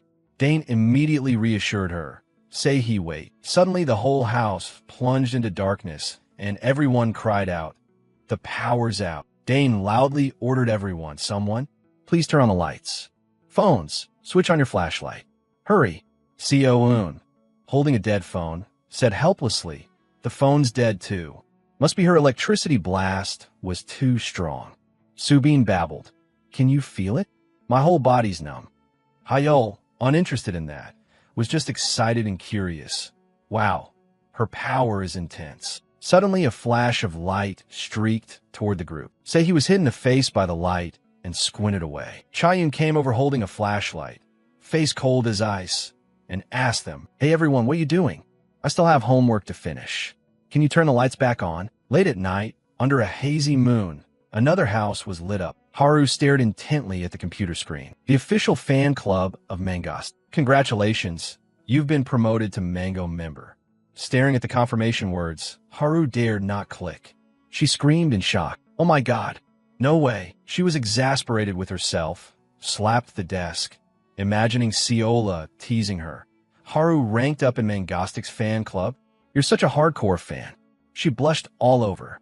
After some mental wrestling, she decided she should just go to sleep. She flopped onto her beloved bed, face down on the pillow, and kept worrying to herself, "Is he okay? What did he mean by that?" Her mind had been replaying the moment he said it for days. "I only said one sentence. This time you owe me." Her heart grew troubled. Haru whispered a mild curse under her breath. "Damn you." Ego's tick. A flashlight shone onto the fuse box. Hyul was on light duty. Subin held the toolbox. Seoun nimbly repaired the fuse, and he stood beside them feeling guilty, constantly apologizing. "I'm sorry I caused you trouble." Seoun casually said, "It's fine, you came at a good time. I was bored anyway." Suddenly Dane lightly poked he on the shoulder. He whispered in her ear, he, "Come with me for a bit." The night was pitch black and the moon hung high. He followed his steps out into the yard. looking around in confusion. Suddenly Dane stopped and smiled. There. Now there's no one here, just the two of us. Say he couldn't help scanning the area and asked dryly. So, Dane earnestly suggested to her, go on, give it your all. Blow all your energy out, turn up the output. Hearing him, Say he froze in surprise and stared at him. After a few seconds, a powerful surge of electricity radiated from her. Excited, she told him, then you better dodge. Dane wasn't annoyed. He was pleased with her attitude. Without a word, he simply disappeared, giving her the space. Say he laughed, then unleashed a cold bolt of electricity. Dane stepped to one side and felt the true extent of her power, unable to stop himself from mentally taking note. Sure enough, she was terrifyingly strong. Say he continued to vent all her power. Dust and smoke filled the air, rocks cracked and scattered across the ground, and satisfied, she sat motionless on the earth. When Dane saw no more movement, he walked over and handed her a bottle of water, cheerfully saying, "Got your wish. If you want to join me, feel free to use your power as much as you like." Say he snatched the bottle from his hand, eyes wary as she asked, "The terrorism you mentioned, you're not talking about harming people, right?" Dane, a bit helpless at her suspicion, still answered honestly, "Of course not. I follow a non-violent principle." Hearing that, she chuckled and half-joking, half-serious asked, "So not injuring anyone counts as non-violent, huh?" As she finished the water, she then asked seriously, "By the way, how old are you?" Dane held up his hand to count for a moment and replied, "Let me remember. I think 21. No. Including this year, it's 22 actually." Say he gulped the drink, smartly realizing something, and asked him, "Oh, so we're the same age? You investigated me before approaching, didn't you? Then why were you using formal speech?" Dane, caught by her, had no answer. Say he didn't hold grudges over small things. She smiled and suggested, "Don't be formal from now on." And when she held out her hand, Dane understood and shook it, briefly and solemnly saying, "All right, welcome to Ego Squad." The mood turned serious until Say he mumbled, "Ego Squad. What a weird name," which left Dane momentarily speechless. The next morning, Say he began training mode. Dane was her direct instructor. "Okay, imagine wrapping electricity around your body and shooting it straight into the ground." Say he was a quick learner, and before long, she managed to lift herself into the air with her power. Still, there were technical hiccups. After a few seconds aloft, she slammed back to the ground. Say he clutched her back and groaned, "Ouch, that really hurts." Seo-eun, just waking up, shuffled out a bit groggy, yawning and asking them, "It's early. What are you two doing?" Dane said crisply, "I'm giving her special training. Next time the terror hits, Say he will have to fight Stardust." Say he slowly got to her feet and complained, "Hey, do we really have to do this nonsense?" Dane mumbled thoughtfully, "How strange." After thinking for a while and analyzing Sei-he's ability, he suddenly exclaimed, "Ah, right, I remember now. That feeling of electricity wrapping around your legs and shooting into the ground, you know what I mean?" Say he hesitated and asked again, "Wrapping around my legs? I still don't really get it." Suddenly she remembered something, looked around bewildered, then tried it. Say he gently floated up into the air. Incredulous and doubtful, she asked, "I can do this." Dane, pleased and happy, said, "Okay, that'll do for today's training." After she landed, Seo-eun came over and handed her a drink. "Sis, have some water." Taking the bottle from her, Say he gratefully said thanks. Under the blazing sun, dehydrated, Say he gulped it down. Seeing Dane staring at her, she turned and snapped irritably, "What the hell are you looking at?" Dane pretended to pinch his nose and teased her, "Go shower already. You smell like sweat." "Hey you." Say he, provoked, ground her teeth, crushed the water bottle in her hand, and promptly chucked it, dead center, at his head. Yelling and scolding, she said, "If training doesn't make you sweat, then what does? Do you think using high-level powers means I don't sweat or something?" Dane, a little displeased, pulled out his behemoth form and tauntingly asked her, "Say he, are you trying to solo me right now?" Say he, ready to accept the challenge, said, all right. If you think you're tough, bring it on." Dane's expression shifted from confidence to pleading. "Wake up. Wait, Seo-eun, help me." Seo-eun crossed her arms, stepped aside, shook her head in exasperation, and sighed. Oh my, can you guys please grow up? A month later, in the dark room, Sei nervously controlled the controller in her hands. Un beside her kept chattering. Sis, try turning toward 9 o'clock. Can't you talk to it that way? I'm so curious. Dane couldn't help but grab his head and bark orders. Press A. Press it now. Press it right now. But Un objected, saying, wait, try talking to it first. Dane disagreed and scolded. Ugh. Sei's gone crazy. Huh? What is Sei doing now? Sei, already tense with two people giving conflicting directions, snapped in annoyance. What do you want me to do? You two are making it impossible to focus. Dane and Un kept arguing. Shoot, just shoot now. Why are you hesitating to shoot it? Suddenly a noise rang out, and the three of them froze and turned to look. Dane urgently whispered to Sei, put away that game controller now. Sei, not knowing what was happening, complied. Un said, turn on the desk lamp, please. When Subin stepped out, the three formed a circle and pretended to have a serious discussion. Dane pointed at a paper on the table and theatrically declared, just follow what I say. Right, here, do it like this and that. I think this is a sweet setup. Subin's face didn't change. She dryly remarked, oh my, all stayed up all night for the raid, huh? Guess you haven't done it in a while. So everyone's excited, right? You're so hardworking. Her tone made everyone break out in a cold sweat. The hidden controller and the whirring console had betrayed the three of them. Still, Subin didn't scold. She smiled understandingly and said, come on, you guys, stop. Get some sleep so you'll be refreshed. Isn't that better? Her unusually gentle attitude made them even more nervous. Sei immediately stood up and slipped away first, rubbing her hands and saying with a smile, you're right. I'm going to my room. Sleep well. Un quickly agreed. Me too. I'm going to bed to get ready for tomorrow. Only Dane, left behind, flustered and forcing a smile, said, I'll go prepare to make the raid a success. Though things didn't go as planned, Subin frowned but kept a standard smile as she addressed him. Dane stayed behind. Sei and Un stood hidden in the corner watching Dane get scolded by Subin, unable to stop whispering to each other. Subin, when she's angry, is terrifying, right?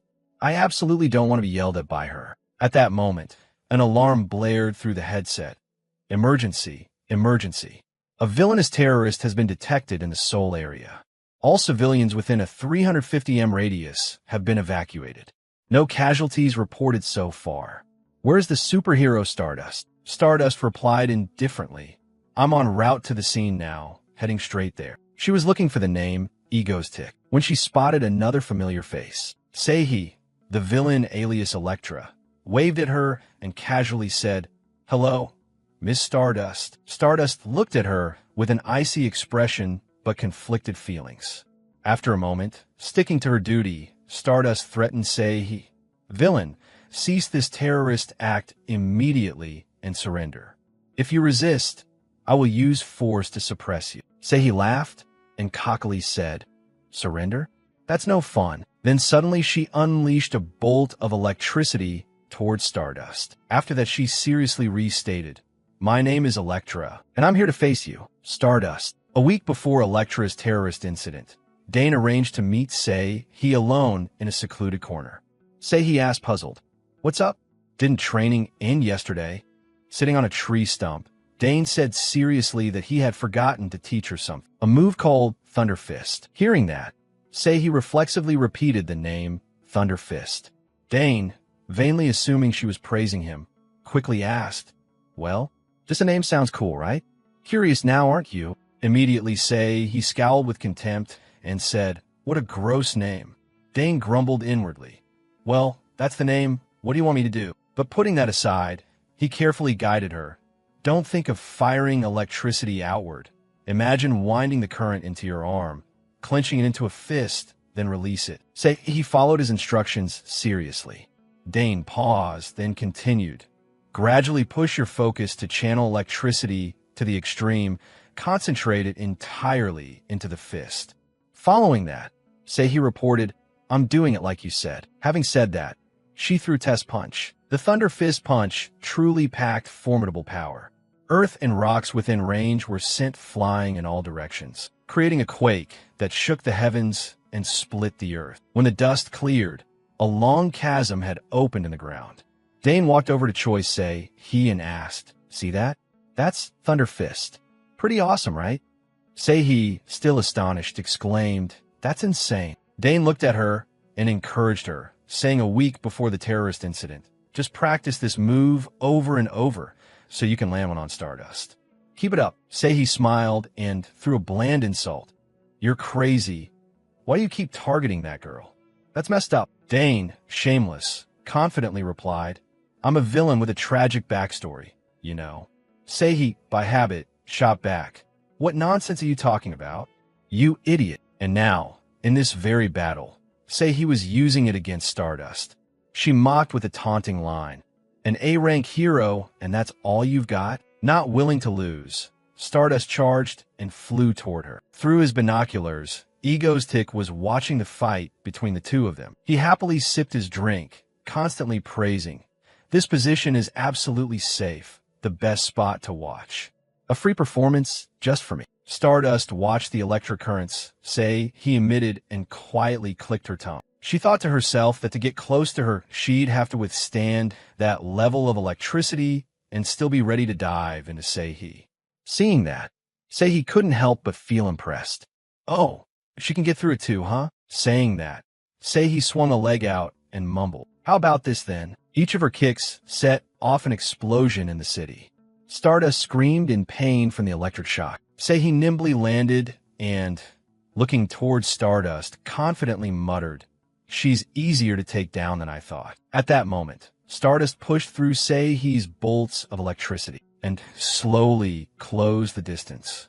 Stardust generated a gust of force that blew away the choking dust and advanced steadily. Se-hee's confident mood was immediately extinguished. She stared at Stardust in astonishment. As Stardust prepared to strike, but hadn't yet, Se-hee popped up and stepped to the side, stared at Stardust, and gave a cold laugh. The two stood facing each other, neither making the first move. Se-hee tensely wondered to herself if that girl was some kind of monster. Ego's-Tick had been playing with this monster all along. Huh. Stardust glared directly at Se-hee. It seemed she was gradually adapting to Elektra's attacks. "Stardust, the reason I trained Se-hee so hard was to increase her endurance against Stardust strikes. Compared to the original who used to get pummeled, this is probably just a scratch for Se-hee." Ego's-Tick watched from afar, noting every move with a sardonic inner comment. Back in the fight, Se-hee prepared to unleash her move, when Stardust cut in coldly with an ultimatum. "You're Elektra, right? It's still not too late to surrender. I'll take you in without leaving a mark." Seemed like her words had offended Se-hee. Se-hee angrily shouted, "What? Damn it." Stardust, radiating deadly intent, said curtly, "It's something you brought on yourself." Then she powered up like a rocket and flew at Se-hee. Se-hee immediately assumed a fighting stance. The two fists collided, creating a thunderous explosion. Earth and rocks and dust flew everywhere, and Ego's-Tick's binoculars were caught up in the chaos. Blown by the shockwave, he had to use a shield to stay standing safely there. The whole city was filled with thunderous blasts. Ego's-Tick didn't know whether to be upset or elated, so he opened a portal, took out his camera, and filmed the brutal showdown up close. As the dust gradually cleared, Stardust's expressionless face stared down at the person before her. A long scorch mark appeared on the ground. Behind them, the city was sinking into a sea of dust and fire, while Stardust was unharmed. He was badly injured, clutching her bleeding arm in pain. Only then did Stardust ask coldly, "What did you say earlier? Who were you talking about?" When they first met, he had casually said, "I'm here to confront you in their place." Stardust, very interested in the hint, now asked, "Is there someone behind this?" But despite coughing up blood from internal injuries, he stubbornly challenged, saying, "Get lost. Do you think I'd tell you for sure?" Stardust was silent for a few seconds, then said, "Fine, I'll interrogate you slowly." She reached out, preparing to strike. At that moment, a hand appeared and grabbed He's shoulder. In the blink of an eye, Ego's-Tick made he disappear, leaving Stardust alone, dazed and bewildered, wondering could it be? A familiar voice spoke up, "Hello, Stardust." Stardust turned toward the voice and called out, "Ego's Tick." Ego's Tick held, he suspended in the air. Looking down at her, he greeted casually, "It's me indeed, long time no see." The camera was live. Ego's stream was about to go live. Even in preparation, it already had 14,000 viewers. Netizens flooded the chat with comments. "It's live. They've started streaming, and he's carrying another girl like a princess." Elektra, his taste and mine matched too well. Still shaken, Stardust asked him, "You're alive?" Ego's Tick thought to himself, what a strange question. Still, he answered with the classic villain grin. "Yeah, of course. Too bad this isn't good news for you." But as soon as he finished, Stardust sighed with relief. "You're alive. Thank goodness," which made him tease, "Oh, just now you sounded relieved." Well, who knew Stardust would worry about me? Stardust couldn't argue. His words hit a nerve, and her face flushed bright. Ego's Tick continued, "Next time let me announce my return first." He couldn't hold back and scolded him. "Hey man, why are you late?" Ego's Tick shrugged and joked, "Sorry, the show was just too captivating." Seeing the intimate images of the two of them, Stardust slightly frowned. Sensing something off, Ego's Tick turned to look at her. He also noticed Stardust's darkening expression, a murderous gaze fixed on the two of them. She huffed imperiously, Hey, what's wrong with that girl? Why the sudden mood flip?" Ego's Tick remained calm and rational, guessing she's probably itching to tear these two villains apart right now. Has a superhero's fury been roused? After a brief silence, Stardust looked up and shouted, "What reason do you have for being here?" Ego Tick, cradling he, smiled and said, "Me? I'm here to rescue my associate." That statement turned Stardust's face dark. An associate? Before she could process it, he continued, "Allow me to introduce them properly. Ego Stream is actually an association of villains." Stardust couldn't believe her eyes. A league of villains? Ego's Tick confirmed once more, without a hint of doubt. "With me now are comrades whose powers rival the Elektra you're facing. That meant that from this moment on, I will no longer carry out terrorist acts alone. Prepare yourselves to worry, starting with Stardust. No, for the entire nation. Attack." Ego's Tick barked, "Elektro, unleash all million volt blessed." He, angrily snapping, "I told you not to do that," still hurled a surge of electricity towards Stardust. The moment she launched herself back to dodge, the two of them vanished immediately. Stardust, you're still too weak to catch us. Try harder next time." Stardust was furious to the brink of madness. "Stop right there, you two. Don't you dare run." Her anger got the better of her, and she punched the nearby wall, shattering it to pieces. What is this awful, unpleasant feeling? "Elektra." Ego's Tick, inside her head the image of Ego's Tick laughing echoed. "I have so many lovely teammates. Of course Elektra is still my favorite." He, embarrassed, snuggled into his arms. "Oh, what a weird thing to say. I told you not to do that." But in truth, this event had never been recorded before. Rage fully consumed Stardust now. "In our next rematch, I swear I will annihilate you completely." Meanwhile, on Agostic's side, he stood before a perfectly ordinary wall. "This is the place, isn't it?" Suddenly he shouted, "Is anyone present here?" Then he punched the wall to pieces. In an instant, a hidden passage revealed itself. Right on cue. The 30th floor belonged to a stairwell of no particular note. To the right of the camouflaged wall, a passage exuded an ancient vibe, lit by blazing blue candles. And there was a massive gate carved from black obsidian stone. As if expecting his arrival, the gate opened and Ego's Tick stepped through, offering a greeting, "Hello." The person inside puffed a cigar and asked, a rather unfamiliar, childlike face, "What brings you to this place?" She was the Vine Witch. Standing before her, Ego's Tick made a straightforward request. "I hope you can use your magic to seal this item for me." He thought to himself, first, a journal that records all the world's events since ancient times, and second, a notebook that documents things about to happen in the future. Seeing these novel objects, the Vine Witch couldn't hide her surprise. "This stone looks splendid. I accept. How long do you want the enchantment to last?" He replied, "For both items, seal them until my last breath." The Vine Witch asked no further questions, and she immediately cast a binding spell on them. After a round of mumbo-jumbo and incantations, she returned the items to him. "All done."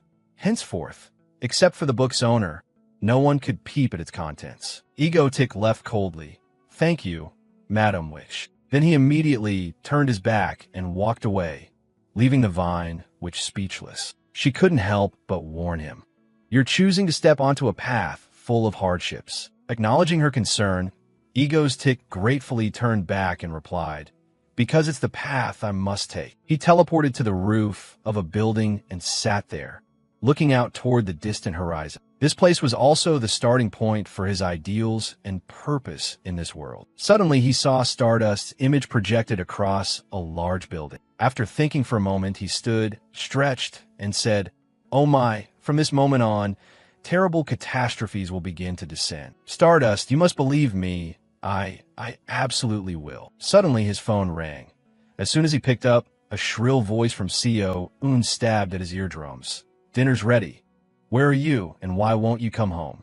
The whole family's waiting on you alone." Egotic replied helplessly, "Okay, I'm coming home now." Co-un barked, "You must be there within 3 seconds." After hanging up, he lingered there a while longer, sighing. And now, the final milestone of the first chapter. The moment had finally drawn near. On a certain highway, a truck was speeding along, unaware that it had become the target of a certain agency. Suddenly, a drill attached to a mechanical arm burst up from the middle of the road. Following that, a whole robot climbed up from beneath the ground, frightening the driver. "What the heck is that?" Punctuated with a small comedic yelp. The mad doctor grinned maniacally. All the soldiers obeyed orders. "Toward the nation of Korea that once oppressed us. The time has come for us to wipe it off the map." Inside the classroom, 2 students were giggling together. They watched the video of he and praised her. "Electra is truly, stunningly beautiful. She must be dating Egotic."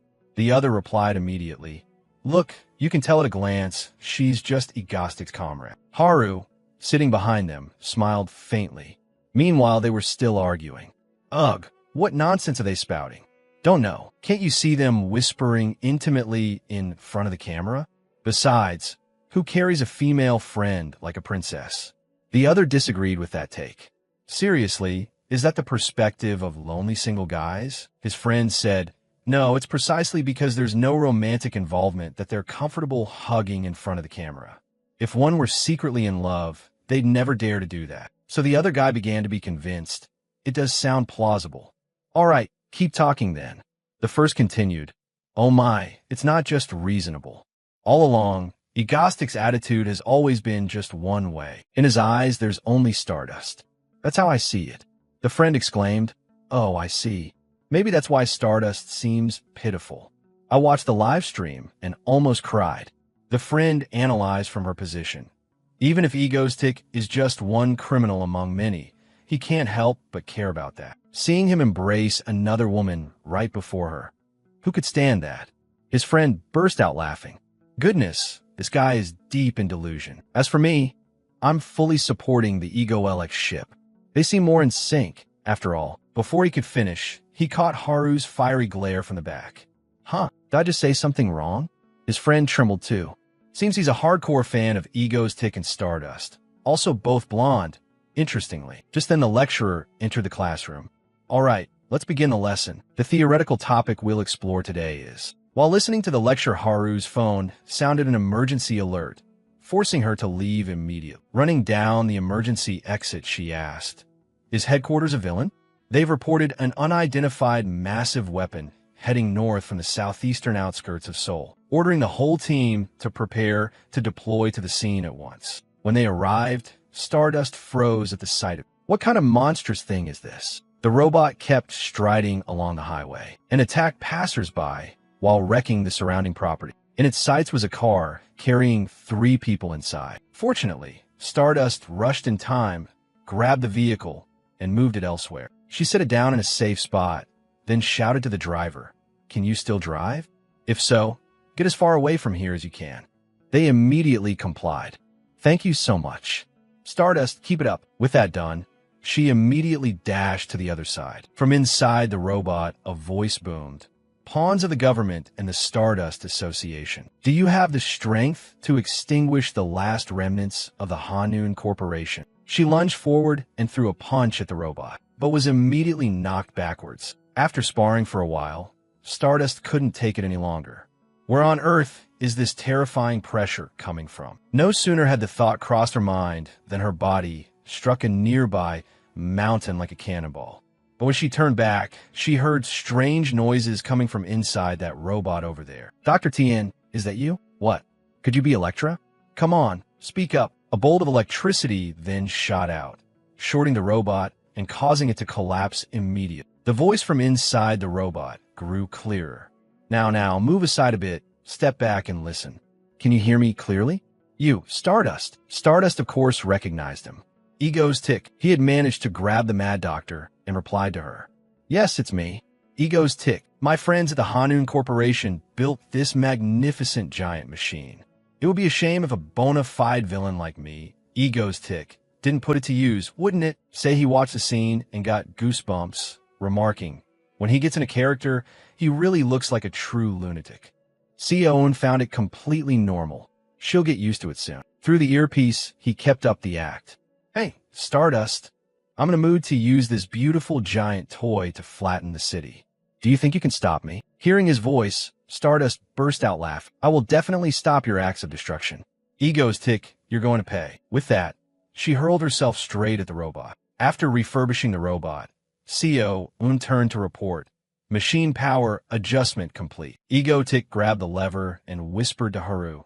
Today, try unleashing your power properly for once. He shouted excitedly, come on, give it your best shot. Immediately, the robot rose to its feet and swung its arm, striking directly toward where Stardust was rushing. The robot's arm was so solid that even though Stardust braced herself, she still cried out in pain. Seeing that, Ego's tick burst into laughter.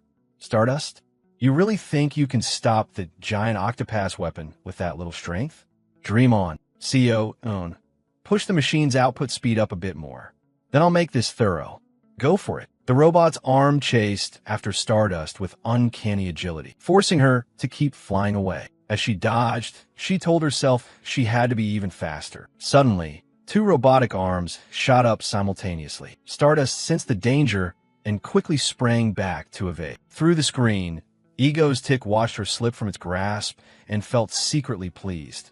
That's it. That's how it should be. Today I can finally return home intact and safe. At the same time, in the National Assembly building, when an aide reported, Sir, everything is ready. A glowing red button was also activated. Sitting there was the president of South Korea, his face set with determination. To destroy that giant weapon, we have only this one option left. Having said that, he decisively pressed the button. The whole assembly shook as if struck by a tremor. On this end, Ego's tick softly called Sion, and immediately the speed energy level hit maximum. Surprisingly, Stardust was still able to successfully dodge every attack perfect. Contrary to her earlier scowl facing the Mad Doctor, she now flew with a smile. Suddenly, a series of explosions erupted from who knows where. Ego's tick flinched and ordered, Sion, crank the energy up higher.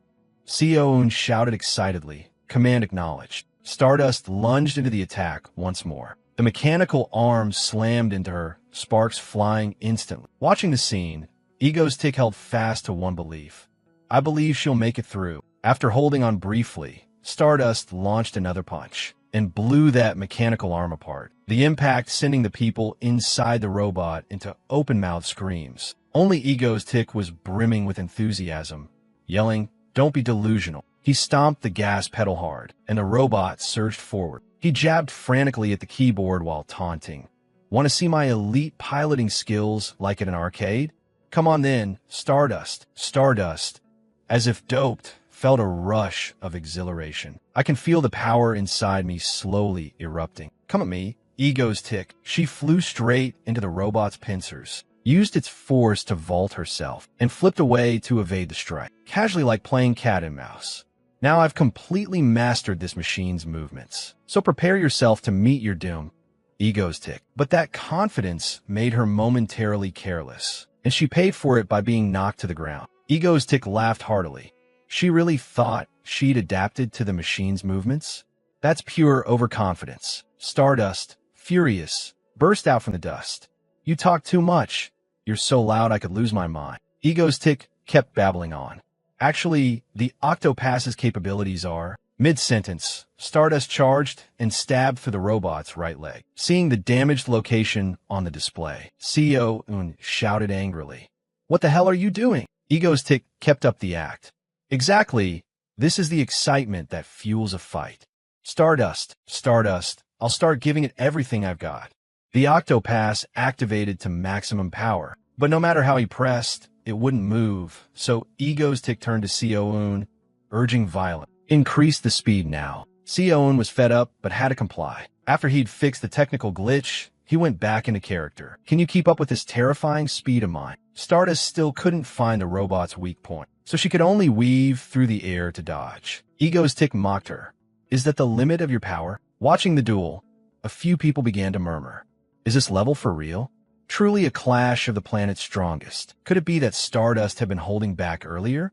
Goosebumps all over. Others wondered nervously whether Stardust would break through to S rank this time. Just then, a chaotic burst of sound flooded Stardust's earpiece. "And hey, big brother, focus on piloting properly now. Don't be sloppy." Just as a woman's voice inside the robot warned, Stardust now had an additional target to attack. "Now I have one more reason and motive to destroy that giant weapon. It's those girls next to Ego's tick who are too annoying." If Ego's tick hadn't been making that machine act all haywire like this, then taking down that giant machine would have been impossible. But right now I can totally do it. With that thought, she lunged up and slammed a powerful punch into the flailing mechanical arm. Ego's tick grit his teeth and commanded from inside. He clung to her seat, grinding her teeth and commenting, "Why do I feel like she's even stronger than before?" CEO hurriedly reported, "The machine's energy is almost depleted. Big brother, we have to finish this fight within the next 10 minutes. Contrary to their worry, Ego's tick cheerfully applauded and said, "Then we must enjoy this fun until the very last minute." He, furious, smacked him on the head. "Enjoy what, you lunatic? At this rate, everything's going to blow up." Ego's tick was still hyped. "Charge." Poor Subin had to sit on the ground holding her mouth. It's really sickening. Outside, Stardust followed the arc of the robot's arm, slowly approaching the control center, gnashing her teeth as she peered inside. He's still in that machine. Just as she was about to dive straight in, a voice came through her earpiece. "Get out of there immediately, Stardust." She was stunned and couldn't believe it, hurriedly backing away and asking why she was suddenly being told to leave. The operator on the other end replied, "The president has ordered a small-range nuclear missile to be fired at the giant weapon. If you stay there, you'll die." Stardust couldn't help but shout, "Have you all gone mad? If that missile explodes here, will civilians' lives be endangered? Besides, I can take it down. Why are you doing this?" The operator answered that they're sure it's because they're worried the government's image would suffer if they just stood by. "We can't predict political calculations." Stardust still couldn't believe it was true. Even so, the action was utterly irrational. The operator tried to urge her, "Stop arguing and withdraw immediately." "Stardust, how long do you intend to stand there? My octopus punch is itching to make a move." Stardust saw the robot standing still without actively attacking and realized it had paused to wait for her. An enemy who actually cares about their opponent? It seemed utterly unaware of the incoming missile. "If that's the case," she said one final, sincere apology. Then she pulled out her earpiece, to the astonishment of the operator. "What?" Stardust, gritting her teeth, she shot off in another direction. Headquarters went into an uproar at the sight. She threw away the radio. "What do we do now?" Jun home munched popcorn and reassured everyone it would be fine. "In any situation, we'll find a way to resolve it. So be patient and watch." Inside the robot, Ego's tick was equally stunned. "Hey, Stardust, where are you going? Are you planning to run away now?" But Stardust had found her own purpose and streaked through the sky. Ego's tick, there are countless reasons this country wants him eliminated. A top-tier criminal responsible for terror attacks and hijacking broadcast signals. Yet for some reason, I can't bring myself to hate him. This time I'll save him. She shot straight up into the air. She quickly found the target she needed. The small-range missile the government had launched. An image of Ego's tick flashed through her mind, a light, and she no longer hesitated. She drove straight into that small missile. The pain made Stardust grit her teeth and endure. The people inside Agostic's robot witnessed the scene and gaped, murmuring, "Something's coming over there." What is that? Isn't that a missile, though, Stardust? Ego's Tick stood dumbfounded, unable to believe his eyes. Stardust, why? Up in the sky, the battle seemed to be reaching its climax. Stardust shouted for support. Just as the missile's tail energy weakened, she quickly grabbed the missile's nose and changed its direction, then pulled it and flew it elsewhere. Inside the robot, Ego's Tick frantically shouted, "Co-un, have you traced what that is yet?" Co-un, sweating, yelled back, "I'm looking, stop rushing me." A moment later, the screen switched to footage of the National Assembly. She reported back, "Found it. It was launched from the presidential office. The disarm code is out of time. 10 seconds until detonation." Ego's Tick gaped at the news. What, 9 seconds left? The old president smiled cheerfully. 8 seconds, 7 seconds. Stardust had already carried the missile to another place. 6, 5, 4. Ice was still out shopping with his bodyguard. 3 seconds. Ego's Tick stared at the screen in a daze. 2 seconds. Stardust had successfully redirected the missile upward. 1 second. She summoned all her strength and hurled it straight into the sky. The moment the timer hit 0, an earth-shattering explosion occurred. The sky was dyed a blazing red, causing the students to stare out in bewilderment. The sight even made old Park Jun-ho stop eating his popcorn. The smile on the South Korean president's face froze. Co-un hesitated. Then he sprang up, wondering, "Where's Stardust?" Ego's Tick charged off, yelling, "Stardust! Over here!" Stardust fell unconscious and plummeted, when immediately a hand shot out and caught her. He held her in his arms, baffled as to what on earth was going on. Suddenly, Stardust weakly opened her eyes. Before she could speak, he questioned her. "Who told you to stop that missile? What if you had died because of it?" But she didn't answer. She closed her eyes again. Seeing this, Ego's Tick felt a pang. She had unleashed such overwhelming power, and now her body was so weak. "She looks like she might get mad at me." While he was still pondering, Stardust opened her eyes again. That look confused him. Why was she looking at me like that? After all, she's being held in the arms of a villain now. Realizing this, he began to act. "Stardust, I thought you were only worried about running away. You're that quick at creating a diversion? Even stopping a missile?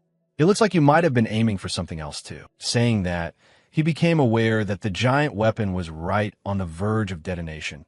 If the missile fell on it, there would be no saving it. If she hadn't noticed in time and rushed to block that missile at the last minute, both he and she would have been wiped out together.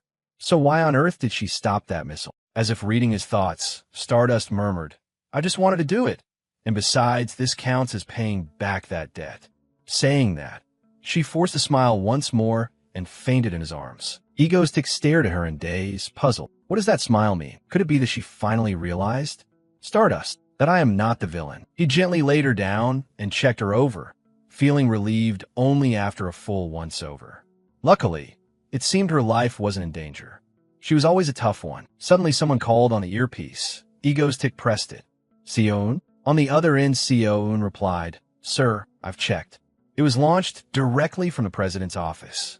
He had already guessed and just nodded silently. Truly, an unpredictable world. Obviously, the whole world had seen Stardust stop the missile. Even now, people still couldn't understand the connection between the two of them. This situation can't continue. With that thought, he decided, "Co-un, start the broadcast." Co-un, who had been waiting and cracking her knuckles, replied, "I've been waiting for you to say that." Immediately, Egostic's live stream began. "Hello everyone, I'm Ego's Tick." Instantly, 67,000 people joined, comments popping up. "You're live all of a sudden. Why start streaming now? I was getting pumped watching the battle, and you cut the feed. Where'd it go when Stardust flew up?" He casually addressed the camera. "Stardust, where did she go? You're all curious, right?" The feed immediately showed Stardust lying unconscious. Viewers erupted. "What? Did Stardust lose? Ego's Tick is awful. Oh my god, that's crazy." He quickly fired back. "I didn't make her like that. The presidential office said they would arrest me. They launched a nuclear missile at Seoul, the president of the Republic of Korea himself, just to wipe out a villain like me. To capture me, they sacrificed the entire population of Seoul." Immediately, comments flooded in nonstop. Even the South Korean president was left speechless. A hail of bullets then began to tear into the building where his live was streaming. The noisy gunfire also caused Stardust to open her eyes and regain consciousness. After the incident, countless news outlets began reporting. Since the new government took office, we were facing the worst crisis in history amid calls to impeach the president. Another news bulletin continued. It's a rapid report, folks. At the International Heroes Association, foreign media reported they were discussing promoting the hero Stardust to S rank. Ciola, relaxing in her office, heard the report and exclaimed, "Our Haru really is something." The bulletin continued. Word has it the villain Egostick is also being considered for promotion to S rank. Unlike Stardust, who is only just being discussed, Egostick's case had been under consideration for months. Association officials said an official announcement might come at the end of the month. At that moment, a voice called from outside. "Miss Ciola, may I come in?" She grabbed the remote to turn off the TV and replied in a composed tone. She calmly and gently stroked her pet. She is the heir to the A-rank ice hero conglomerate, Shooting Star Corporation. The secretary stepped in to report, "I've bribed the presidential candidates for the next term. They've pledged to follow Shooting Star Corporation's orders." She nodded with satisfaction. "Good. What about the other matters?" the secretary replied. "The chairman has announced he will delegate everything to Miss Ciola." Ciola spread a calculating smile. Finally, then she returned to her normal composure. Now she could go out. The secretary bowed and turned to leave. The room suddenly fell into an odd, eerie silence. Then Ciola gave a delighted smile. "Thanks, Egostick, for giving me the chance to swallow up Korea. I'll make good use of it." Cut to Dane's mansion. He burst in, flustered. "Guys, something big happened." His words grabbed everyone's attention. He continued in a worried tone. "It seems Stardust is starting to suspect you." Sion asked, "Suspect what?" He answered, "She thinks you're not actually a villain." He flashed a skeptical look and blurted, "Are you stupid?" Sion continued, "No way, right? You still think you look like a villain?" He muttered while eating. "What a nutcase." Bombarded by the girl's attacks, he exclaimed, startled. "What? Me? What about me? Bored, so I go terrorize people. The number of hostages I've taken lately is countless." Subin cut him off. "You released them all, didn't you?" He blurted out, "I kidnapped people, sure, and I've killed a lot of villains too." He curled her lip. "You literally brag about killing so many villains." Sion chimed in sarcastically. "Thanks so much, a rank hero Egostick." He went on to explain, "Anyway, I've been trying hard to live right, whether as a villain or as an individual." This made he puzzled. "If you're living hard, what's it got to do with anything? You really are messed up. So all this time you've been trying to look like a villain?" he shouted. "Of course." Hearing that only stirred his temper. She snapped, "The moment you try to act like a villain was a mistake. It's obvious at a glance. There's no mistaking it." She pressed on, "Why do you think I accepted your invitation to join? Look at last time. If that giant machine had been left to barrel into Seoul, what would have happened to you? If it attacked with full force from the start, could little Stardust have stopped it?" Sion shook her head and added, "How could she stop it? Not a chance." Slubin, peeling an apple, wondered, but Dane had intercepted it for her. He even fought while adjusting the firepower. Sion sneered, "If you didn't notice that, you're an idiot." He was left tongue-tied, but tried to explain. "It's not just about that one thing. Maybe you don't get it. Stardust is the embodiment of justice. To suspect a brutal, inhumane S-rank terrorist like me from that single incident is impossible." He narrowed her eyes. "So what? Embodiment of justice, my foot. You think Stardust stupid? No matter how you look at it, you're not a villain." That remark hit Dane like a punch to the face, leaving him dumbfounded. Then she turned to Sion. "You're right, aren't you?" Sion played along. "Of course, didn't someone say it?" What a relief they all breathed. He thought, if she knew his villainous acts weren't madness but a way to protect her and the world, then if Stardust ever learned the truth, she wouldn't be able to go all out against it. That would mean she couldn't grow properly.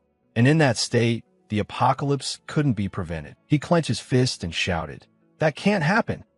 His shout made little Sion jump in surprise. He struck a confident pose. "Right. Stardust needs someone to constantly remind her that he's an utterly terrible person." With that thought, he immediately dashed off to remind them. "You all stay here. I'm heading to Busan." Cut to Shin Haru. She was now standing in front of a high-rise building. She was delighted by the sights around her. Just as she stepped in, a receptionist came forward and bowed. "Hello, are you Shin Haru?" She nodded gently and replied, "Yes." The receptionist moved to take her backpack. "I'll bring your luggage up to your room." She cheerfully answered, "Thank you." She felt a flutter of nervous excitement and thought maybe this would be even better. A soft voice whispered in her ear, calling her name, "Haru." Recognizing the familiar voice, she turned around happily and exclaimed, "Ciola." The two of them stepped forward and embraced warmly. Ciola teased, Look, you're even prettier now, huh?" She blushed and replied, "You too." "Really?" Ciola suggested. "Today we have to have a really fun time." She took Shin Haru's hand and raised it in a toast. "Congratulations on the birth of Korea's first S-rank heroine." Then the two moved to Ciola's villa. Looking out from the balcony, Haru gave a small, excited squeal. The view before her was breathtaking. Ciola came up behind her and smiled. "Isn't it amazing?" Haru nodded in agreement. Ciola pointed inside and invited her in. Inside the dining room, chefs were laying out an array of delicious dishes. Haru's eyes landed on one item and she cried, "Mango! Mango snow smoothie." She immediately popped a piece of mango into her mouth. She chewed with delight. Across from her, Ciola teased, "You like mango that much? How cute." She wondered aloud. "Mango reminds me of Ego's tick, doesn't it?" Hearing that familiar name made Haru jump a little. "Huh? What?" Ciola continued. "Actually, I want a dedicated villain like you have. Everyone here gets their own little perk. How will you reach S rank that way? So maybe I should move to Seoul for this occasion? I also want to try facing Ego's tick once, just to see." She immediately protested. "No way." She hurriedly explained, "You know he's obsessed with me. If he calls me out, and suddenly someone else shows up to fight him, who knows what impulsive move he'll make. Remember the Seoul Bridge terror incident? He sometimes causes uncontrollable chaos." Ciola thought for a moment. "True, he wouldn't have any reason to call me out otherwise." Haru added another good point. "And more importantly, if you go, who will protect Busan?" Suddenly Ciola's watch vibrated with a red alert. Startled, she thought, "Someone touched my desk in the office." She stood up and turned to leave. "Haru, I have an urgent call. I need to stop by the company. You go ahead and have fun." Haru replied, "Okay, go ahead." Ciola was now worried. What was happening? She was immediately at the company, inspecting the situation and puzzled. Is it just a system glitch? Then her little cat mewed softly, startling her. A familiar voice cut in. "It's not a glitch." Seeing who had appeared before her, Ciola gasped. "Who are you?" The other person continued. "I activated the security program. It's to meet you." "Hello, Miss Ciola." I'm a ghost." Ciola stared hard at the uninvited guest. She asked coldly, "What did you come here to do? To turn yourself in and become a hero or something?" In response to her serious tone came a derisive burst of laughter. Ego's tick couldn't help laughing at the idea. He laughed as if he'd just heard the world's funniest joke. "Turn myself in? Ha ha ha. That will never happen." Egostic's gaze suddenly shifted, becoming deep and calculating. He stepped closer, each word aimed to pierce the other's facade. He revealed that he was here because he cared about the real Ciola, who held power behind the Yuzeon Corporation, the one posing as a hero while secretly nursing ambitions to swallow the whole country. Exposed, Ciola showed no embarrassment. Instead, she smiled provocatively.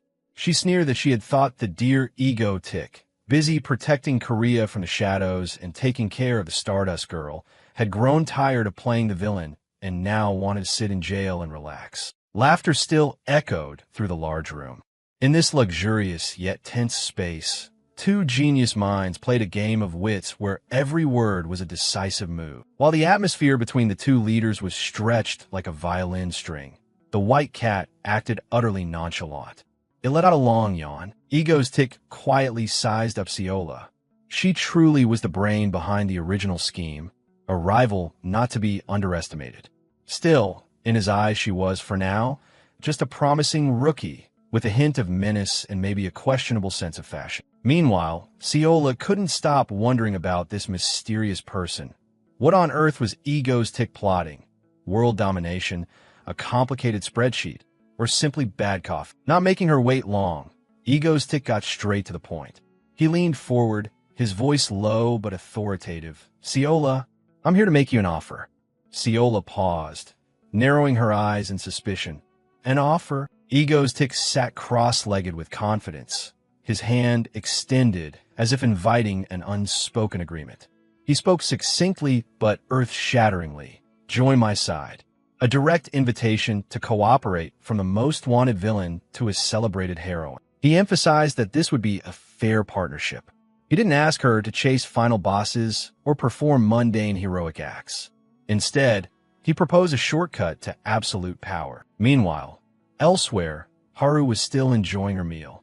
Suddenly, a flicker of electricity passed through her, making her sense that something was wrong.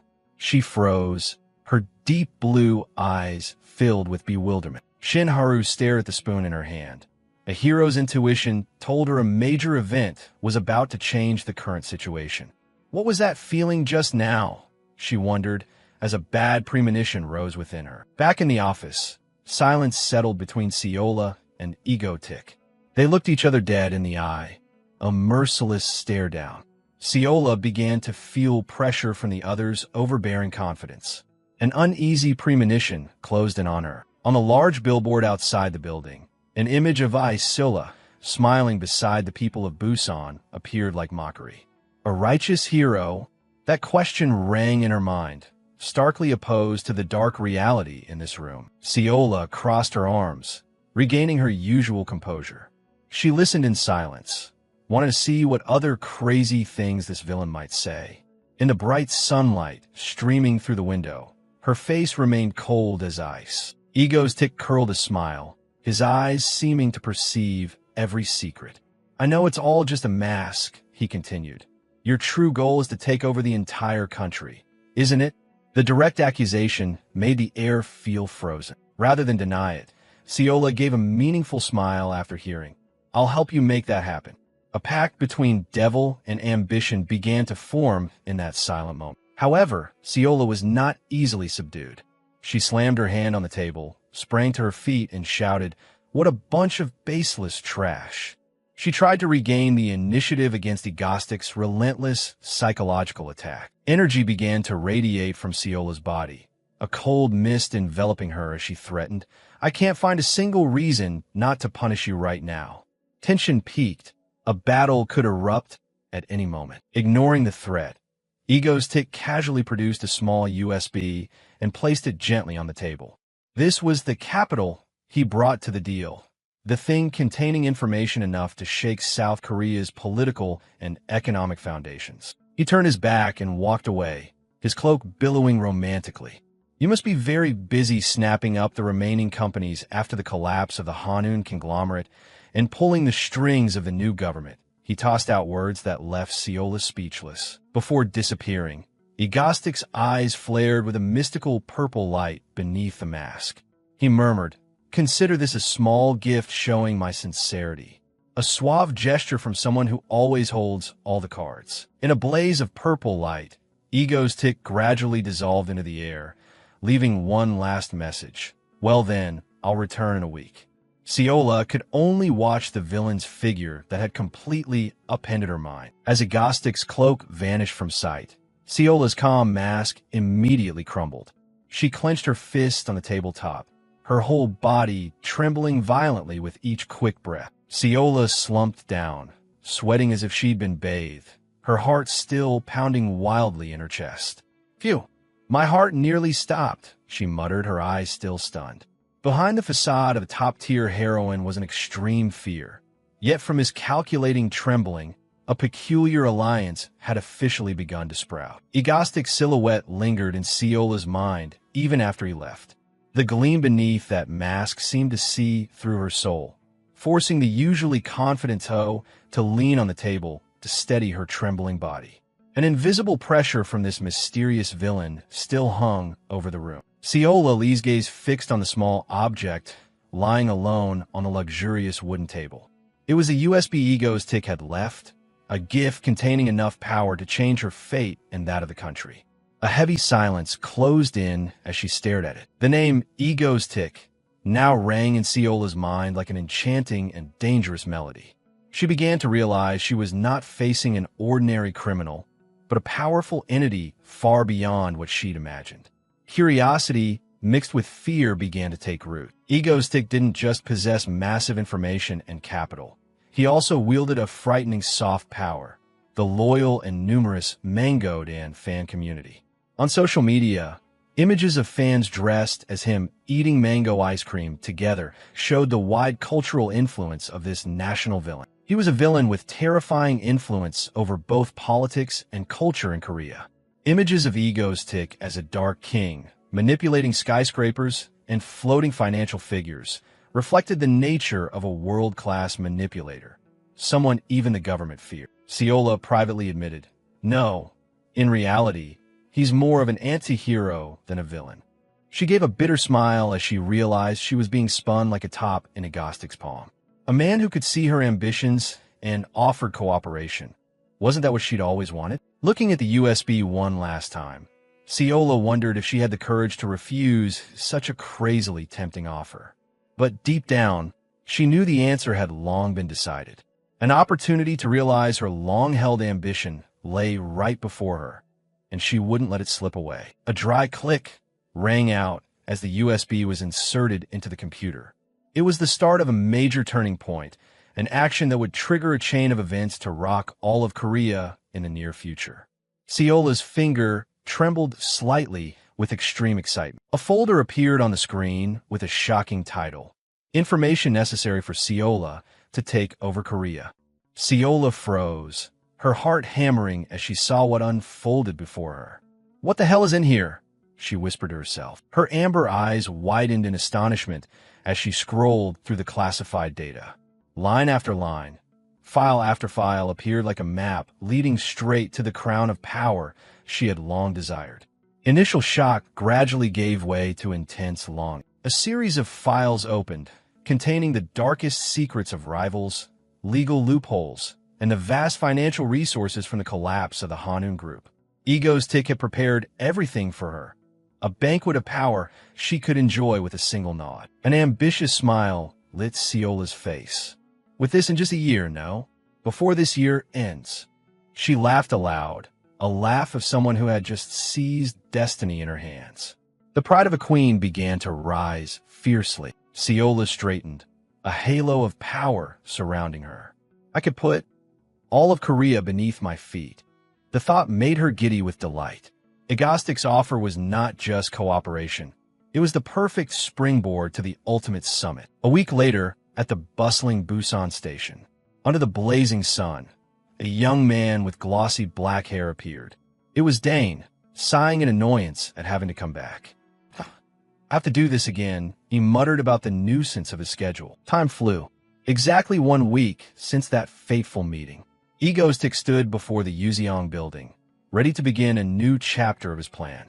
Though he complained it was bothersome, his eyes betrayed a clear enjoyment of what was about to unfold. In the familiar office, Egostick returned in his signature villain attire, lounging on the sofa and stroking the fluffy white cat. "Are you pleased with my gift?" he asked confidently, as if he already knew the answer. Seola smiled suggestively in reply. "Well, I won't ask where you got them." The shift in her demeanor showed she'd fully accepted the game. A collaboration based on mutual benefit had been established. Egostick narrowed his eyes and went straight to the key point. "And what about my offer?" He awaited an official answer, a confirmation of the alliance between the two leaders of Korea's opposite poles. Seola did not hesitate. Her gaze flamed with newfound conviction. "I see no reason why we shouldn't work together."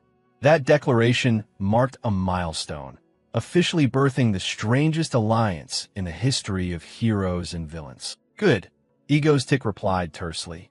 Seola gave him a sharp look, noting he'd skipped all customary formalities. "Skipping the formalities already?" she asked, amused by her new partner's direct, efficient style. Now they sat facing each other like true allies. Egostick shrugged nonchalantly. "We're allies now. You should act like it too." A more open atmosphere filled the office, though mutual wariness still lingered. Seola produced the prep contract. Egostick flipped through the pages, mumbling about the usual clauses. All right, like, let's work well together, and so on. He paid little attention to the flowery wording, but then a line leapt out and stunned Egostick. Must meet at least once a week. He couldn't believe his eyes. What? Once a week? You want to see me every week? Surprise showed on the usually composed villain's face. Ciola looked at him matter-of-factly, asserting that allies must meet regularly to coordinate. It seemed that after tasting Egostic's gift of information, she was slipping deeper and wanted more of his powerful guidance. Egostic grimaced at the prospect of weekly travel and sarcastically asked if she had nothing better to do to demand so many meetings. Ciola wouldn't budge and even offered to travel to Seoul if he disliked the distance. Thus began a comical bargaining over meeting frequency between the two bosses. The haggling over meeting frequency turned hilarious. Egostic wanted once a month for peace of mind, while Ciola insisted on every 10 days. After rounds of 20 days, then 10 days, they finally settled on a midpoint. Then let's set it for every 2 weeks, Ciola Lee said, smiling contentedly at this small victory. Egostic could only sigh in exasperation in a tiny chibi shadow above. He still thought it was too frequent for a villain-ally relationship. Suddenly, Ciola's expression shifted. She fired a question that made Egostic flinch. By the way, why are you so obsessed with Haru? The direct question left the cat-stroking villain stammering. And me? She continued to expose the truth with an unmistakably real gaze. She realized Egostic was deliberately helping Shin Haru grow, like leveling up a character in a game. All his villainous actions seemed like excuses to make Haru stronger. Egostic thought to himself that this girl really was quick as lightning. Nothing could be hidden. Then Ciola dropped a blunt line that silenced him. To be honest, I'm very jealous. An unexpected confession from a famed heroine. She stepped closer, leaned in toward Egostic, and explained that every time he caused a stir, Shin Haru's fame shot up. For that reason, Ciola wanted to ask him a favor, a request Egostic would never have expected, even in his dreams. With cheeks slightly flushed and a pleading look in her eyes, Ciola blurted out the shocking request. Could you terrorize me instead? A heroine begging a villain to terrorize her. What on earth was happening? Egostic froze for a few seconds, his eyes widening as he couldn't believe his ears. What? His astonishment was plain at such a perverted and insane demand from his new partner. And the first act of terrorizing happened in the most painfully literal way. Egostic flicked Ciola hard on the forehead, making her scream in pain. You crazy heroine, what do you think I'm doing? He snapped, irritated. Despite clutching her head in pain, Ciola didn't give up and continued to plead. Please, terrorize me. Egostic was speechless and sighed long and exasperated. Is that something one should say to a villain? Ciola Lee began to argue stubbornly, insisting Egostic wasn't even a real villain. Why is Stardust the only one who gets that special treatment? She cried out in resentment, her forehead still red from the flick. Egostic pondered and realized she had a point. Since he eliminated the Black Calamity, Ciola hadn't had a chance to level up her powers as in the original storyline. At this rate, she'd always fall behind the other heroes. All right, I'll do it. Egostic finally nodded in agreement. Ciola Lee immediately perked up. Really? When? But Egostic didn't forget to attach a condition. I'll do it soon, but you have to do one thing for me. Egostic's hand lazily stroked the white cat, adding to the mysterious air. Ciola Lee held her breath, wondering what exchange the great director would demand. One thing to help you, she asked curiously. Whenever you meet or call Stardust. I mean Shin Haru. Egostic began to lay out instructions. He was preparing a more complex psychological manipulation plan involving our righteous heroine. His condition was oddly simple. Make sure you badmouth me. Frequently. Meanwhile, elsewhere, Shin Haru was staring at her phone in utter confusion, as if she'd just read something shocking. Egostic repeated himself to ensure Ciola understood. I want you to speak ill of me to her regularly. Ciola Lee looked at him with outright contempt and asked bluntly, What kind of pervert are you? A hilariously fitting end to Chapter 39 for this bizarre alliance. At her office, Ciola looked at Egostic with suspicion when she heard his odd request. So, you want me to smear you first? She couldn't fathom what this man was scheming. Egostic casually stroked the white cat in his arms, and nodded nonchalantly. He wanted her to make him appear as a narcissist, a lunatic, or basically a real piece of trash in the heroine's eyes. Ciola wasn't sure this tactic would work, but Egoistic only gave a slight smile. "Trust me, it'll be fine," he said confidently, as if everything was already in his palm. He claimed he understood Shin Haru better than anyone, understood the righteous ideal she pursued. A pure villain was what she needed to shine even brighter. Seeing his determination, Ciola sighed and agreed. For the sake of this risky partnership, she decided to give it a try. "Perfect!" Egoistic exclaimed with excitement. The white cat promptly jumped off his lap. Ciola froze for a moment when she saw his hand suddenly reach out in front of her. He slightly adjusted his luxurious tuxedo hat, a smile hidden behind the mysterious, alluring white mask. "I'm counting on you." Although still somewhat unsettled and doubtful inside, Ciola reached out to shake the hand of this national villain. A strange connection began to bud between two people full of ambition and calculation. Soon after, Egoistic vanished as quickly as he had appeared, leaving Ciola standing dazed with the warmth of his hand still lingering. She suddenly raked her hair in frustration. Perhaps even Ciola couldn't understand why she was so easily persuaded by that madman. So annoying, but then a knowing, dangerous smile appeared on her lips. Egoistic was indeed a fish hard to catch, and that only excited her more. "I think I like him already." Ciola's eyes flared with crazed possessiveness. She vowed to make this villain hers at all costs, not letting anyone touch him. Cut to that evening at Shin Haru's apartment. The doorbell rang repeatedly, shattering the night silence. Shin Haru startled and opened the door, her face showing obvious confusion at an uninvited guest arriving at this hour. It turned out to be Ciola. She appeared radiant and energetic, calling Haru's name warmly, as if the secret meeting with the villain that morning had never happened. Without waiting for an invitation, Ciola marched in with her entourage and a pile of bulky luggage. Was she planning to move in for good? Removing her shoes, Ciola casually announced she missed her friend so much she decided to crash for a while. Shin Haru could only stand dumbfounded at this casual boldness. Haru asked about the Busan job, but Ciola waved it off, saying to let her subordinates handle those slippery fish. For her, being next to her best friend right now was what mattered most. After the bodyguard told Haru to take good care of the young lady and left, Ciola sighed in relief as if a burden had been lifted. She began to reveal her true nature. Immediately, Ciola leapt onto Shin Haru's bed with excitement, ignoring the owner's astonishment. She even buried her face in the blanket, inhaling Haru's scent in a strange way. This pervy act genuinely drove Haru toward madness. Ciola sprang up like lightning, grinning broadly and coaxing. "Shall we have a few drinks? I brought good stuff." It seemed her plan to discredit Egoistic would begin right at this drinking table. Shin Haru could only stand frozen at her friend's overenthusiasm. The embarrassment from the earlier sniffing lingered, making her vaguely realize a long night of trouble awaited. Shin Haru sniffed her pillows with a bewildered look. She wondered, do I smell weird or something that Ciola keeps sniffing like that? Meanwhile, Ciola excitedly carried in 2 bottles of wine from home, beaming, "Haru, hurry up. Let's drink together." Seeing her friend's excessive enthusiasm, Shin Haru reluctantly nodded in agreement, though she still felt a bit hesitant. Cans and bottles started to be opened on the table, signaling the official start of a cozy drinking session between the two girls. Ciola cleared her throat to take on the task Egoistic had asked of her that morning.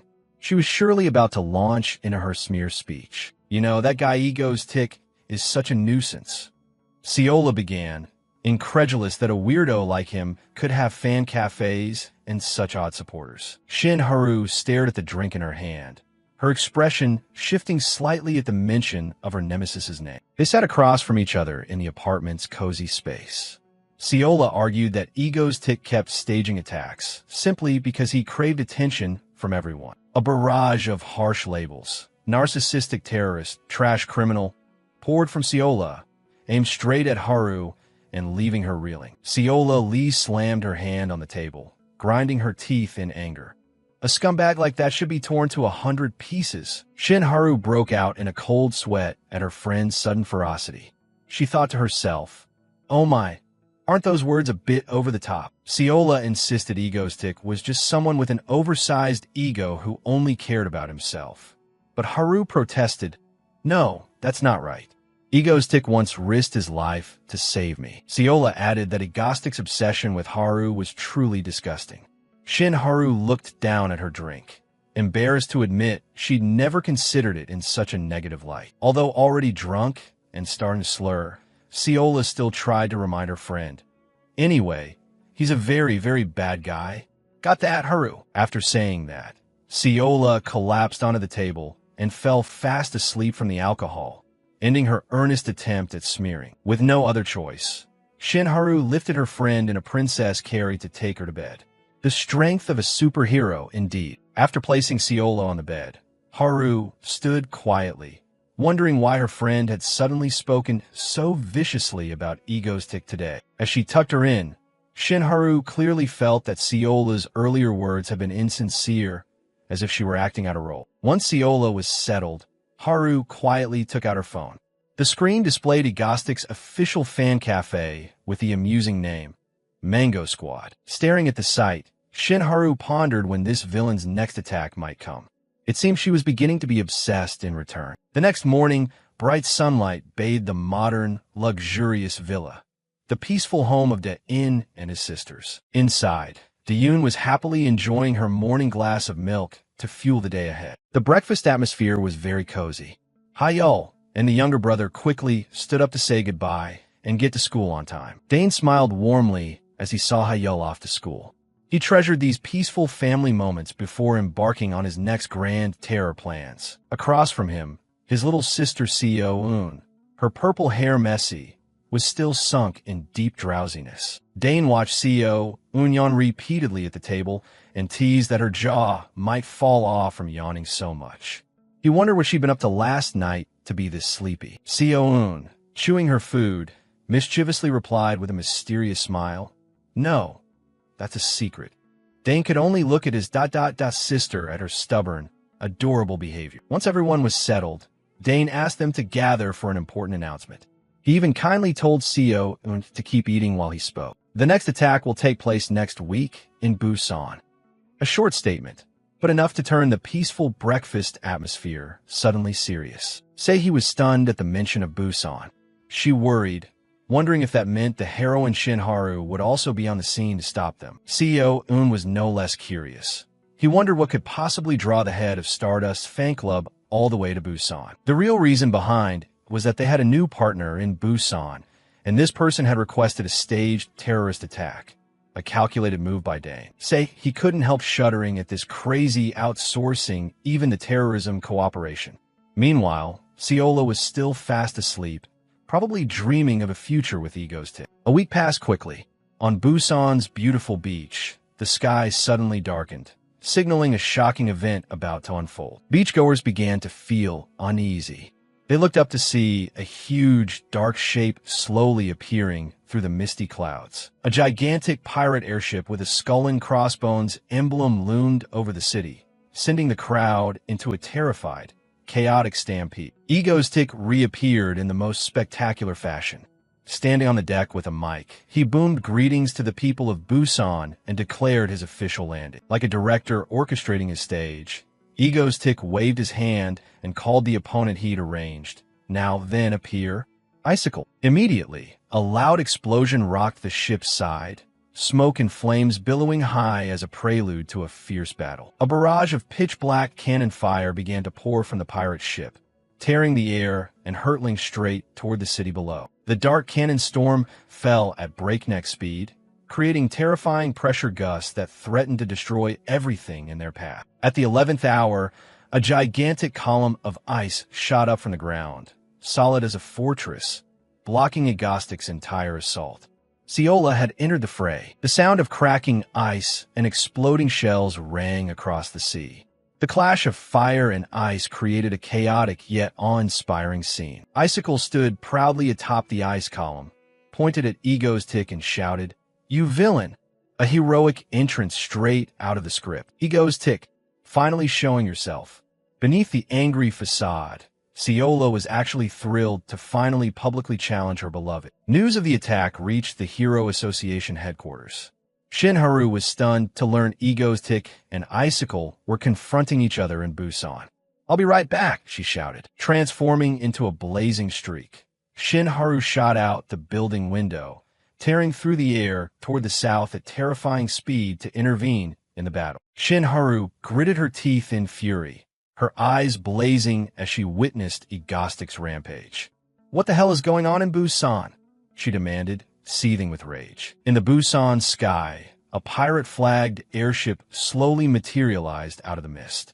It was Alice, the flagship of the Lapistan crew. On deck, a member in yellow with rabbit ear helmet muttered that he still couldn't believe what had happened. The guy in green with the frog ear cap, arms crossed and looking cold, asked back, "Can't believe what?" The yellow-clad man excitedly explained that he couldn't believe they'd actually built such a cool ship and pulled off a real bomb. The green-clad man sheepishly admitted his heart was pounding with excitement too. Standing high above, Lapistan Red, the red-clad captain, shouted with exhilaration, declaring they'd finally become the pirates of their dreams and rallying everyone to pillage Busan. The two lackeys enthusiastically responded in unison.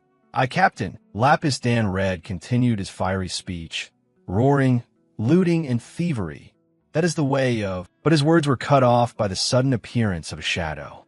Egotick, with Hai Yul and Su Bin, suddenly materialized at the ship's prow, leaving Lapistan Red stunned. Seeing this, the two lackeys panicked and ran to their captain. Egostick smiled smugly and calmly declared, "From now on, this ship belongs to me." Lapistan Red growled in fury, asking who Egostick thought he was to be so brazen. The three pointed their guns at him. In an instant, all three Lapistan members were knocked out, slumped to the deck, smoking and completely silent. Egostick and his two companions walked past nonchalantly and urged them to stay calm. He smiled and announced that from now on they would be allies of Egostream, an offer they couldn't refuse. The captain of Lapistan could only stand speechless, his face a mix of indignation and helplessness. Yet, contrary to expectations, the three pirates screamed with joy. They cheered at being recruited by Egostick, feeling utterly elated. Egostick began issuing orders, assigning positions to each person. The attack was about to begin. The three Lapistan members ran off to receive their missions while crying about being treated so harshly. Egotick turned and handed the piloting duty to Subin. Hai Yul stood beside them stunned, unable to believe Subin could fly an airship. Hai Yul nervously asked what she should do, but Egostick coldly told her to go to the cabin to rest and just observe, then picked up his phone. He spoke on the phone, confirming everything was ready and that they'd head to Houndy Beach by airship. Hai Yul grew even more alarmed. She grabbed his shoulder and yelled, asking who had actually ordered them to do this. Suddenly, from below, a woman's voice called him a criminal. A giant pillar of ice shot up from the sea, signaling a new player had entered the scene. It was Ciola, an A-rank hero nicknamed Icicle. She pointed at Egotick with a defiant smile. The whole world seemed to be watching the impending showdown. Egostick started a live broadcast, announcing his presence in Busan. The chat exploded instantly. He introduced his new criminal allies of Egostream. They were Lapistan. Egostick introduced each member, red, yellow, and blue. But instead of looking cool, all three appeared dazed and exhausted, prompting viewers to laugh and compare them to the Power Rangers after a rough beating before battle. In response to Icicle's challenge, Egostick grabbed the mic and flashed a cocky smile. Ciola coldly asked if he considered himself Busan's pride. She was ready to fight. Egostick challenged her to stop him, then fired spheres of energy down toward the city. Ciola quickly conjured a massive wall of ice to stop the attack. The energy spheres struck the ice wall and dissolved into the cold mist. Her power left the audience in awe. On the ground below, the frozen spheres rained down. Viewers in the chat went wild over Ice's display. Ice continued to channel her power, preparing for a counterstrike. She formed huge ice slabs that hovered in the air, aiming straight for Egostick's ship. Using the slabs as steps, Ice shot up into the sky, shouting that she wouldn't let Egostick escape. Watching that, Egostick quietly thought to himself that Ciola's acting was excellent. Everything was going according to his plan. Meanwhile, elsewhere, the heroine Stardust, en route, received news of the attack. Command ordered her to return because Ice was already handling it. A man in the control room also flinched in shock at the situation. But Stardust, true to her heroic nature, ignored the orders. She gritted her teeth and declared, "I'm going." Without hesitation, she changed course and sped straight toward Busan at terrifying velocity. Back at the battle, Lapis Dan's yellow member frantically opened fire at Icicle, but Ice effortlessly formed an ice shield that stopped the entire barrage. She only needed to flick her hand. A jet of ice shot out, freezing yellow and his gun solid. The audience gasped again, standing on the ship observing. Egotic nodded in approval. He hadn't expected her to wield her power so skillfully. Icicle continued to close in on the ship, smoothly dodging the attacks from the remaining two members. Both Lapis Dan members panicked and shouted for her to stay away, but it was already too late. Suddenly, energy spheres from the ship rained down, surrounding Ice. At that moment, Ego's tick flew out, loudly declaring he wouldn't let her touch his subordinates easily, beginning the main act. Ice spun and unleashed an intense blast of cold air to nullify Egostic's attack. She caught one of his energy spheres in the palm of her hand. Then, with a squeeze, she extinguished it with ease. Immediately after, she hurled an enormous ice orb toward the ship. The ice orb struck the ship's stern, unleashing a blast of frost that spread everywhere. Egostic looked surprised by this bold strike. Ice merely curled her lip into a confident smile. The entire rear section of the ship was completely frozen over. A thick layer of ice clung to the vessel, making it seem as if it might sink. Egostic laughed loudly, praising Ice for striking the flagship directly. He admitted he had been caught off guard. Ice smugly asked what he planned to do now that the ship was about to sink.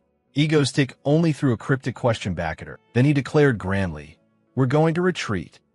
The ship began to shake. Icicle looked angry, but it was all just for show. Egostic stepped back while taunting her, saying that terrorizing Busan wasn't so easy.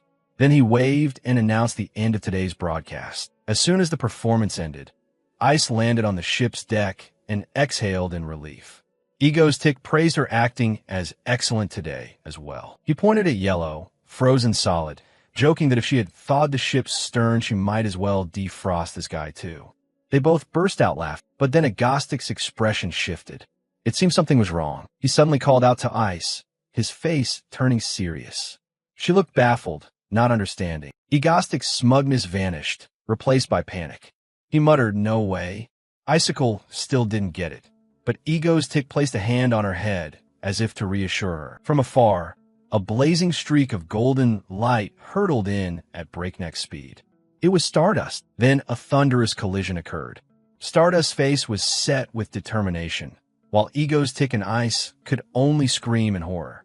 Their plan had been completely wrecked by an uninvited guest. In the midst of battle, Ciola tried to stay calm, icy energy welling up around her. She told herself to act cautiously, even though turmoil churned inside her. But then a dazzling golden light exploded, drowning out everything. Stardust had appeared. With sharp eyes, she focused all her power, ready to move. Haru looked up at the sky, watching Egoistic's ship slowly vanish into the clouds. Just then, Ciola came running over cheerfully, asking why Haru was here. Haru's expression immediately turned cold. Without a word, she stepped down toward the sea. Ciola stayed behind her, muttering that she could handle everything on her own. Haru suddenly spun around, eyes probing, and bluntly asked what Ciola had said to Egoistic. Ciola just shrugged and laughed, explaining that the guy kept taunting her while fleeing, so she fired back a few lines to vent. Nothing serious. But Haru didn't believe her. She lowered her voice and said she'd seen both of them smiling. Hit in a soft spot, Ciola flinched. She hurriedly tried to patch things up, claiming those were just mocking smiles, not because she was enjoying anything. Haru was silent, but her eyes remained suspicious. Ciola began to feel anxious at her reaction. Suddenly, golden energy surrounded Haru again.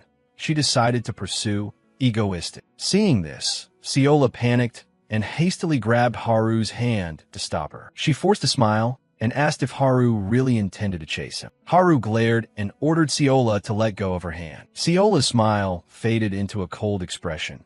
She warned that if Haru didn't stop, something very bad would happen. Seola lied brazenly, inventing that Egoistic had threatened to bomb all of Busan if anyone chased him, insisting Haru couldn't go. She played the hero card, reminding Haru to think of the civilians. At those words, Haru bowed her head and fell silent. The two stood facing each other on the beach, the air unbearably tense. Finally, Haru decided to return to Seoul. She said goodbye to Seola and turned to walk away. Seola immediately flipped back to a sunny face, waved, and reminded her friend to call when she got home. Once Haru was out of sight, Seola breathed a sigh of relief. She felt as if the tense confrontation had aged her 10 years. Then, a thought suddenly flashed through her mind. She recalled the image of Egoistic's flying ship. In a moment, he smiled at Haru. Could it be? A mocking smile appeared on Seola's lips. She decided Haru was just trying to act cute. Meanwhile, Haru was flying away at breakneck speed, leaving Busan behind. For Seola, the sight of Egoistic standing beside her was what should happen. Her gaze turned icy, and she clenched her fists. She possessively declared, "Egoistic is my villain." Little did she know that at that very moment, the currents of the world had begun to shift. At the same time, at the base, Egoistic in civilian clothes was flustered while Seo-un nonchalantly ate ice cream. The group was watching a news broadcast. The media were buzzing that Egoistic switching his target from Stardust to Ice was a sign he'd changed his mind, or at least change his playlist. A TV expert even suggested this might be the criminal's new romantic phase, since he targeted the heroine Icicle instead of an ally like Elektra. Hearing that, Sei-hee, a member of the group, flew into a rage. She couldn't believe the news would make such ridiculous claims. She fumed that it's because of people like that they get misunderstood. Seo-un beside her nodded in agreement. The girl suddenly stood up, invited Sei-hee to get frozen mango, and the two left, leaving the bewildered guy behind. Suddenly, a piece of mango was placed in front of him. It was Subin. She smiled and offered him a serving of frozen mango with an air of mysterious charm. The guy obediently ate the mango, confused and not understanding what was going on. After the odd mango moment, he suddenly told Subin to come with him to a place. She startled and stammered, asking where. The scene shifted to a luxurious, crowded venue. He explained it was the Excal auction house, a gathering spot for the super rich from around the world. And appeared there. He added that it was also a tragic place where a villain could be born. Hearing this, Subin panicked and asked, "Today?" He just smiled confidently and confirmed it. His gaze turned to the auction floor, where the next item was about to be brought out. It was the ring of the late Barank hero Sortier, found in his final moments, with a starting bid of $10,000. He knew well that the latent power within this ring could give rise to an S-rank villain, and he wondered what he should do in this situation. An elderly man raised paddle number 60 and bid $25,000. The auctioneer began the countdown. Immediately, and raised paddle number 52 and shouted, $100,000.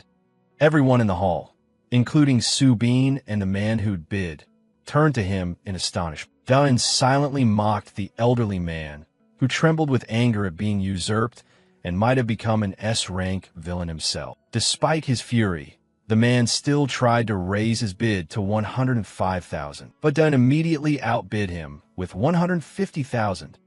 The man was stunned and couldn't keep up. The auction ended. Victory went to Dun.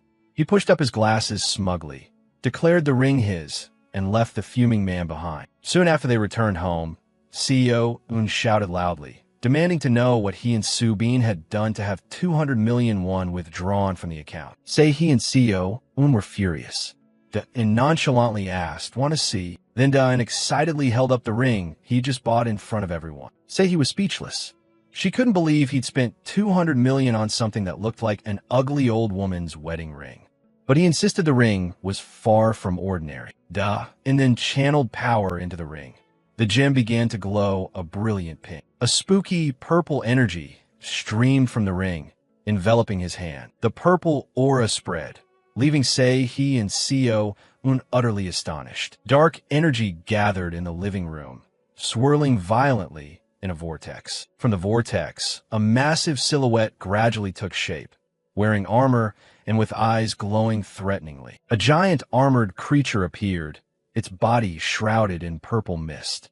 It spoke. "Who awakened me? Who are you?"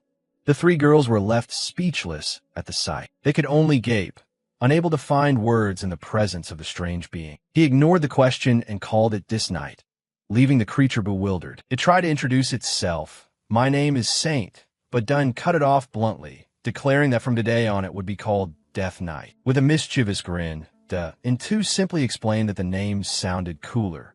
Then he sealed it with, "From today on, you are D6." Doin's new weapon, the ring housing a powerful spirit, began to glow. From the ring, a massive shadowy entity emerged.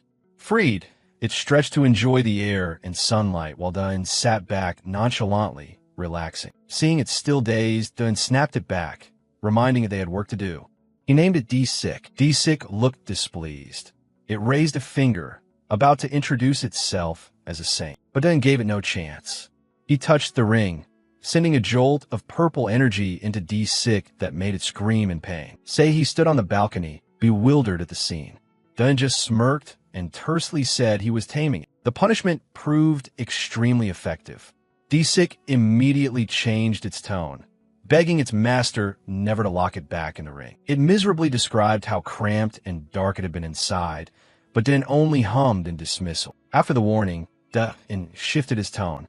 He said D6 must be itching to move and promised to give it an opponent to fight to its heart's content. At that, D6's eyes lit up. He confirmed his promise, but emphasized that D6 would have to do some heavy lifting for him. Say he heard this and panicked. She couldn't believe Doin planned to pit this ghost against Stardust. She thought Stardust was freakishly strong and that this smoke-armored ghost wouldn't last long. Din only smiled. He turned to D6 and said that's what the girl thought, challenging it to show its mettle. Provoked, D6 eagerly accepted. It summoned a massive battle axe. It gripped the axe handle tightly as dark energy surged forth. Then D6 swung an incredibly powerful axe blow. The energy from the slash generated a terrifying gust of wind. Its force plowed through a wide yard, leaving a long trail of destruction. C.A. gaped in astonishment. D6, on the other hand, laughed gleefully and boasted this was only its basic power. Daimeridismirkt. After all, D6 was originally an S-tier villain. Just then, a shrill scream rang from the balcony. Both Dain and Sei startled and turned. Hayol, the owner of the house, trembled as she saw her backyard once again in ruins. She angrily shouted at both of them, asking if they knew how much effort it took her to replant the trees they had destroyed during the previous training. And immediately denied it and pointed the blame at D6. D6, still pumped, mistook it for praise and cheerfully offered to do it again. This enthusiastic offer only put the mighty warrior spirit in an even more awkward position. Scolded soundly by the homeowner, the three had to accept punishment. D6 was made to hold its hands up straight, while and had to sit and cry apologetically. Meanwhile, elsewhere in the city, on a community forum, new posts kept appearing, buzzing with discussion about heroes and villains. A post titled, "Out with the Old, In with the New," quickly caught attention. It was about a rising villain duo, Egoistic and Ice. A collage of the two posing closely together received countless praises. Netizens went wild over the pair's chemistry. The one reading those comments was none other than Haru. She ground her teeth in irritation, furious that the classic pair should be egoistic in her. Below, another comment bluntly mocked her as a Stardust fan, leaving Haru quietly boiling with rage. Meanwhile, at the Hero Association headquarters, Stardust, in her hero uniform, was walking down the corridor. A staff member cheerfully greeted her. She explained that she was on standby, ready to deploy at any moment. The woman wished her luck, but Stardust was lost in negative thoughts. She worried that if Egoistic decided from now on to carry out terror attacks only in Busan, then she'd never get a chance to face him. The fear of being abandoned showed on her face. At that moment, the alarm bells blared down the hallway. A terrorist attack had just been reported in downtown Seoul. Hearing that, Stardust's mood shifted instantly. A smug smile crossed her lips. Opportunity had arrived. Without hesitation, Stardust shot off, golden energy enveloping her body. She flew at terrifying speed, heading straight for an apartment complex about to be demolished. Stardust landed amid the devastation, smoke and flames thick in the air. She sensed a familiar dark energy. It had to be him, but the figure before her wasn't egoistic. It was Death Knight. He introduced himself as Ego Stream's Dark Knight and challenged anyone who dared face him.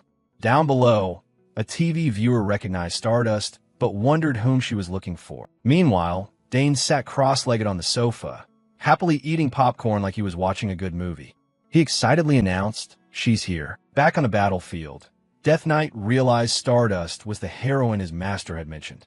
He confidently declared he'd be her opponent, nearly revealing his true identity as a saint. Stardust narrowed her eyes. She didn't care who this guy was.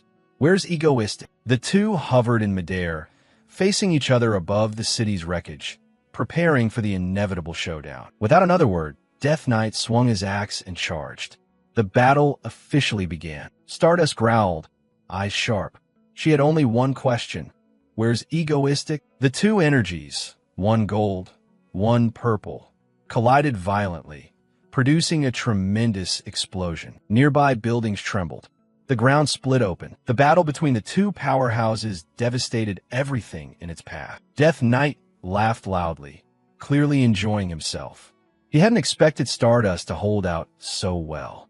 Below, netizens were buzzing, amazed someone dared face Stardust one-on-one. But no matter how dramatic the fight, people felt something was missing.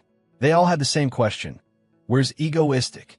Why isn't he live streaming like usual? That question was also gnawing at Stardust. The vague fear she'd felt before rose again.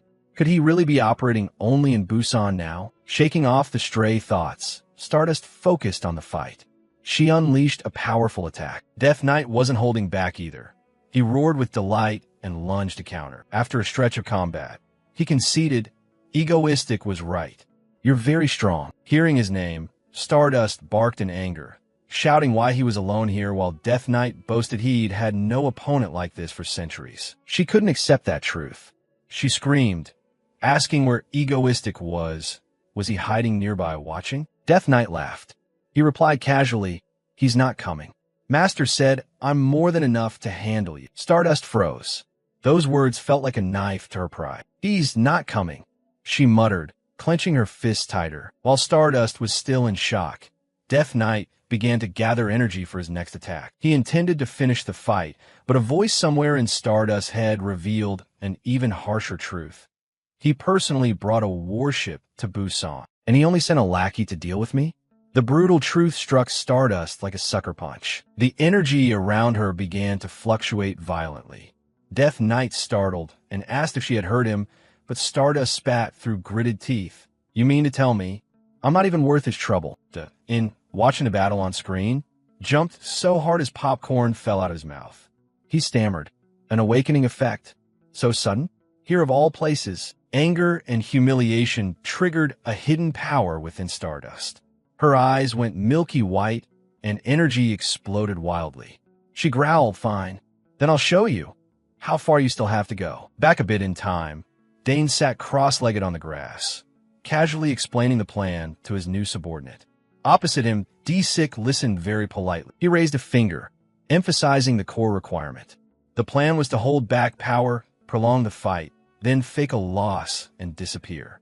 It sounded simple, but this performance required finesse. Hearing the request, D-Sick looked deeply offended.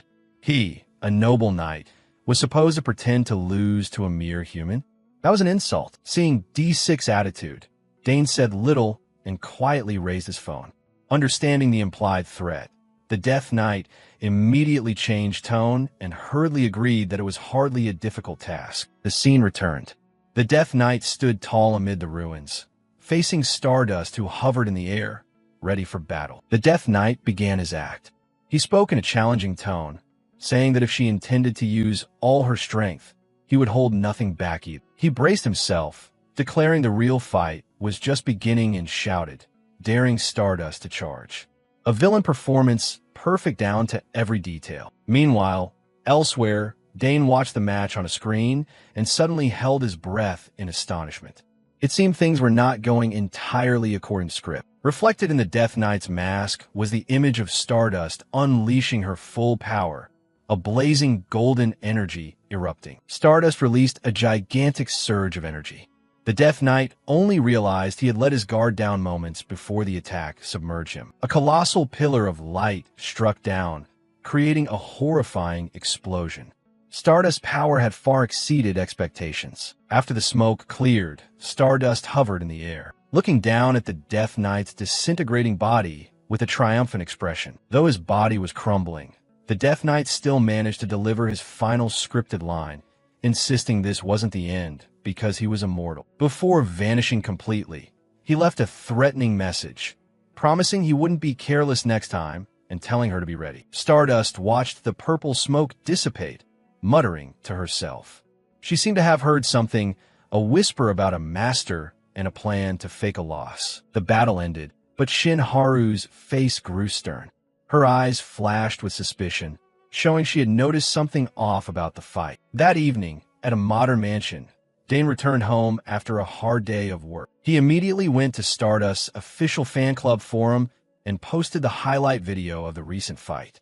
The diligent moderator turned out to be none other than her greatest nemesis. Dane leaned back in his chair, savoring the satisfaction of things going his way. He decided to scroll through the fans' comments. But as he read the comments, he paused. Something was wrong. One trolling comment claimed the real reason Stardust Awakened wasn't a strong enemy, but because Ego's-Tick didn't show up today. Another account even impersonated Stardust to confirm it. Immediately, moderator Dane sprang into action. He typed with a furious look, warning those two accounts to stop spouting nonsense or face permanent bans. After venting, he sat and thought. But seriously, why had she suddenly awakened so powerfully? Dane frowned, pondering. He had explicitly told D-Sick to hold back.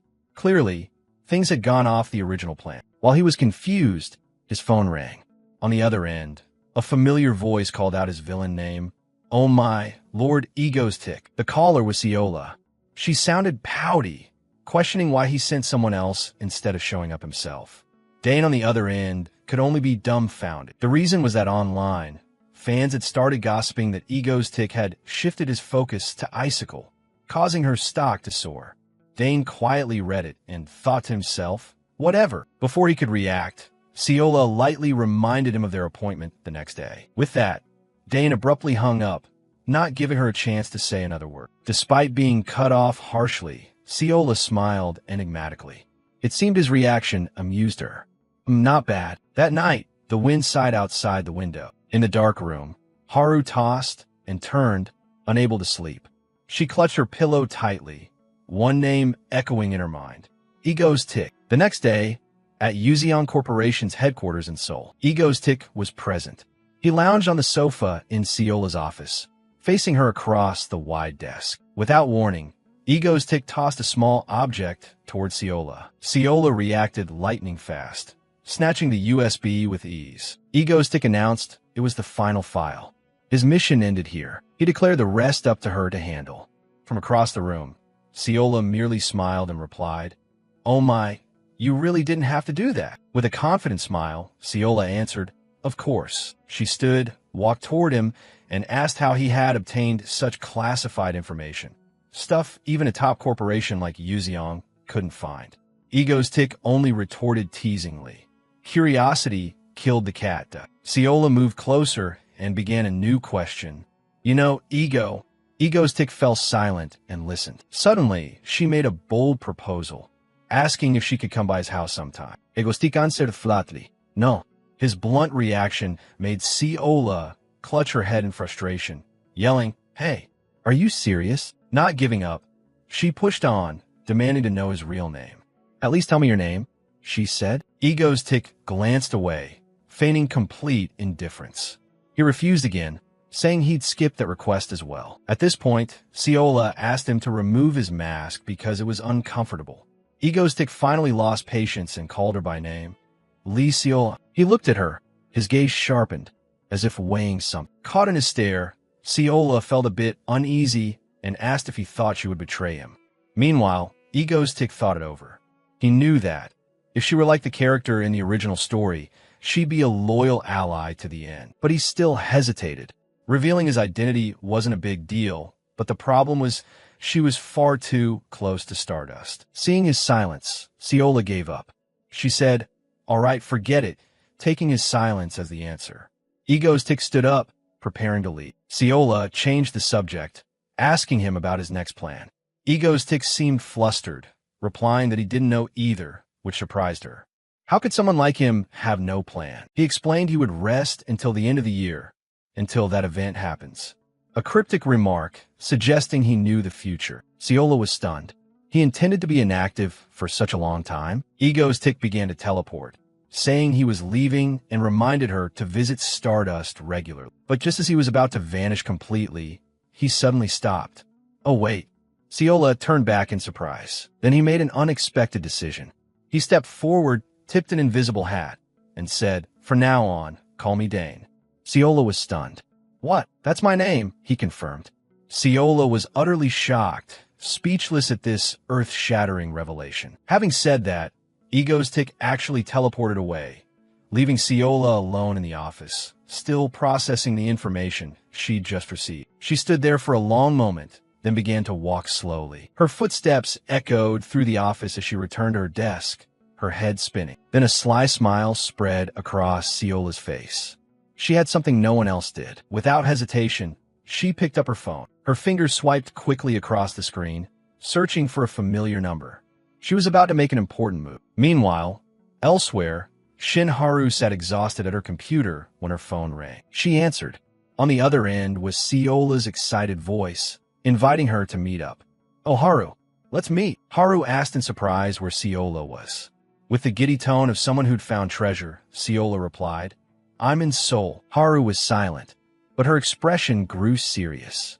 She had a very bad feeling about this. Ciola beamed and stretched out her arms to welcome Haru home. The two sisters embraced warmly after so many days apart. Ciola excitedly invited Haru to get mango shaved ice to blow off some steam. Ciola opened a fridge and wondered aloud when Haru suddenly apologized. She lowered her head, full of regret over her behavior in Busan. Haru recalled how cold she had been toward her close sister back then. Seeing her sister uneasy, Ciola gently took her hand to comfort her. She smiled and said that anyone would have acted the same in that situation. Haru looked up, as if she still hadn't completely shrugged off the weight on her heart. Late at night, Ciola sat quietly by the window, sipping red wine and watching the city. She glanced at Haru, who was sleeping soundly, yet her mind remained troubled. Ciola couldn't forget the strange look on Egostick's face that day. She thought quietly that perhaps that villain would lie low for the rest of the year. But her instincts told her Egostick was plotting something big for next year. At the same time, in a gloomy cathedral, the Moonlight Cult was secretly gathering. The grotesque reliefs on the walls testified to a dark faith. The robed congregants knelt low at the foot of the altar. A footstep rang out, shattering the solemn atmosphere of the ceremony. The aged cult leader declared loudly that this world needed purifying. He raised his staff, emitting a mysterious purple glow, calling on the power of the moon. The room surged with the congregants' chants about the world's end. Suddenly, the leader signaled silence, preparing to welcome an important figure. Amid the lines of prostrate followers, a young woman slowly stepped forward. Her appearance made the surrounding devotees tremble with fear. Her long black hair swept by, carrying an invisible, heavy pressure. She walked straight up to the elderly leader waiting on the high dais. Once in position, she turned to the crowd with hollow eyes. The leader smiled meaningfully, as if his plan was completely ready. He spoke of the day when negative energy would engulf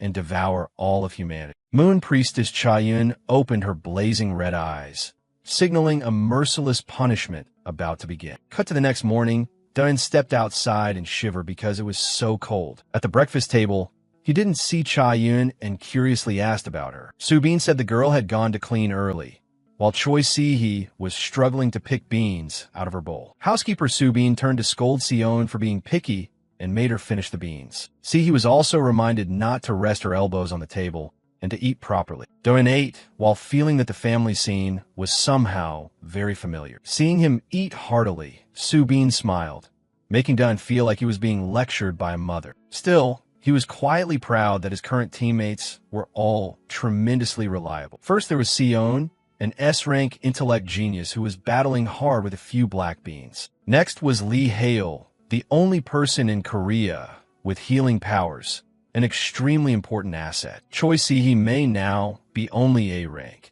but she has huge potential to become an S-class heavy hitter. And not to forget Death Knight D-Sick, a true S-rank warrior who is currently humming as he sweeps the courtyard. Da-eun felt quietly proud of his powerhouse lineup, while Sion remained sulky next to her bowl because of the pile of beans. Ha-yeol finished eating and immediately asked to leave for school, surprising him with her speed. Seeing Ha-yeol looking exhausted, Si didn't forget to shout an encouragement before leaving. Sion was equally enthusiastic, raising her hand to cheer on their friend Lee Hale. Si and Sion tidied up together, starting a new workday full of energy. Housekeeper Subin stood watching from a distance, quietly wondering what the two kids had been so busy with lately. Seeing the two girls constantly running up and down to the basement, Subin muttered that they should occasionally come up to soak in some sun to stay healthy. Da-eun gazed thoughtfully out the window, predicting that the first snow would fall just as the Moonlight group launched their attack. Hearing Da-eun call her name, Subin turned back with a slightly puzzled look. He smiled mysteriously, promising to give them a moonlit reward in the most spectacular way. Subin looked at Da-eun, a big question mark forming in her mind at his cryptic remark. Suddenly, a terrifying scream tore through the quiet night. All three were hovering in the air. Sion shivered violently from the bone-chilling cold despite Da in having told her to dress warmly. Si crackled with powerful electricity, wondering why he had summoned the group in the middle of the night just to look at the streetlights. Da-eun calmly asked if they had ever heard of the name Moonlight Cult, leaving the two girls bewildered. He explained that they were a bunch of bizarre cultists plotting to destroy the country in the near future. Da-eun asserted confidently that right now, no one in Korea had the strength to stop. Sion's and Sihee's expressions instantly grew serious as they grasped the severity of the problem. But then he broke into a confident smile, insisting that aside from him, no one could do the job. Da-eun asked Sion to take out the protective goggles.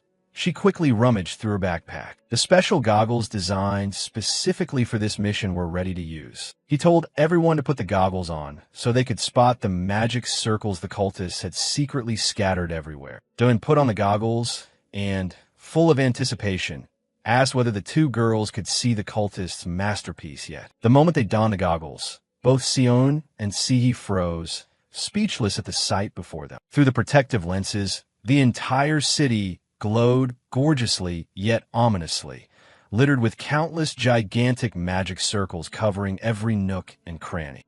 He stood in the cold night, her whole body trembling as the temperature dropped to near freezing. Seo-eun urged her to broaden her view, so she struggled forward in the darkness to look for something. Suddenly, a blinding blue light appeared, forcing him to adjust his goggles because it was far larger than expected. Seo-eun squinted through the special device, trying to focus and locate the target in the dark. A targeting reticle popped up, locking onto a faint point of light on the edge of sprawling Seoul. Seo-eun cheered when she found the target out on the city's outskirts, and Dane, standing beside her, quickly looked in the direction she pointed. Overjoyed, Dane hoisted Seo-eun up and laughed, praising her for a job well done. Caught off guard, Seo-eun gaped and yelled in embarrassment, her face flushing like a tomato. She squirmed violently, demanding he put her down immediately while they both hung, suspended in midair. Seeing the scene, he standing beside them just sighed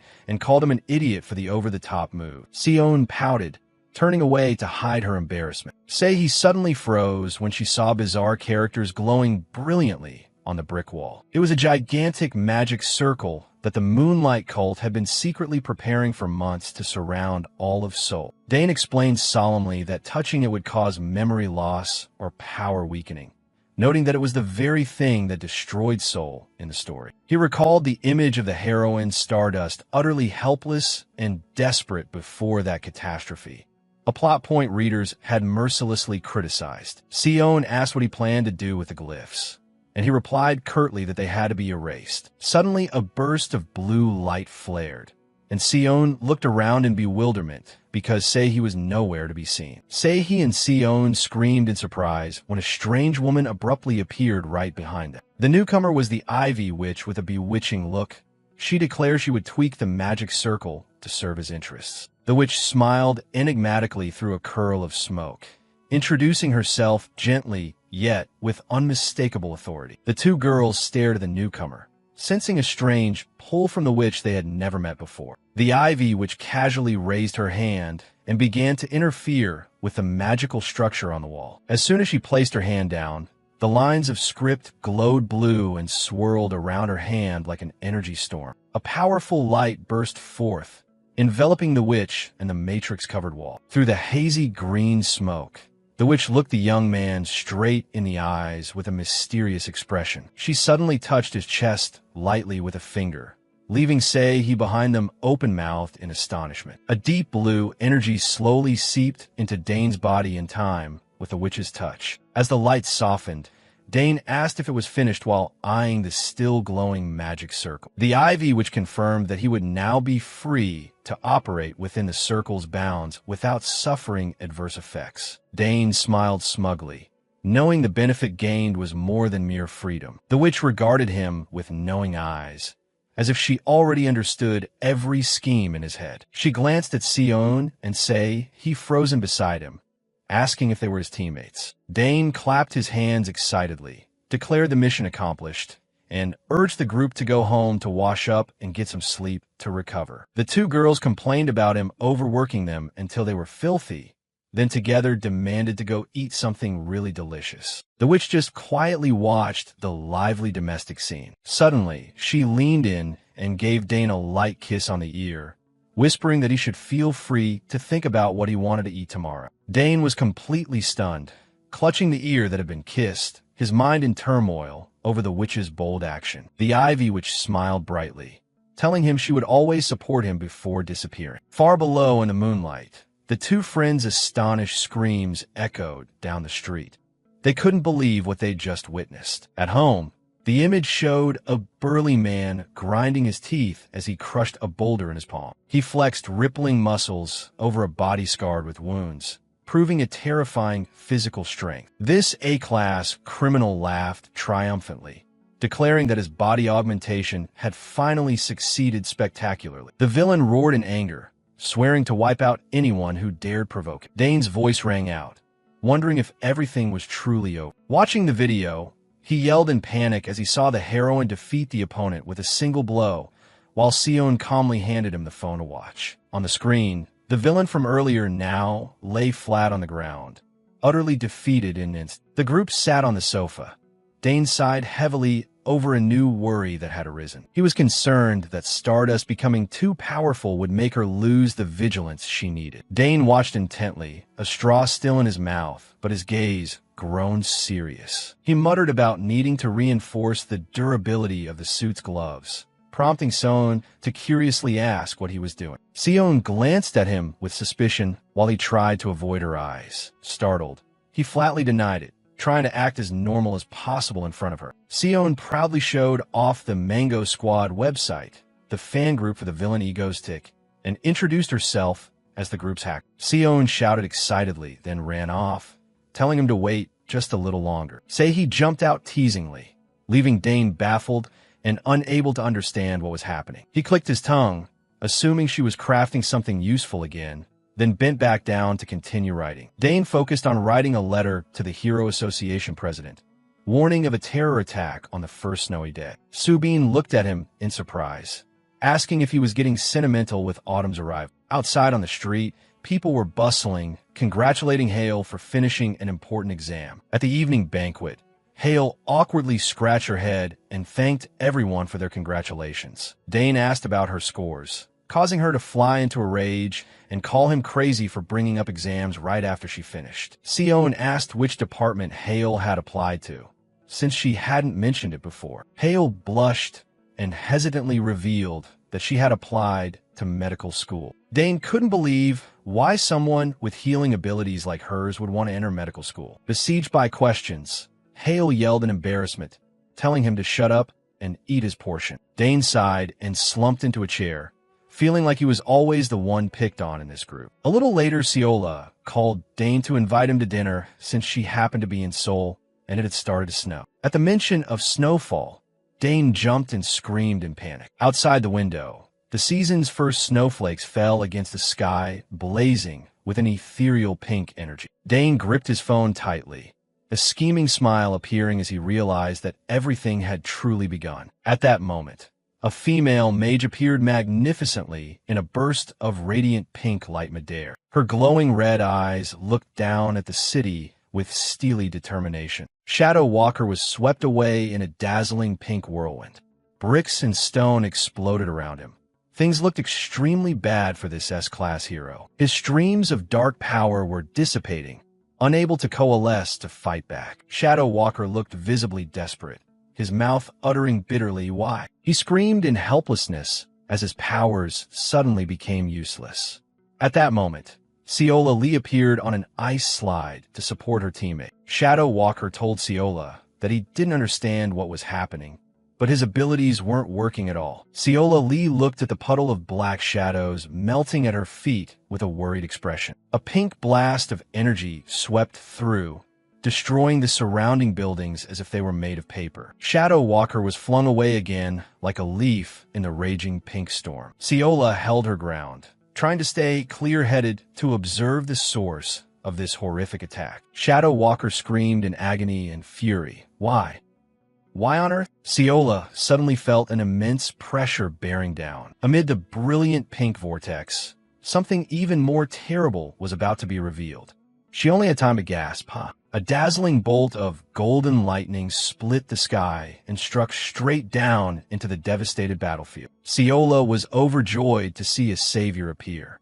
Stardust. Shin Haru landed, her face badly scraped. As soon as she touched down, Haru had to brace herself against the terrible pressure from the energy storm. While the battlefield raged, Dain's group was casually slurping black noodles at a restaurant. On the TV, netizens were buzzing that Korea was about to be doomed. Seon anxiously asked if they should step in, since all three heroes were getting their butts handed to them. Dain just nonchalantly slurped his noodles. The group sat around the table, unconcerned by the explosions blaring on the TV behind them. Truly the demeanor of those behind the scenes. And leisurely told everyone to keep eating, since it wasn't their turn to appear yet. He was scheming to recruit the Moon Priestess after this, but for now he wanted the girl to cause a bit more karma to make her easier to entice. Dain calmly assumed this was good for Stardust.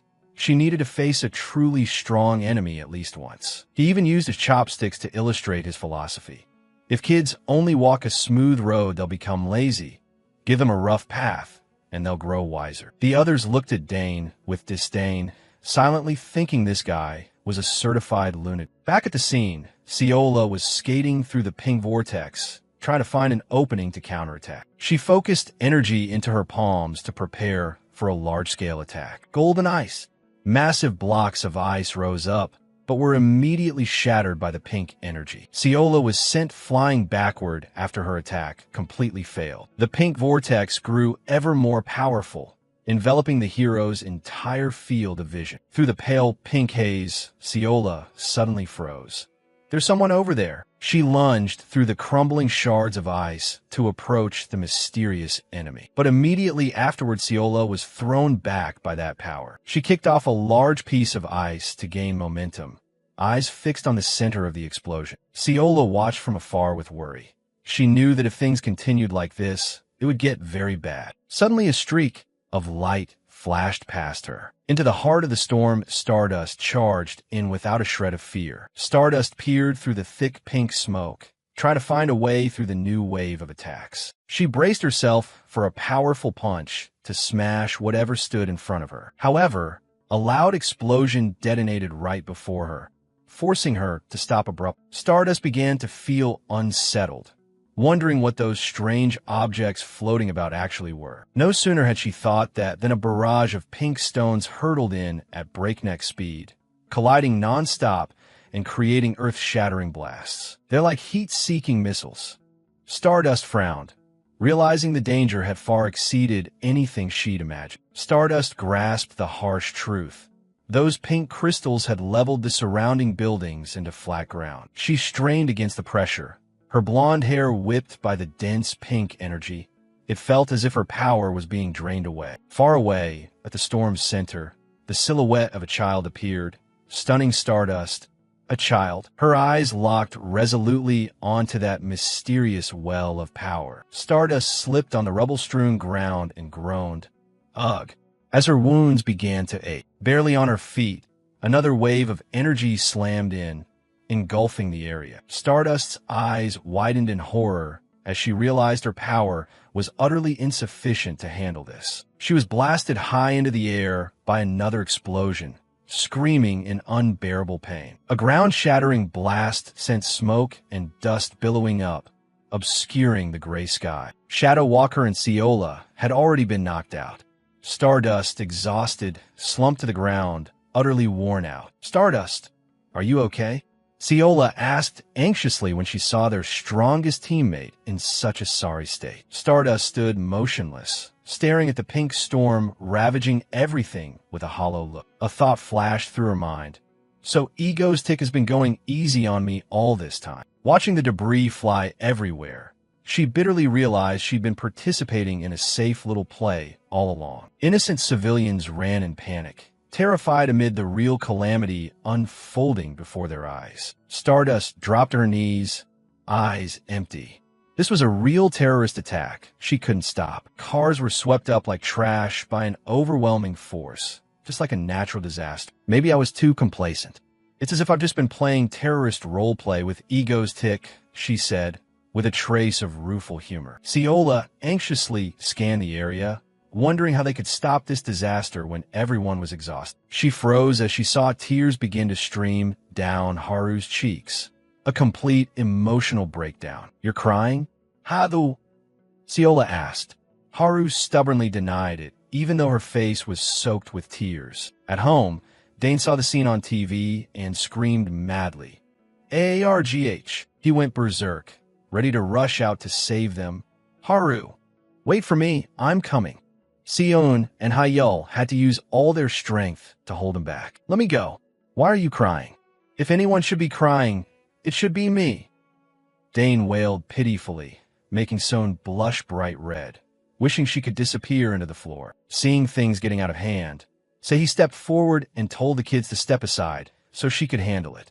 Dane kept struggling.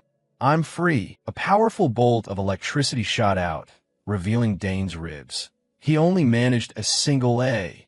A spectacular face-smack moment. The group hurriedly dragged Dane's smoking body away, not forgetting to bow and apologize to the bystanders for this bizarre incident. Dane lay unconscious as he was pulled along the road, his lips still murmuring Haru. In his sleep, meanwhile, on the shattered battlefield, Haru quietly wept, her heart utterly broken by the brutal truth. Scenes of Seoul in ruins were broadcast on the news. Smoke and flames rose everywhere. Everything had completely collapsed. After the attack, 111, 11, 11, 11, 111, 111111. On the screen, Haru was sobbing uncontrollably. The rare weakness of the country's top heroine was setting the public abuzz. Kim Da-in and Seo-eun were strolling among the wreckage, and looked around, remarking that this was truly a terrible disaster. Seo-eun reminded him that that villain had declared he'd come back. Dun just nodded silently in agreement. Seeing her boss on the verge of tears, Seo-eun anxiously asked, "Aren't you going to do something? At this rate, Haru will get beaten again." Seo-eun muttered in annoyance, but Dun firmly asserted that she would never fall. He broke into a proud smile and let out a self-satisfied comment. "After all, she is my hero." Seo-eun wore a helpless expression at this hero worshipper's display of affection. Dun casually wondered what Haru was doing at that moment, while Seo-eun could only snort. Seo-eun imagined the heroine sitting and crying in some corner. Dun heard this and couldn't help but worry. But in reality, Haru was training like mad. She was straining to lift weights heavier than 12 tons in the gym. At that moment, a giant pink tornado appeared in the Seoul sky. This was already the third terrorist attack. Behind it stood a mysterious cult calling themselves Moonlight Cult. Hooded figures in black were conducting bizarre rituals. Ciola tried to stop the tornado, but was blown away by the energy pressure. Her teammates had also fallen on the floor. Ciola panted, feeling her strength drained just from being near that pink energy stream. Suddenly, a blinding light flared up right in the center of the tornado. Ciola shouted Stardust's name as she saw the familiar figure rush in. Despite still having injuries, Haru charged into the battle with a determined look. Ciola yelled to stop her, knowing she'd reached her limit and couldn't endure more. But Haru didn't stop. She poured in all her strength, creating a dazzling golden light around her body. The heroine shot forward like an arrow, straight into the heart of the pink vortex. Her eyes blazed with resolve, though her breathing was starting to falter. The moment she touched the strange energy, she was slammed back by a powerful repulsive force. Haru landed with great difficulty, collapsing to her knees as she tried to steady her breathing. She gritted her teeth, telling herself she was everyone's only hope right now. A radiant aura began to emanate from her. Haru vowed she would protect the people of Seoul. She bowed her head and concentrated all her will to trigger a new source of power. With a steely gaze, she was determined to overcome this trial at any cost. A burst of golden energy exploded, flinging all the surrounding debris away. At Dain's apartment, he was jumping for joy seeing Stardust awaken again. Ego could only sigh at this power logic. Say he asked what would happen if Stardust beat that priestess? Seo-eun was startled when she heard it. Seo-eun was dumbstruck upon hearing there was a new member, and that it was another girl. She turned to scold Da-in for not giving a heads up about something this important. Seo-eun squeezed her boss's shoulder threateningly, making Da-in tremble and stammer out an apology, saying he'd been too busy lately and forgot. Hyul pointed at the screen again, calling everyone to look. Stardust had moved right up to the heart of the tornado. Amid shattered stone and pink energy, Haru stood watching her opponent. Before her floated a mysterious girl with long hair. She was the priestess of the moon. Sei panicked and screamed on the sofa, fearing the priestess would be taken. Da-in was moved to tears, smiling with joy because his hero's opponent couldn't possibly be that weak. The priestess of the moon closed her eyes, radiating a strange sorrow. A giant magic circle appeared beneath them both. Haru realized the pressure from that girl was terrifyingly immense. The heroine broke into a sweat. She froze as she recognized the vast gap in power. The priestess of the moon quietly apologized, her tone tinged with odd melancholy. Haru was still stunned. She panted under the overwhelming pressure of her opponent. The priestess repeated her apology, blaming herself for the terrible events unfolding. The mysterious girl reached out. Pink energy rays began to converge with full power. Spheres of light formed around the priestess of the moon, preparing a decisive attack. Haru's eyes widened in shock. She sensed a dreadful threat closing in right before her. A brilliant pink beam shot from the priestess's palm at incredible speed. A massive column of energy descended straight from the magic circle in the sky, aimed directly at the heroine. Haru was utterly helpless. Her body was completely swallowed by the blinding pink light. The force of the blow made the surrounding space tremble, flinging away every obstacle. The heroine was sent into free fall, piercing through the dense layers of the tornado's energy. Haru plummeted to the ground, creating a massive explosion with choking dust and debris everywhere. Ciola hurriedly used bandage magic to slide to the motionless teammate amid the wreckage. Ciola's eyes showed extreme worry when she saw Stardust's dire condition. She quickly supported Haru's limp body. The heroine had completely lost consciousness. The priestess of the moon hovered in midair, gradually dissolving into the night along with the brilliant pink lights. One final flash of light flared before the tornado, and the priestess vanished entirely from the city center. Haru lay still in Ciola's arms.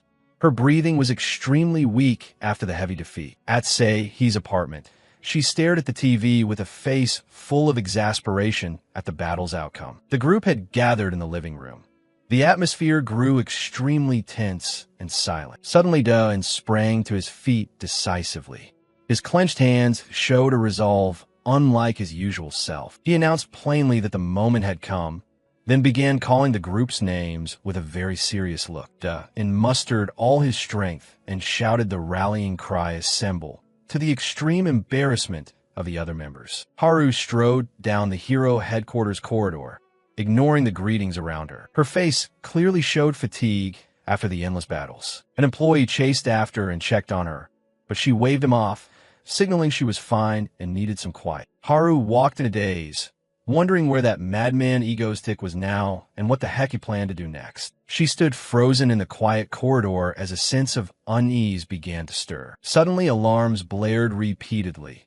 Announcements of a terrorist attack flooded everywhere. Haru gritted her teeth when she heard a pink tornado had just appeared, devastating Yunnan district. Without hesitation, she activated her energy and shot off like a streak of light tearing across the sky. The scene at the site was horrifying.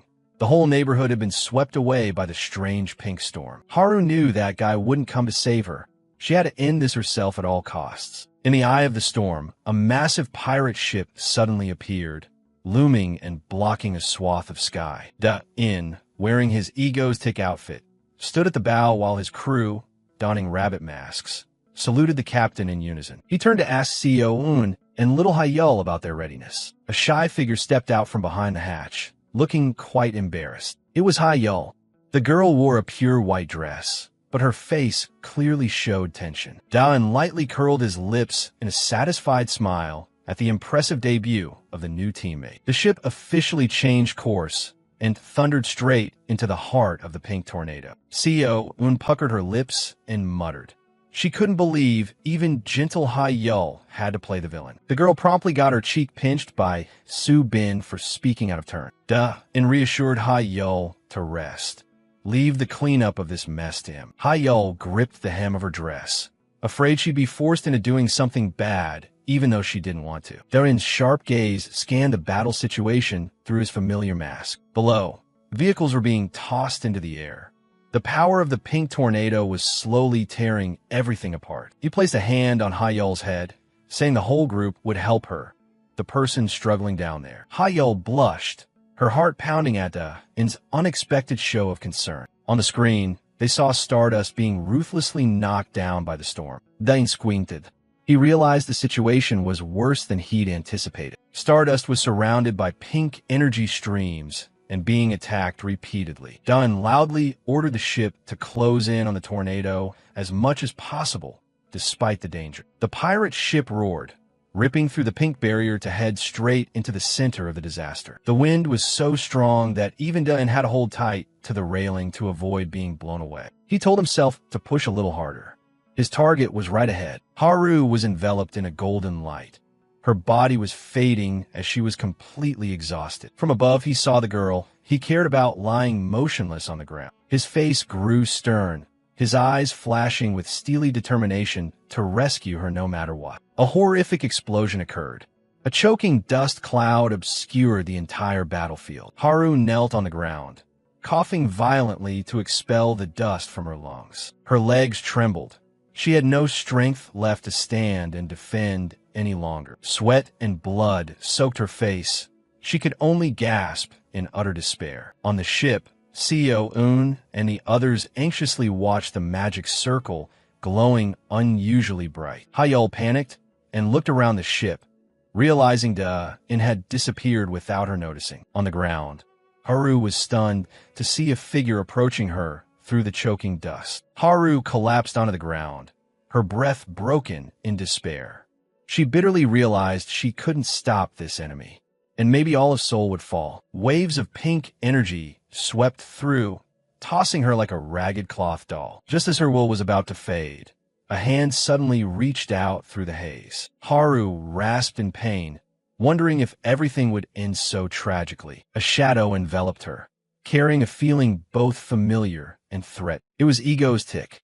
He stood there looking at her with cold yet respectful eyes, softly saying she had suffered enough. Haru looked up, her tired eyes full of astonishment as she saw her fated enemy. He curled his lip in a haughty smile, saying that when his hero was in danger, an opponent like him couldn't possibly be absent. She let out a bitter, soft laugh, feeling the irony but also a strange relief from this villain. Ego's tick looked at her for a moment, then remarked that if she still had the strength to smile, that was a good sign. He gently touched her head, an almost unbelievable tenderness amid the ruined battlefield. He assured her she'd done her duty well so far, and that she should leave what comes next to him. With absolute confidence, Egoistic declared that from this moment the battlefield would be under his control. He turned his back and walked away, his tall silhouette heading into the roaring heart of the pink storm. Watching that back, Haru suddenly felt her chest pound, a strange sensation she'd never felt before. She clutched her chest in shock,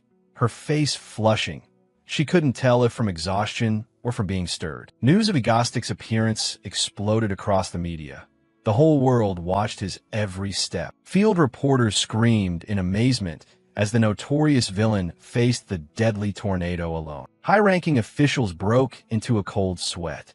They didn't know whether this madman's arrival was salvation or a new disaster. Amid the rubble and flying debris, Egoistic walked calmly, as if the storm were merely a breeze. His eyes behind the mask grew sharp, holding an overwhelming power poised to erupt. A flashback came, a secret meeting between the Yin and the Witch when the magic circle had just been completed. The Witch explained that once this circle activated, he would have absolute freedom inside. Dun listened with a serious expression.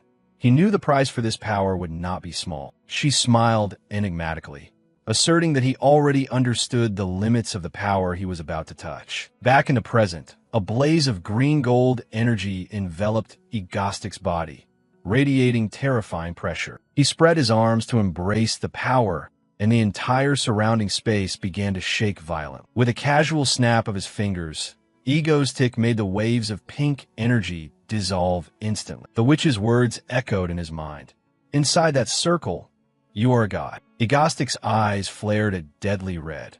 He smiled with contempt as he regarded the energies like annoying flies. Dane stood in the middle of the beam of light, surprised that Electra's spell worked so effectively. He remembered the witch's words. It turned out that once you step into the Matrix, the spell automatically reverses completely. A super simple principle that he had quickly grasped. All the terrifying power of the enemy began to be sucked back and flow straight into Dane. He stood firm, his body blazing as he absorbed this enormous energy. Pink energy beams slashed across the sky, producing crisp explosions. Dane was suddenly struck by a bolt of lightning in the chest. He told himself that if he truly possessed Electra's energy, it would be terrifyingly powerful. A sense of unprecedented power made the guy involuntarily thrilled. You could tell from his face he was ecstatic about getting such a windfall. All right, straighten your outfit and get down to the real work. Now it's time to go meet the moon dancer, right? Standing at a distance, Haru watched the beam of light with worry, calling his name with unease. The vortex of energy was still raging fiercely among the rubble. The Hero Association was also in chaos, not understanding what was happening. Analysis showed that the energy that should have belonged to the enemy was being entirely transferred to Egostic. The leaders wiped their brows, wondering how much energy this kid was still hiding. Meanwhile, the old boss could only chuckle. Looks like he placed his trust in the right person. Back at the scene, Haru was kneeling in pain and remorse. The image of Baek Eun-woo appeared. Her eyes were empty, silently begging someone to kill her to set her free. She blamed herself for hurting so many people, feeling she no longer deserved to live. Tears ran down her face, full of despair. Suddenly, Eun-woo sensed someone approaching.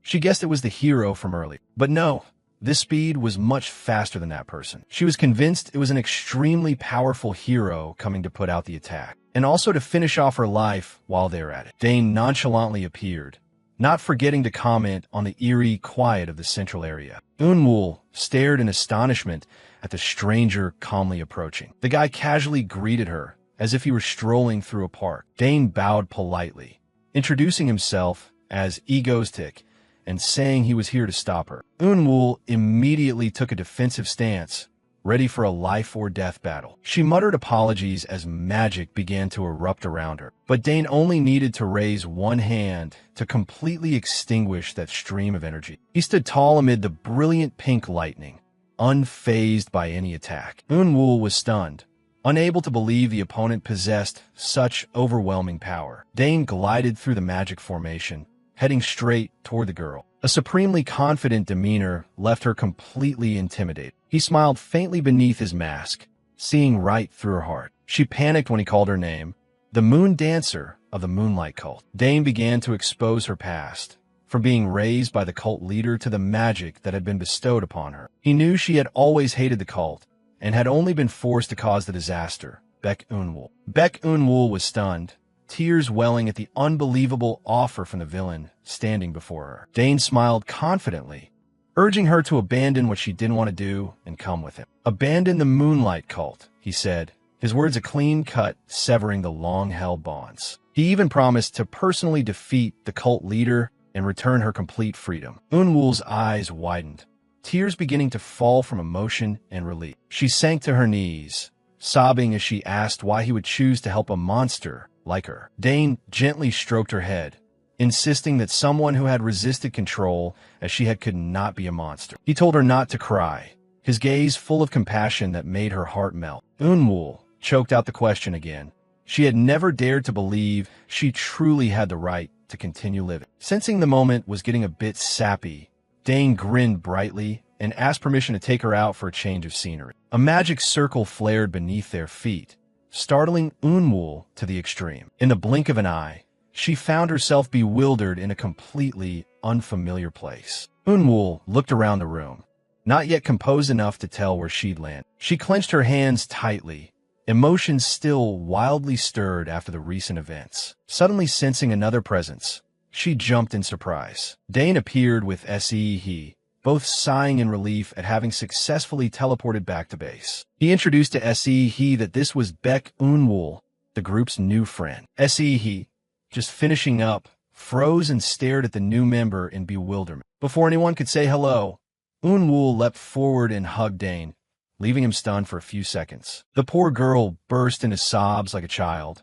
pouring out the feelings she had kept bottled up for so long. Seeing this, Se-hee immediately grew jealous, grilling him sharply about what he'd done to make the girl cry so pitifully. Eun-woo kept burying her face in Dane's chest and crying, ignoring the surrounding commotion as the tumultuous day came to an end. The scene in Seoul right now is utter chaos.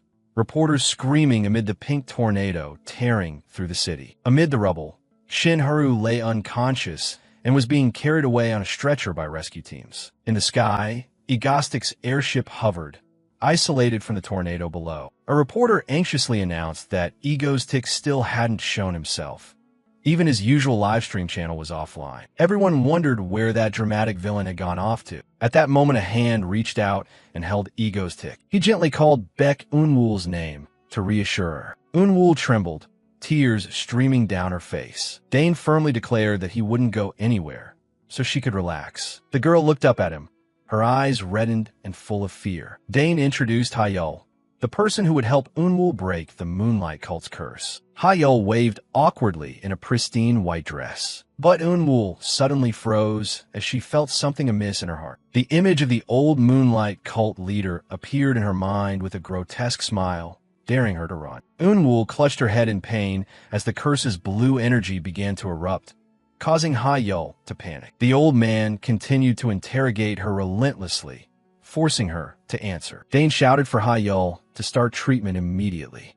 Seodam scrambled to obey. Eun-woo screamed in agony as a purifying light enveloped her. Hayul poured all her power into it, a brilliant green light spreading throughout the ship. Eun-woo blinked in bewilderment as the evil voice in her head vanished completely. Dane asked anxiously, and Hayul breathed a sigh of relief, confirming success. Overwhelmed with joy, little Eun-woo sobbed as she thanked her benefactors. Seeing things settled, Dane immediately switched to full performance mode and began the Ego Stream broadcast. Down on the ground, Shin-haru still had her eyes tightly shut. Then she slowly opened her eyes and looked toward the light above. Medical staff prevented Haru from moving because her injuries hadn't healed, but her mind was filled only with images of Egostic. The rescue team looked up at the sky, where the tornado was gradually dissipated. Haru smiled faintly upon hearing the rescuers shout that the storm had stopped. She knew full well that the man had stepped in to handle everything. On the city's big screen,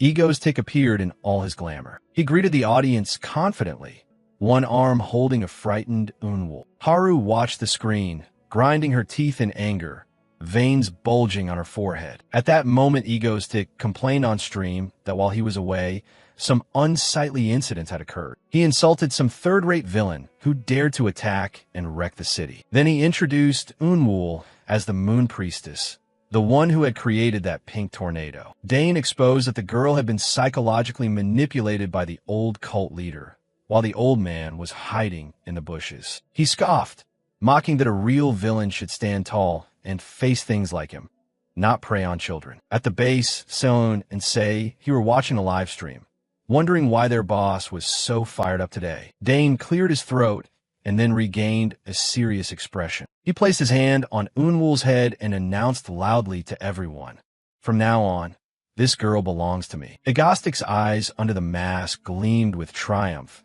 as he turned to ask the newcomer for their opinion. Unwul nodded in embarrassed confirmation at Dane's declaration. The broadcast ended shortly after, leaving the public buzzing. Cut to Mangaden's secret base amid a snowstorm blanketing everything in white. The group gathered around a fragrant barbecue feast to welcome the new member.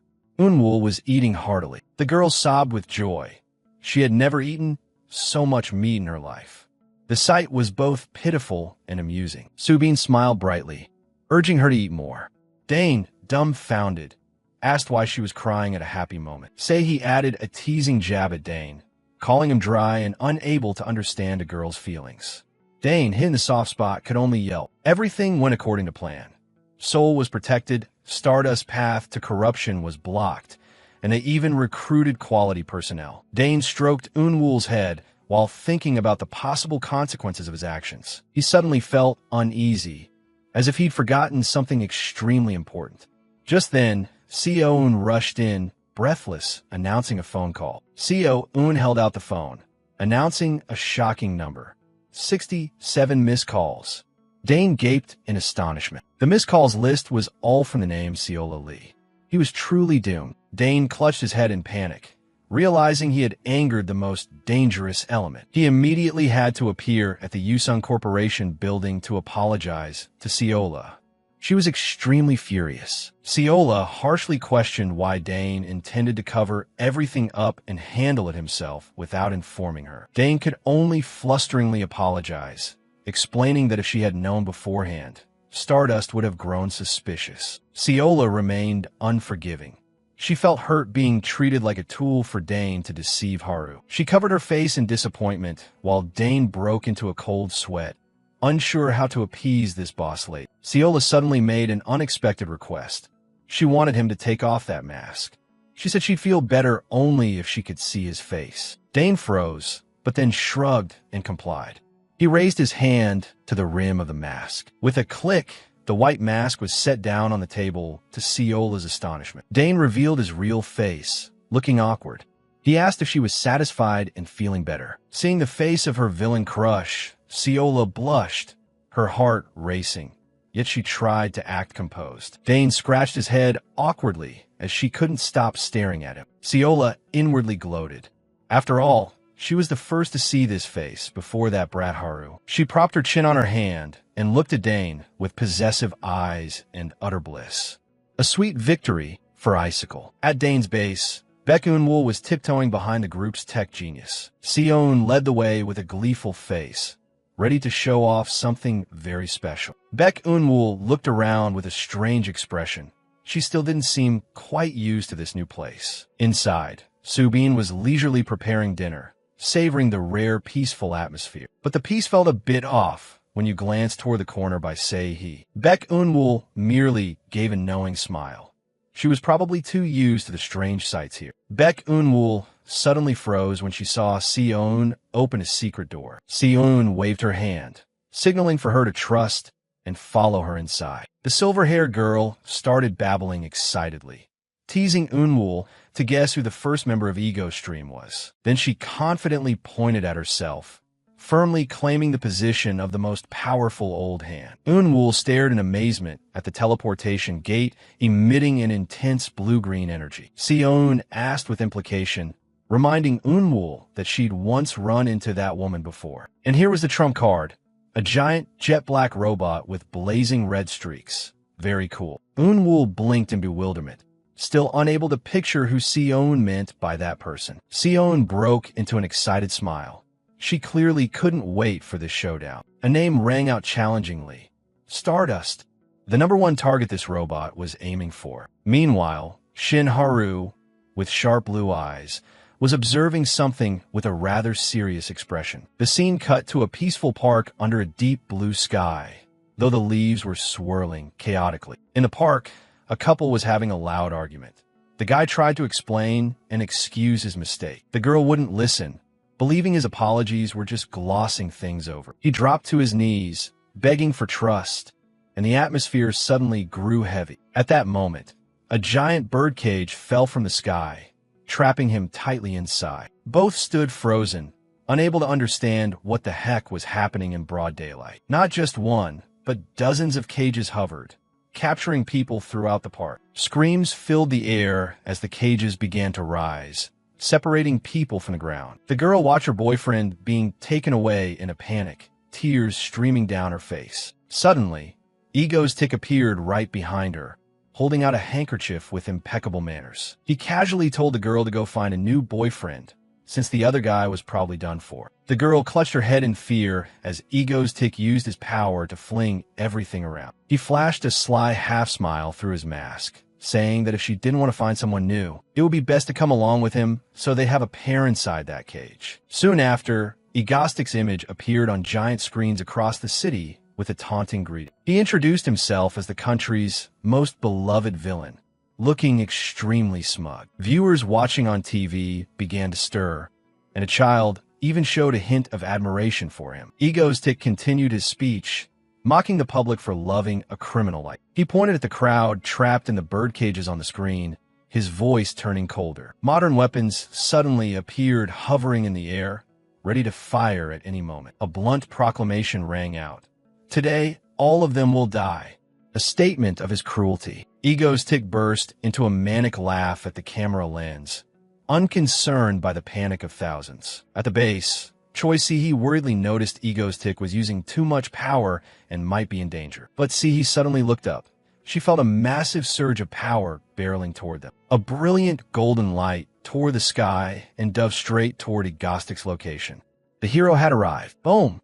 Shin Haru landed in the park with an outrageously dramatic hero landing, sending dirt and rocks flying. Watching this cinematic spectacle, young Ego's Tick was so thrilled his face flushed and his eyes watered with emotion. Haru shouted, ordering Ego's Tick not to cross the line any further. But Ego's Tick just sneered. He treated her appearance like an uninvited party crasher. Haru was furious. She demanded he immediately release the people trapped in the bird cages. Instead of alarm, he wore a smug grin and replied, "What if I don't?" Shin Haru's gaze turned sharp. She truly had no patience left for this guy. She began to gather energy, preparing for an explosive attack. Haru dashed like a streak of golden lightning, heading straight for her target. A tremendously powerful punch was delivered, making the surrounding air tremble. Ego's Tick laughed loudly and declared that today he was no match for her. Behind him, a gigantic metallic mass began to emerge from the dust cloud. It was Starbuster, the ultimate weapon built specifically to confront the number one hero. Ego's Tick called Sion's name, encouraging the girl to make her villainous debut. In the cockpit, Sion looked a bit nervous, but her eyes were resolutely determined. She muttered the name Stardust to herself as reassurance before the big fight. The Starbuster began to power up. Its every step shook a whole area of the park. At the base, Choi Si-hee and Eunwoo were glued to the screens, screaming encouragement for their teammate. Shin Haru froze when she heard a voice coming from inside that machine. Realizing it was a young girl's voice, Haru grew even more irritated at another female siding with Ego's Tick. Sion shouted with determination, piloting the robot straight into the attack. Starbuster's giant iron fist hurtled forward with immense force, aimed directly at Haru. Our hero remained unfazed. She focused all her power into her fist. With a determined look, Haru unleashed a punch wrapped in blazing golden energy. Bang! A terrifying explosion erupted as the two fists collided, creating a shockwave that blasted everything in sight. Stardust stood in the middle of a swirl of energy, clearly in a bad mood. Her gaze was fierce, as if she was about to explode. The first reason was that Ego's tick had just caused a terror attack with those giant bird cages. And the second reason was the huge chunk of metal roaring right in front of her. The robot stomped its foot hard, making the ground tremble violently. Stardust shot up into the air to dodge. From inside the cockpit, Sion laughed triumphantly and taunted her for just dodging like that. She began to find the childish voice coming from the machine annoying. Stardust swung her arm to attack, sending a strong force toward the robot. The blow was strong enough to make it tumble and roll several times before flying away. Stardust was surprised to see the robot thrown against the cliff, even though she hadn't used half her strength.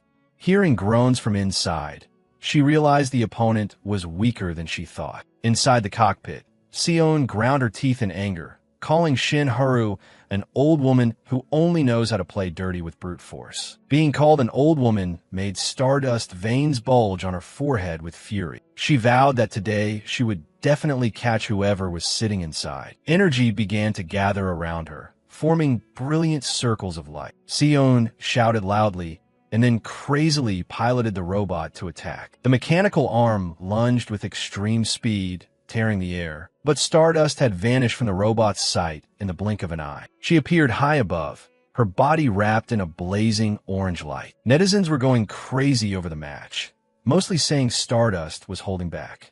Sion kept mouthy, demanding she stop dodging and fight properly. The robot continuously fired, but not a single shot hit. Steel punches slammed into the concrete floor, leaving gaping cracks. Stardust moved nimbly like a ghost among the stray bullets. Sion suddenly changed her tone, wondering what was so special about Stardust that Dane paid so much attention to her. The unexpected question made Stardust pause for a beat.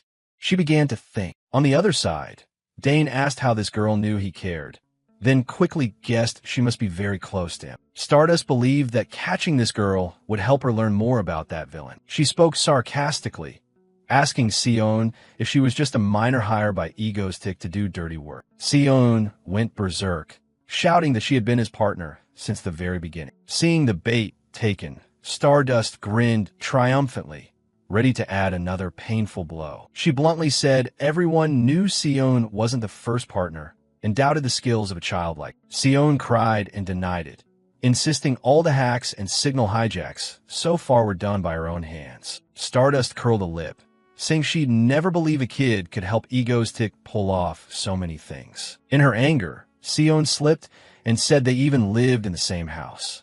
Dane immediately appeared over the comm to tell her to shut her mouth. Hearing Dane speak, Sion finally fell silent with a sullen face.